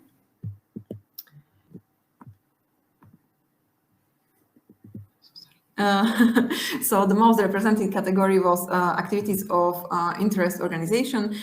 Interesting finding is that up to 3 categories dedicated to sports, which is sports club, sports facilities, and sports activities, were in the first 9 most represented categories in Slovak SK-NACE. So in Slovakia, we do a lot of sports. And based on the most represented SK-NACE categories, we created 4 groups of SK-NACE categories in which we analyze the relationship between the number of non-profit organizations in such category and demographic indicators. For this analysis, we left out 2 categories, unfortunately, and it's namely activities of interest organizations and activities of other member organizations.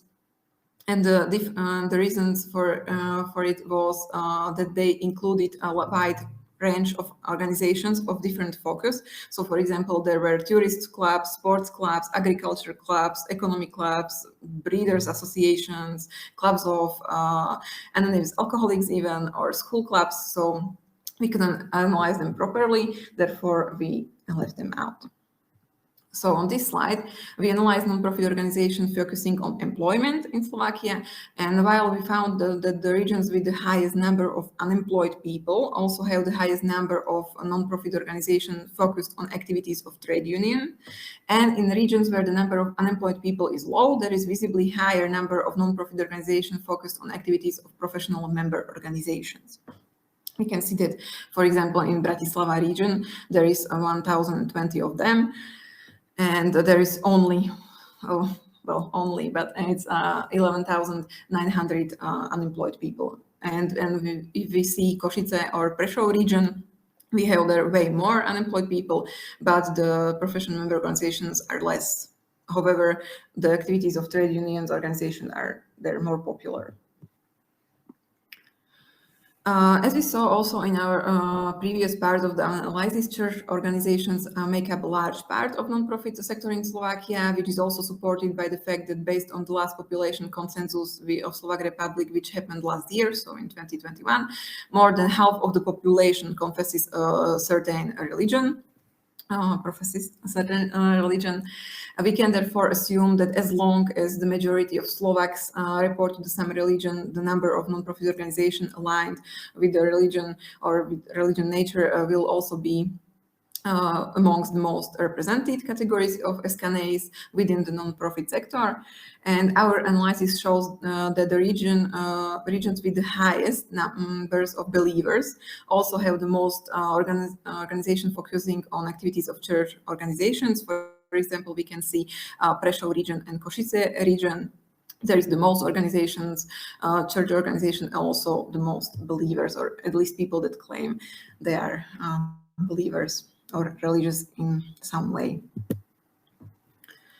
Also, as we have already mentioned, sport organizations are often represented within the non-profit sector in Slovakia. The majority of Slovak clubs in Slovakia focuses on children and young adults, which is also why in our analysis we examined the correlation between the number of students in individual parts of Slovakia and the number of non-profit organizations of sporting nature. As we can see in Western Slovakia, there are most sport-oriented organizations and all at the same time the highest number of students. And similarly, in other parts of Slovakia, with the decreased number of students, the number of sport-oriented organizations also decreases.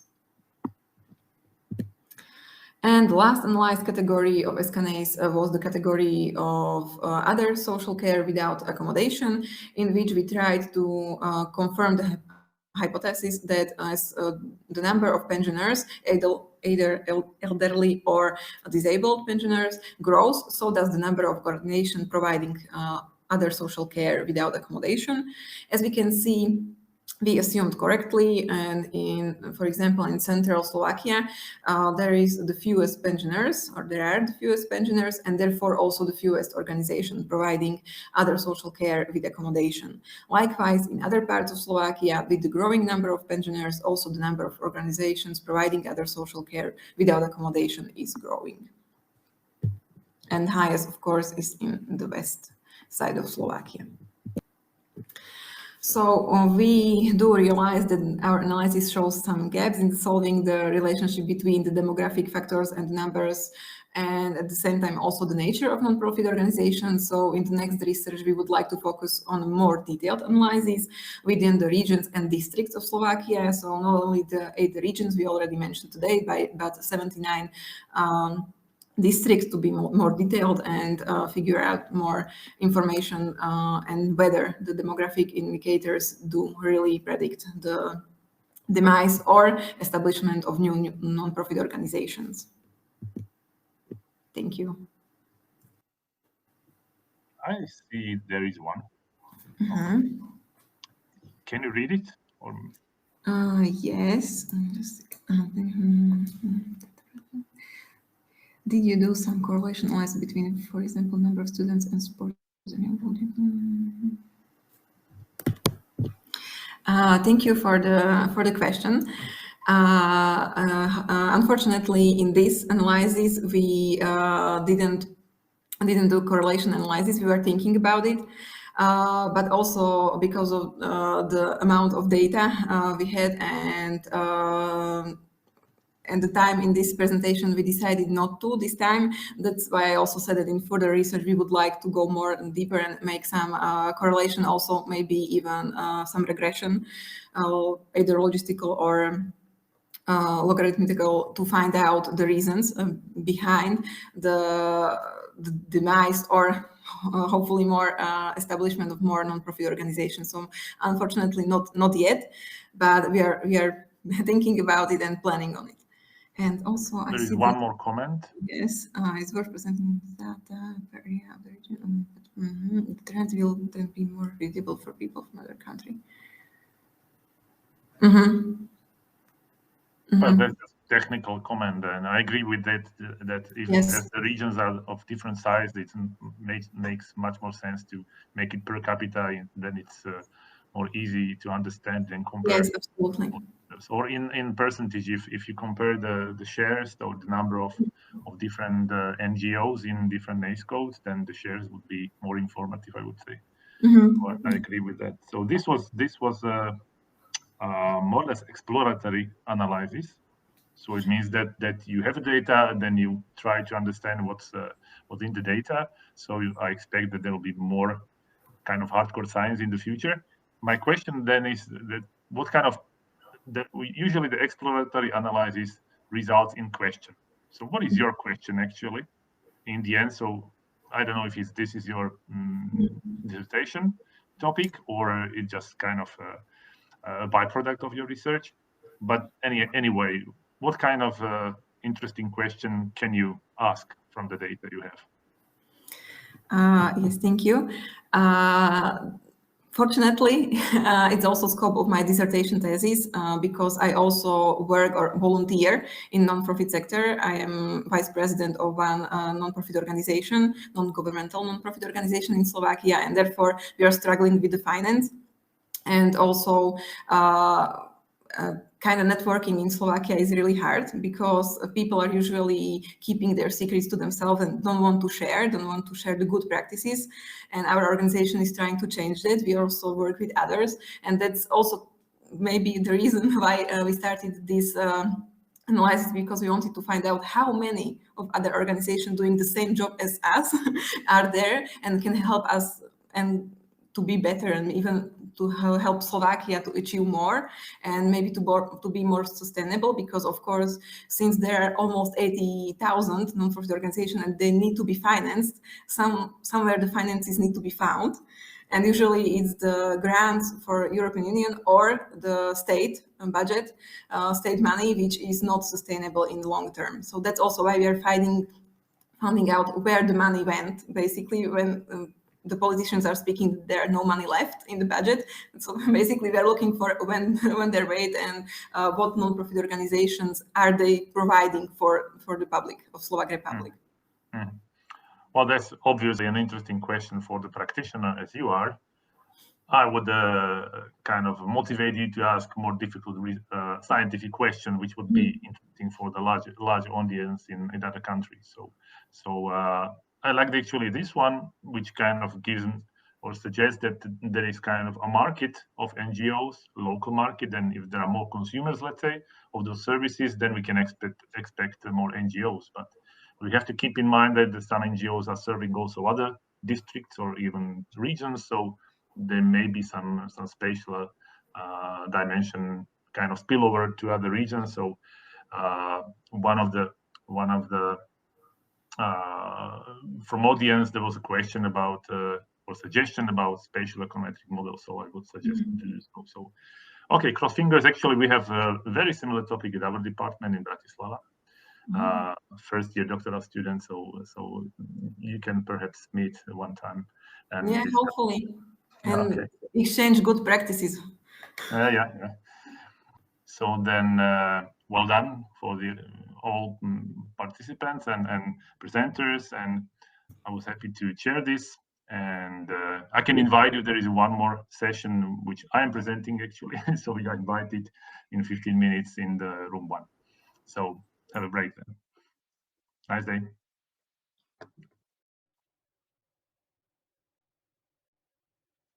Good afternoon to everyone. Sorry for this technical delay. We will have a interesting, concise session on regional economics. As I checked, all 3 presenters are here. I would like to allocate only 15 minutes for our presentation, and we might have a few minutes for discussion, even accepting questions, Q&A via the website. So the first presentation is sharing by Stefan Apostol and myself. We are affiliated University of Pécs, Faculty of Economics, and all 3 presentations are interrelated somehow. So we are going to present on the FDI in regional economic growth, but other presentation on European value added and the convergence issues in the Mediterranean regions. So a role of the foreign direct investment in regional growth, it's a kind of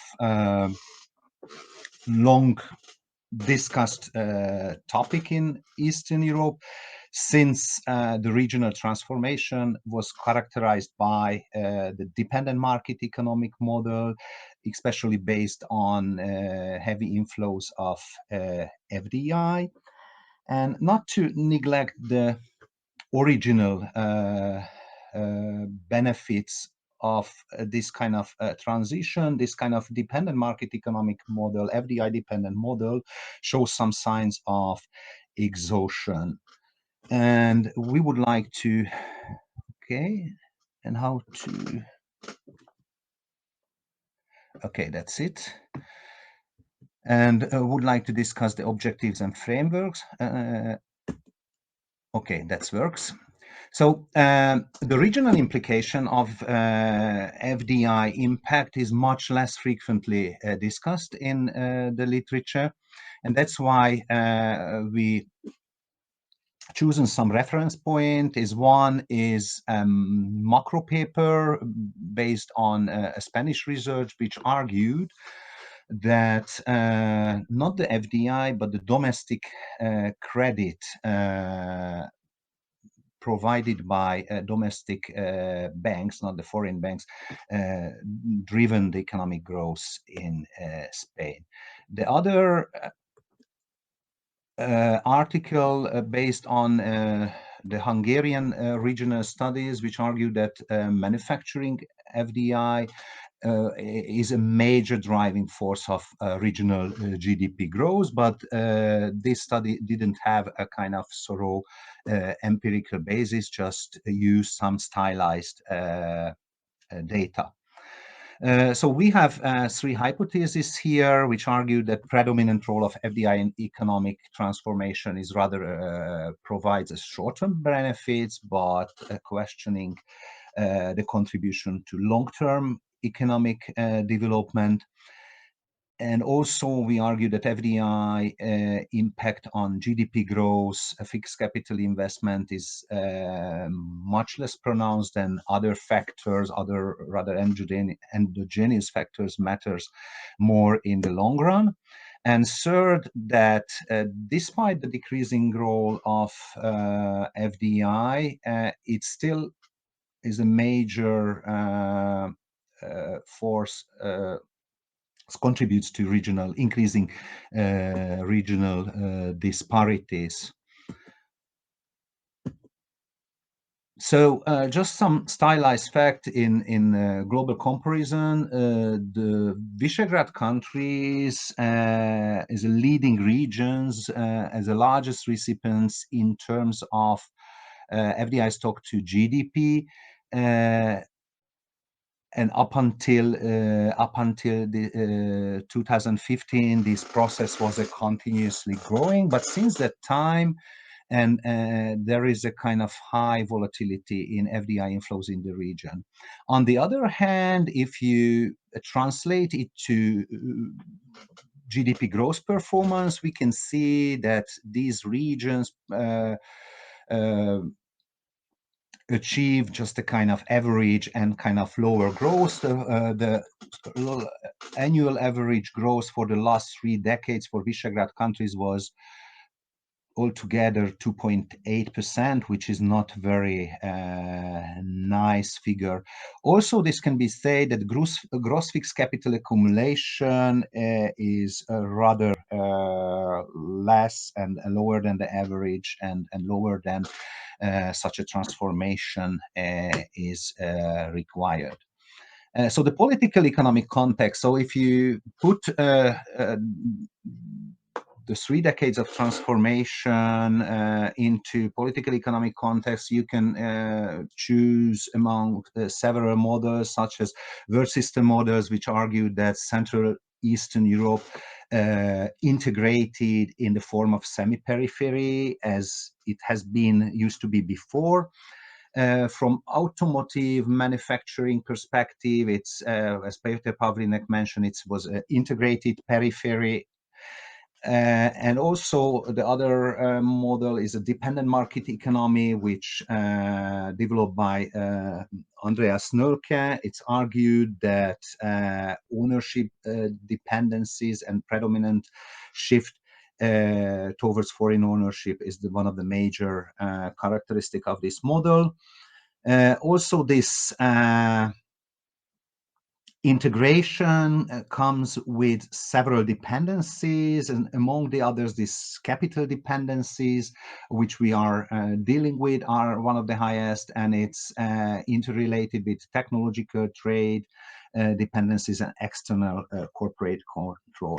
I would like to just show one of Stefan simulation, which shows the kind of contradictory characteristic of this dependent market economic model, which shows these graphs that economic complexities in the region are quite high, but doesn't goes with similar figures for technological complexity. So which means the major activities, even if they are complex activities, are rather low-tech or medium-tech processes of assembling, and technological development still developed in the home countries of the investors.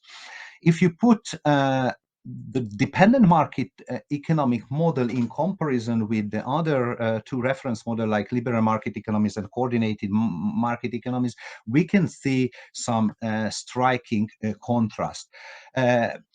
Unlike in the two other models, there are no major market institution and market coordination mechanisms. So neither the stock market, neither the strong domestic banking system are in place. So they couldn't provide sufficient internal capital, contribute to the sufficient internal capital accumulation.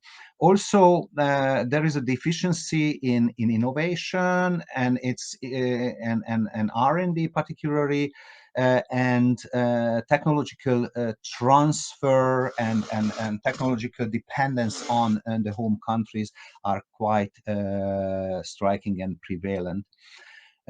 Also, the major coordination mechanism is rooted in the external control, corporate control, and these kind of subsidiaries are placed in the lower hierarchy within the corporate networks of multinational.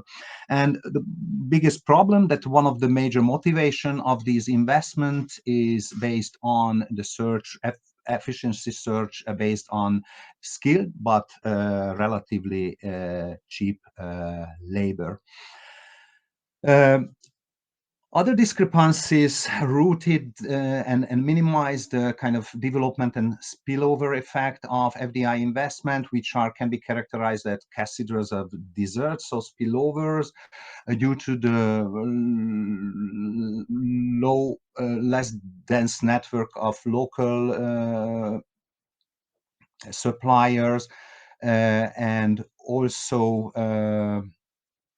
the less motivation for contribution to local development, basically neglecting the innovation and education sectors, and also the governments are spending much less in these sectors even than emerging market peers in Southeast Asia, for instance.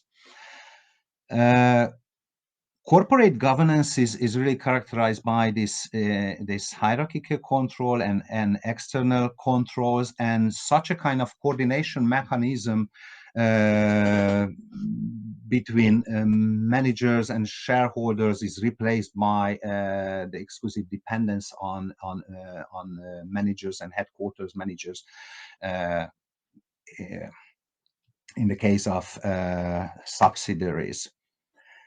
Some kind of figures showing the dependence is the very high share of employment serving foreign demand. So particularly in the case of Slovakia and Hungary, the largest share of employment devoted to the foreign-owned manufacturing sectors related to the subsidiaries.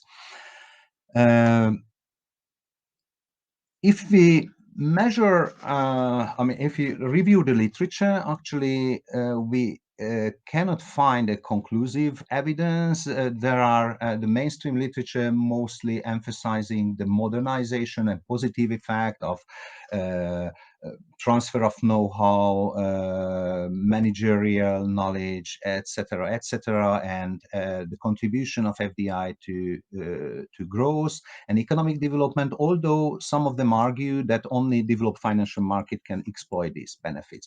There are counter-arguments which almost exclusively emphasize that only small fractions of income and profit generated by this project can be captured by the home economic.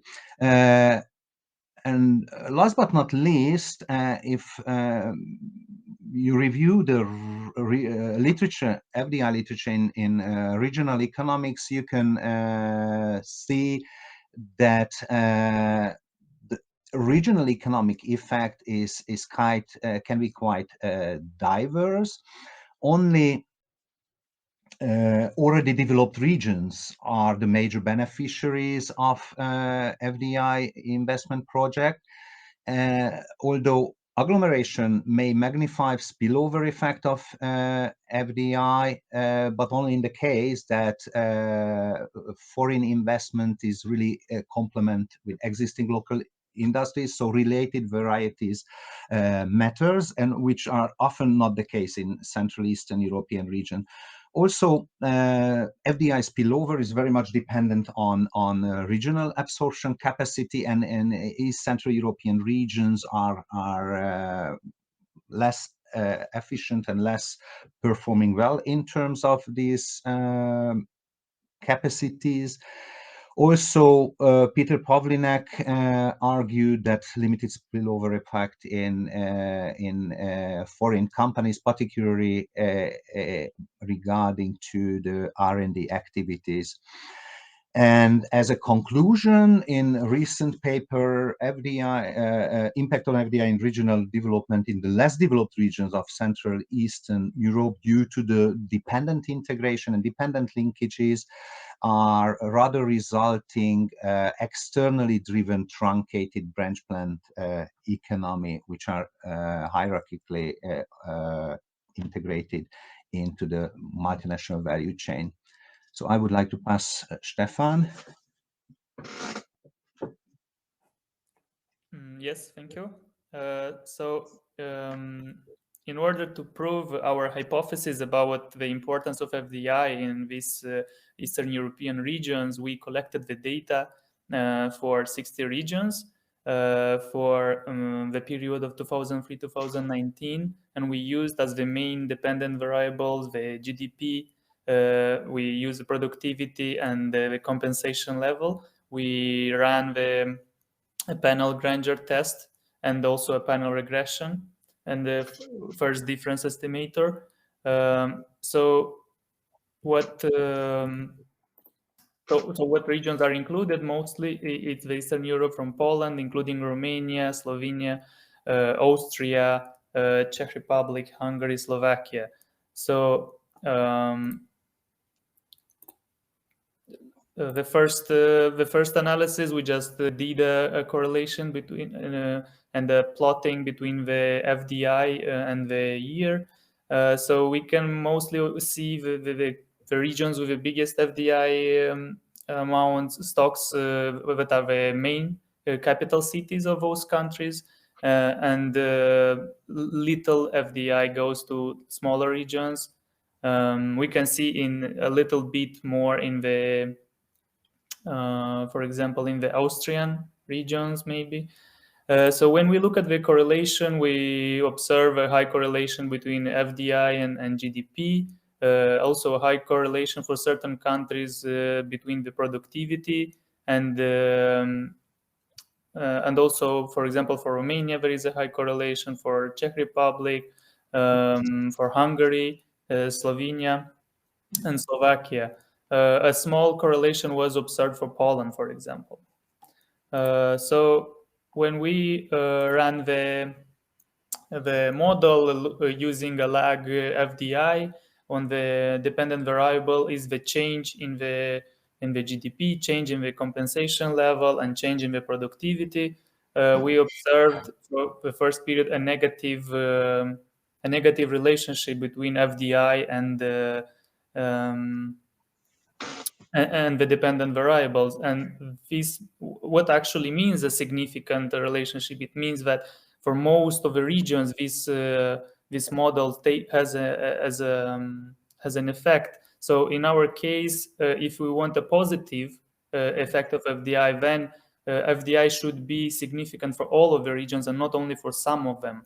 So when we look at the Granger causality test, we observe that actually there is mostly a correlation between the FDI and the GDP, and the FDI may Granger cause the GDP. However, this effect was not seen in case of productivity and in case of compensation levels. Going to the results, what we can observe that in short term that it may be a relationship between FDI and the GDP. However, on the long term, we have a negative significant effect. And the panel Granger causality test does not show significant results for majority of variables. However, when we look at specific regions, this effect changes, and there may be an impact, for example, for the Sud-Est Romania region or Pest in Hungary or the Budapest. So, however, these regions are mostly dependent on the FDI. So this means that knowing the FDI, you can predict the productivity, or you can predict the salary levels. So mostly the gross fixed capital formation in this in certain regions comes from FDI. However, with exception of some Polish regions and the less developed regions, which the gross fixed capital formation comes from European funds. So there is a sign of a dependent market economy in these regions, and there are no other means of capital accumulation, for example, capital markets, networks of shareholders, or domestic bank lending. So in conclusion, we can say that FDI may help certain regions. However, there are specific regions that can benefit from FDI, and the effects of FDI, like generalizing them, was quite inflated, the results, and the amount of capital does not necessarily translate into growth. So it may be beneficial only for specific industries and regions. Also, the effect of FDI was taken out of the context during the research past. So we mainly have to see how those specific regions that are benefiting from the FDI, what do they have and others do not have. So what could help these regions that not benefit from FDI? They may invest in education, they may invest in technology development themselves, rather than taking and benefiting from the corporate investment. So in conclusion, the FDI may actually decrease the productivity of certain regions, and that was observed in different questionnaires with the local producers. So it does not necessarily promote a change towards a healthy market economy. So as this is also a generalization per regional level, and the FDI may benefit certain industries, we plan to look at the change in the productivity per industry and specific cases in specific regions. Thank you very much, Stefan. If you are finished. Yeah, so that's, I mean, we cannot come over FDI, but we have to move from FDI dependency toward more embeddedness and finding other indigenous alternative based on SMEs and indigenous multinationals. So thank you very much. I would like to ask Katarzyna. We would like to have an interesting paper on European value added in the context of cohesion policy, also other controversial issue in terms of efficiency and development outcomes. So, Katarzyna, if you are ready, the floor is yours. Good afternoon, ladies and gentlemen. My name is Katarzyna Stabryła-Chudzio. I represent Department of Finance and Financial Policy of Krakow University of Economics from Poland. My presentation concerns the European added value in the context of spending on cohesion policy from the EU budget. The agenda is as follows. So first of all, I present you the purpose of my study, afterwards the theoretical background, the research method, and the results. Everything will be ended by the conclusions. The purpose of my study is to find an answer whether the European Union budget creates favorable conditions for social and economic integration. Of course, from the point of view of the European added value, here on the example of the cohesion policy, but my study is wider, yes? So I concentrate not only on the cohesion policy, but also on other expenditure from the EU budget, but for purpose of our conference and our interest here, I choose only the cohesion policy to discuss with you. Of course, the context of the European added value from the perspective of expenditure from the European Union budget is connected with the economic growth and socio-economic development. I choose also the specific objectives, which are the questions.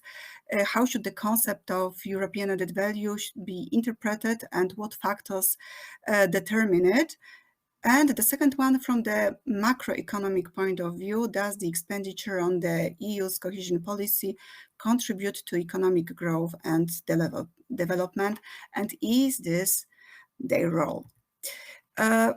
Of course, I used, first of all, the descriptive methods in the form of literature review. I analyzed Polish and foreign literature, but not only, I focused also on reports of the European Union institutions like the European Commission, European Parliament, and other think tanks which are connected with the European Union institutions.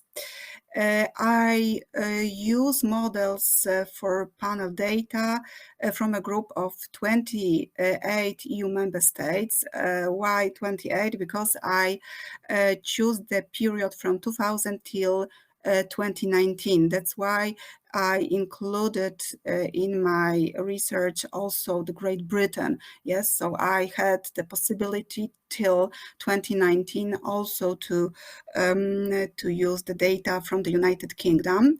Afterwards, it won't be possible. To verify the models, statistics such as adjusted coefficient of determination and Akaika information criterion with the Hanana-Quinn criterion were used. If we are talking about the European added value, this is the term widely discussed in literature from 20 years, but still we don't have the proper, or we could say exact definition or one definition what the European added value is in reality. Yes, we have many different definitions from completely different points of view.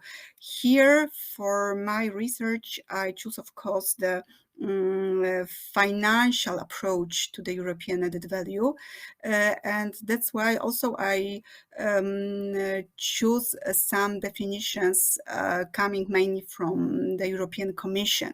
So according to the European Commission, that the European added value is something that should be the principle of the future creation, yes, of the European Union budget and the key test to justify spending at EU level. And I think that this is the core, yes, of discussion about the European added value, again, from the perspective of the financial EU finance or the financial point of view.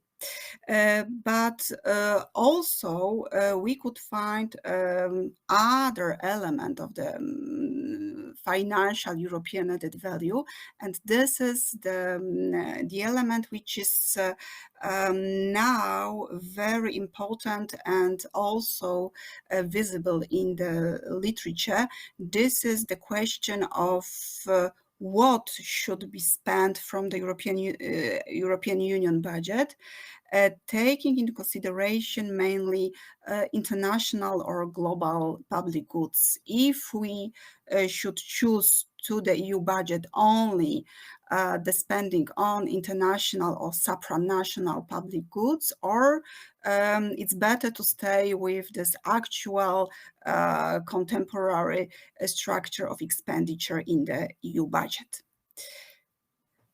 Also, we may find another perspective or another approach to the European added value.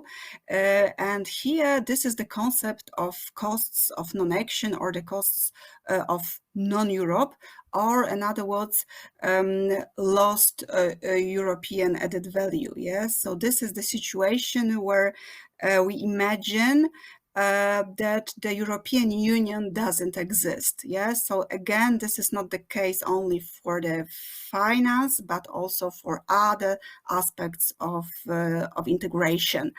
And this is very interesting because this is the we could say the opposite side. We imagine what would be the repercussions if we don't have the European Union integration.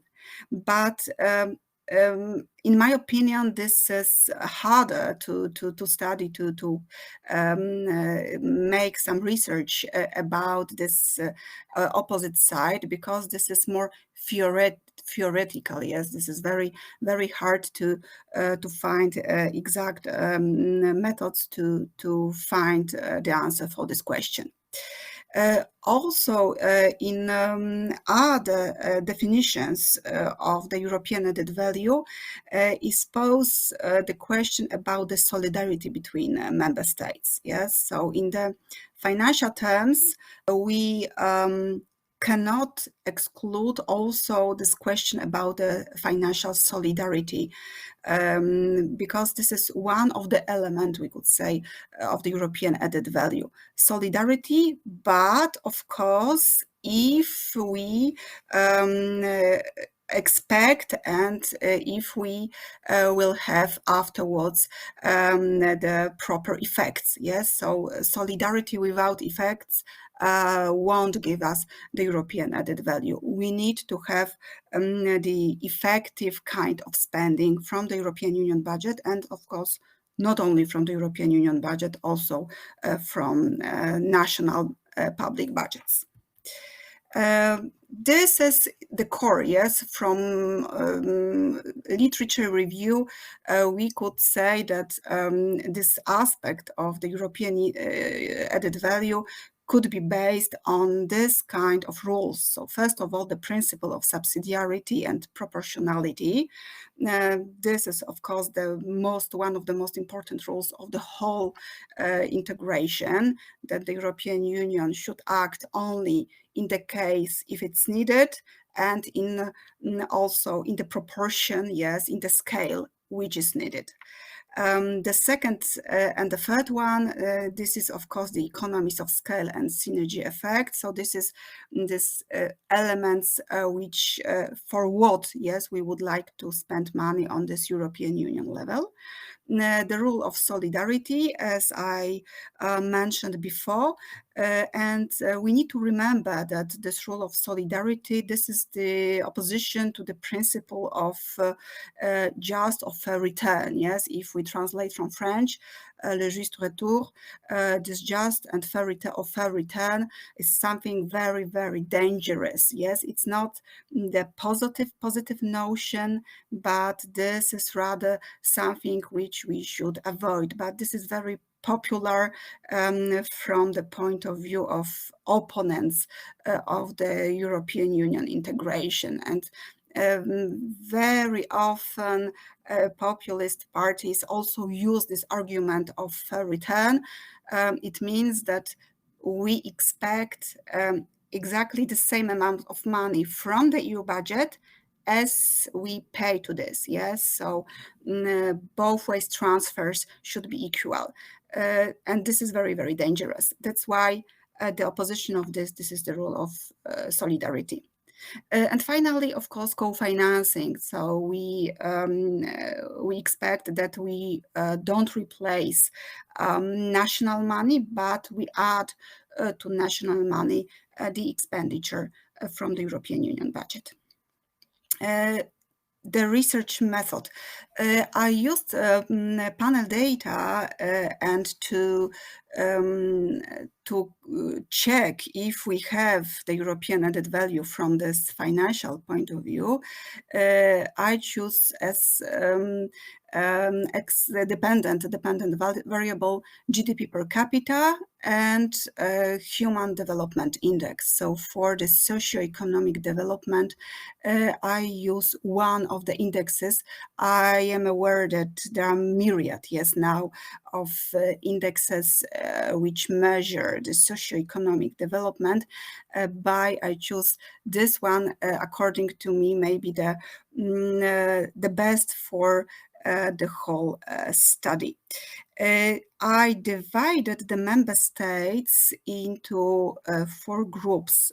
So not only I choose the whole European Union, of course, before the British withdrawal, but also I used the model for old 15, so before the big accession from 2004, and afterwards I choose a new member state, so EU 13 and EU 13 without Croatia. So I check if there are some differences between these two, yes, EU 13 and EU 12. The econometric modeling, so here, of course, as I mentioned at the beginning of my presentation, as explanatory variables, I choose not only cohesion policy, but also other categories coming from the EU budget. But here I focus only on this one category to check if the spending on cohesion policy is really needed.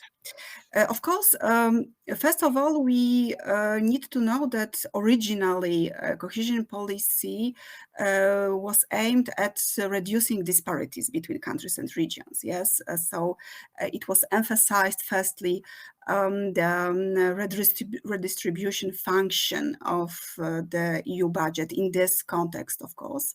Katarzyna, sorry to say that, but roughly 5 minutes. So you have, Okay. I see, there are some. Okay, yes, I try to be shorter. Okay, so since 2007, it was some redefinition or partial redefinition of cohesion policy.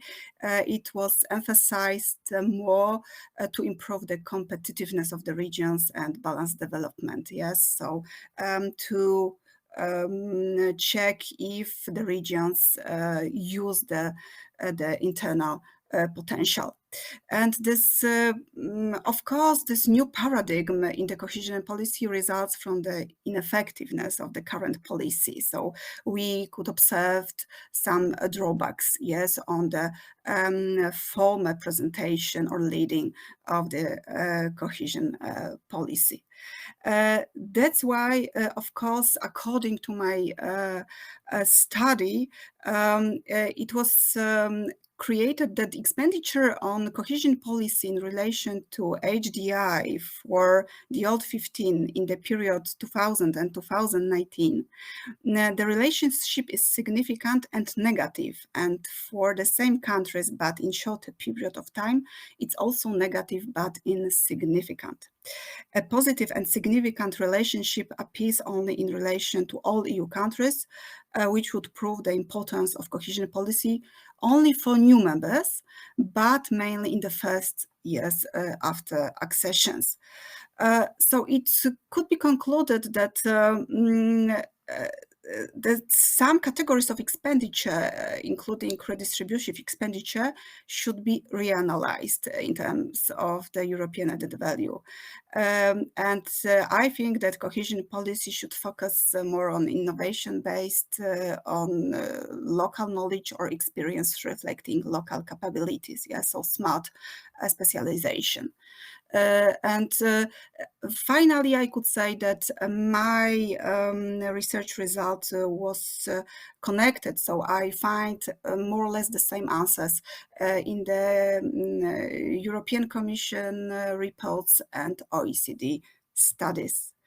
Thank you for your attention. Thank you very much.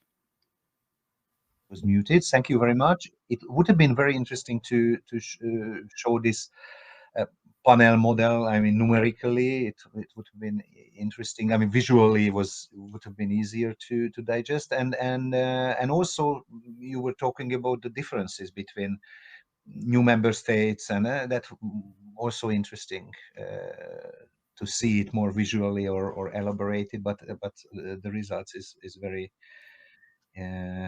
nice. Thank you very much. Thank you. There are 14 models, so it was very hard to show okay, yeah, presentations. Yeah, but you just could have been chosen one and visualize a bit more, but it's okay. Nice. And as I see, the presenter will be in the next paper about economic convergence in Southwest Iberian region, so Spain and Portugal case.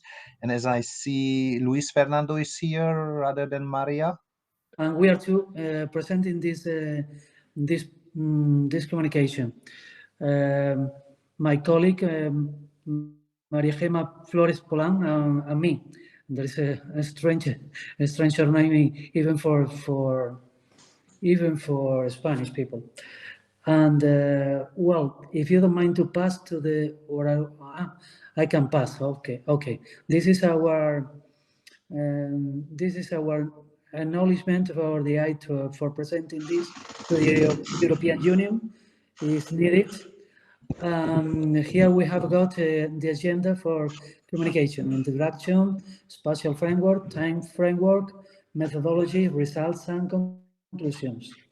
I will try to be as brief as possible.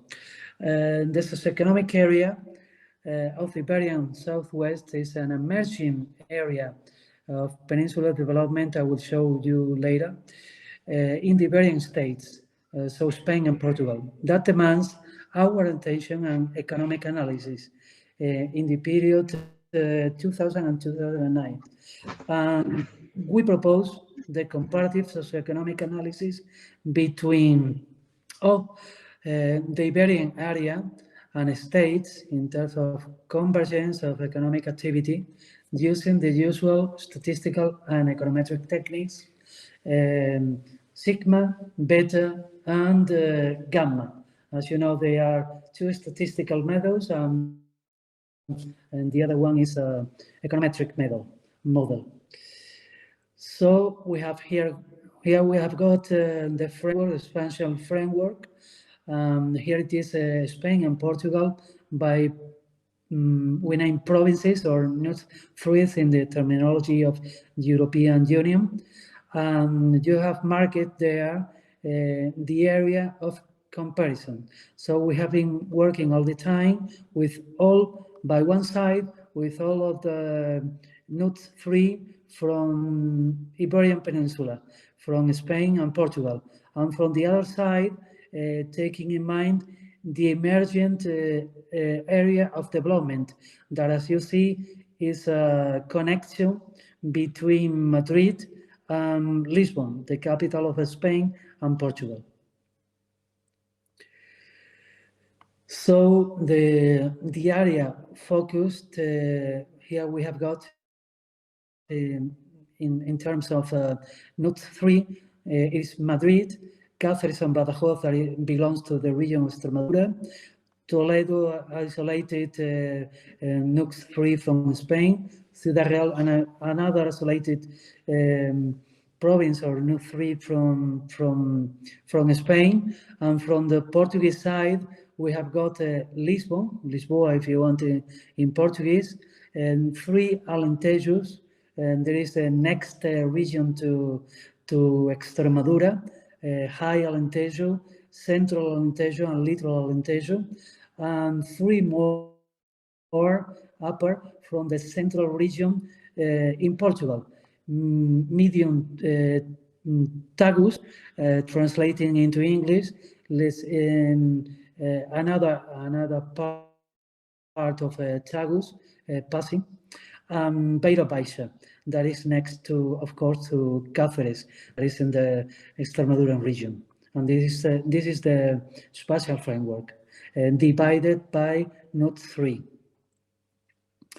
Here are the methodology, so simple. Spearman Rowe, Sigma, they are statistics, and of course, beta model, that is estimated econometric model. Here we have got the results for Sigma, and we have differentiated in the area with and without Iberian capitals.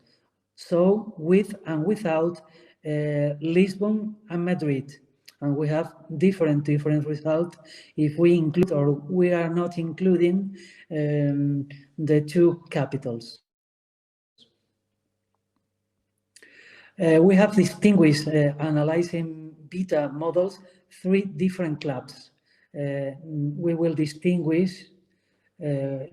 We have been distinguished in the communication, and you have the estimated values in our communication.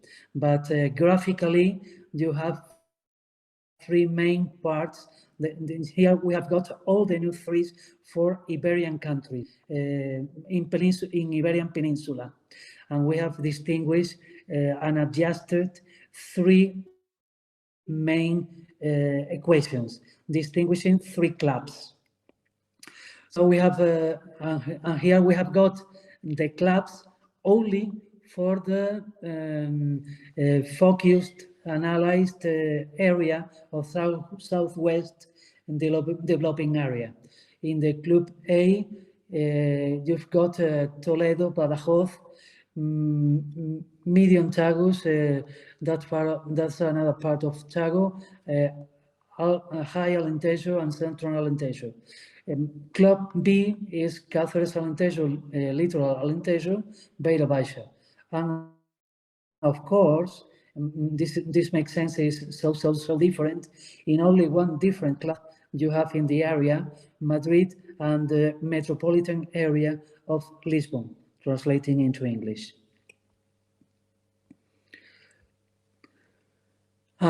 Here we have got the results for convergence in gamma terms.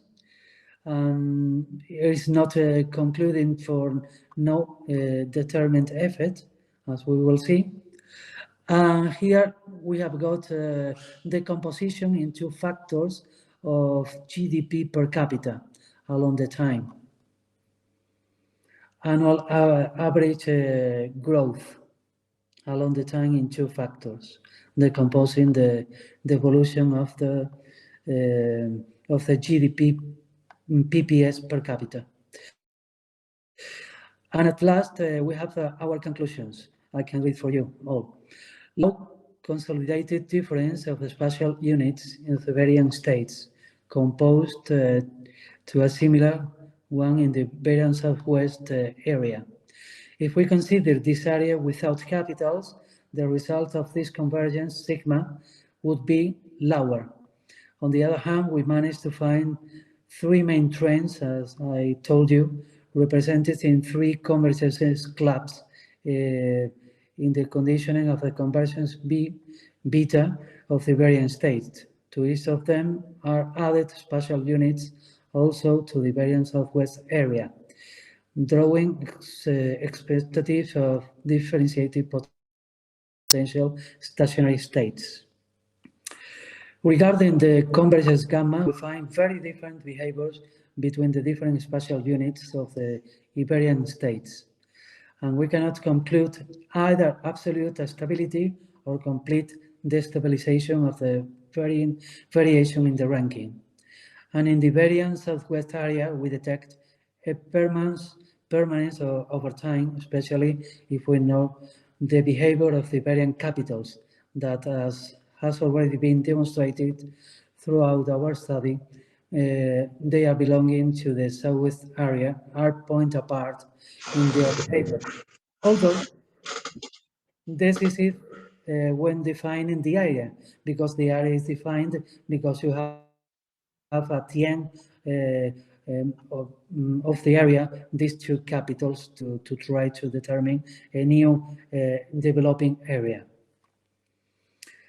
And we expect the future transformation even within how long expected along the time high-speed road, high-speed railway, not only a high-speed road. When studying the factor decomposition, GDP PPS, PC, in the last year of the period, its variation by, this is Spanish terms, is annual average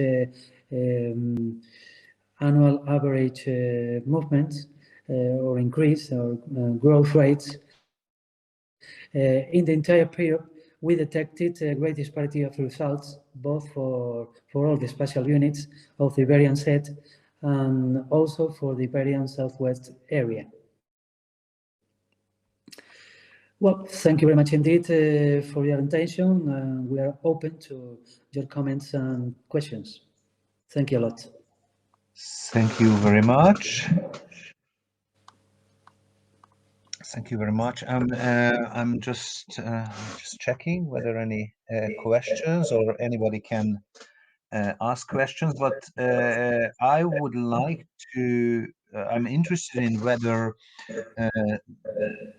since the crisis, is there any turning point towards increasing regional divergence in NUTS 2, NUTS 3 level in this Iberian Peninsula? So divergence and convergence, what is, and is it the 2008 as a, or not 2008, rather the Eurozone crisis is a turning point on this internal disparities? We'll must to check the values there. I can't remember now, excuse me. I mean, okay, if you, but I don't know whether we use this tiling. Okay, this was beta sigma convergence methodology used, but according to some European reports, there is a huge increase in disparities within the regions and among the regions in the Mediterranean. Of course, you have got an area that is of developing in Mediterranean area, and you also have got it is by the population, where you have got more population, of course, you have more activity. And Portugal, as I remember, is only the littoral and the peripheral area, and more populated is the peripheral area between Lisbon and Porto, and continuing in Galicia, there is another region.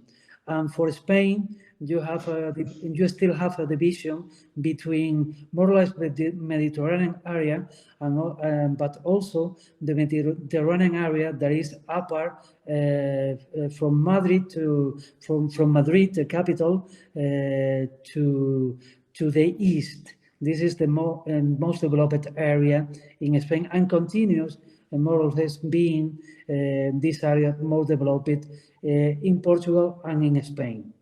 Okay, if I want to draw a map of where you can find the most developed areas in Spain and Portugal, and we were trying to connect some way, because the connection by the highway high-speed railway is going to be between Porto and Vigo. It must to be the littoral coast, the west littoral coast.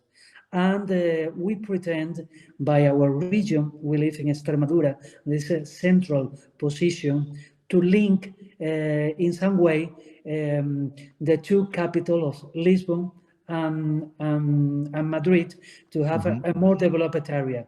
And anyway, to try to communicate the Atlantic area from Spain and Portugal to the Mediterranean area. That is to trace a development axis between Valencia and Lisbon, if you know a little bit. That is, Valencia is in the Mediterranean area, and Lisbon is in the other part. This will be a transversal axis crossing the peninsula without considering Madrid, and the other axis is linking Madrid to Lisbon, the area studied in this communication. Okay. Interesting. Yeah. So it's kind of traditional argument that communication axis, highways, high-speed railways, but not only. Also multimodal communication by roads. And what about the internet network and 5G networks? Are developed enough in this way? 5G. Yes, we have got enough. We have got enough development, but of course we still need our personal communication for getting more development. Okay. Thank you very much. Thank you very much indeed. I think we are even over time, and there is no any more coffee break, so we can close the session. So thank you very much for your presentation and for your attendance in this relatively late November time, and have a good evening. Thank you a lot. Bye bye. Adios.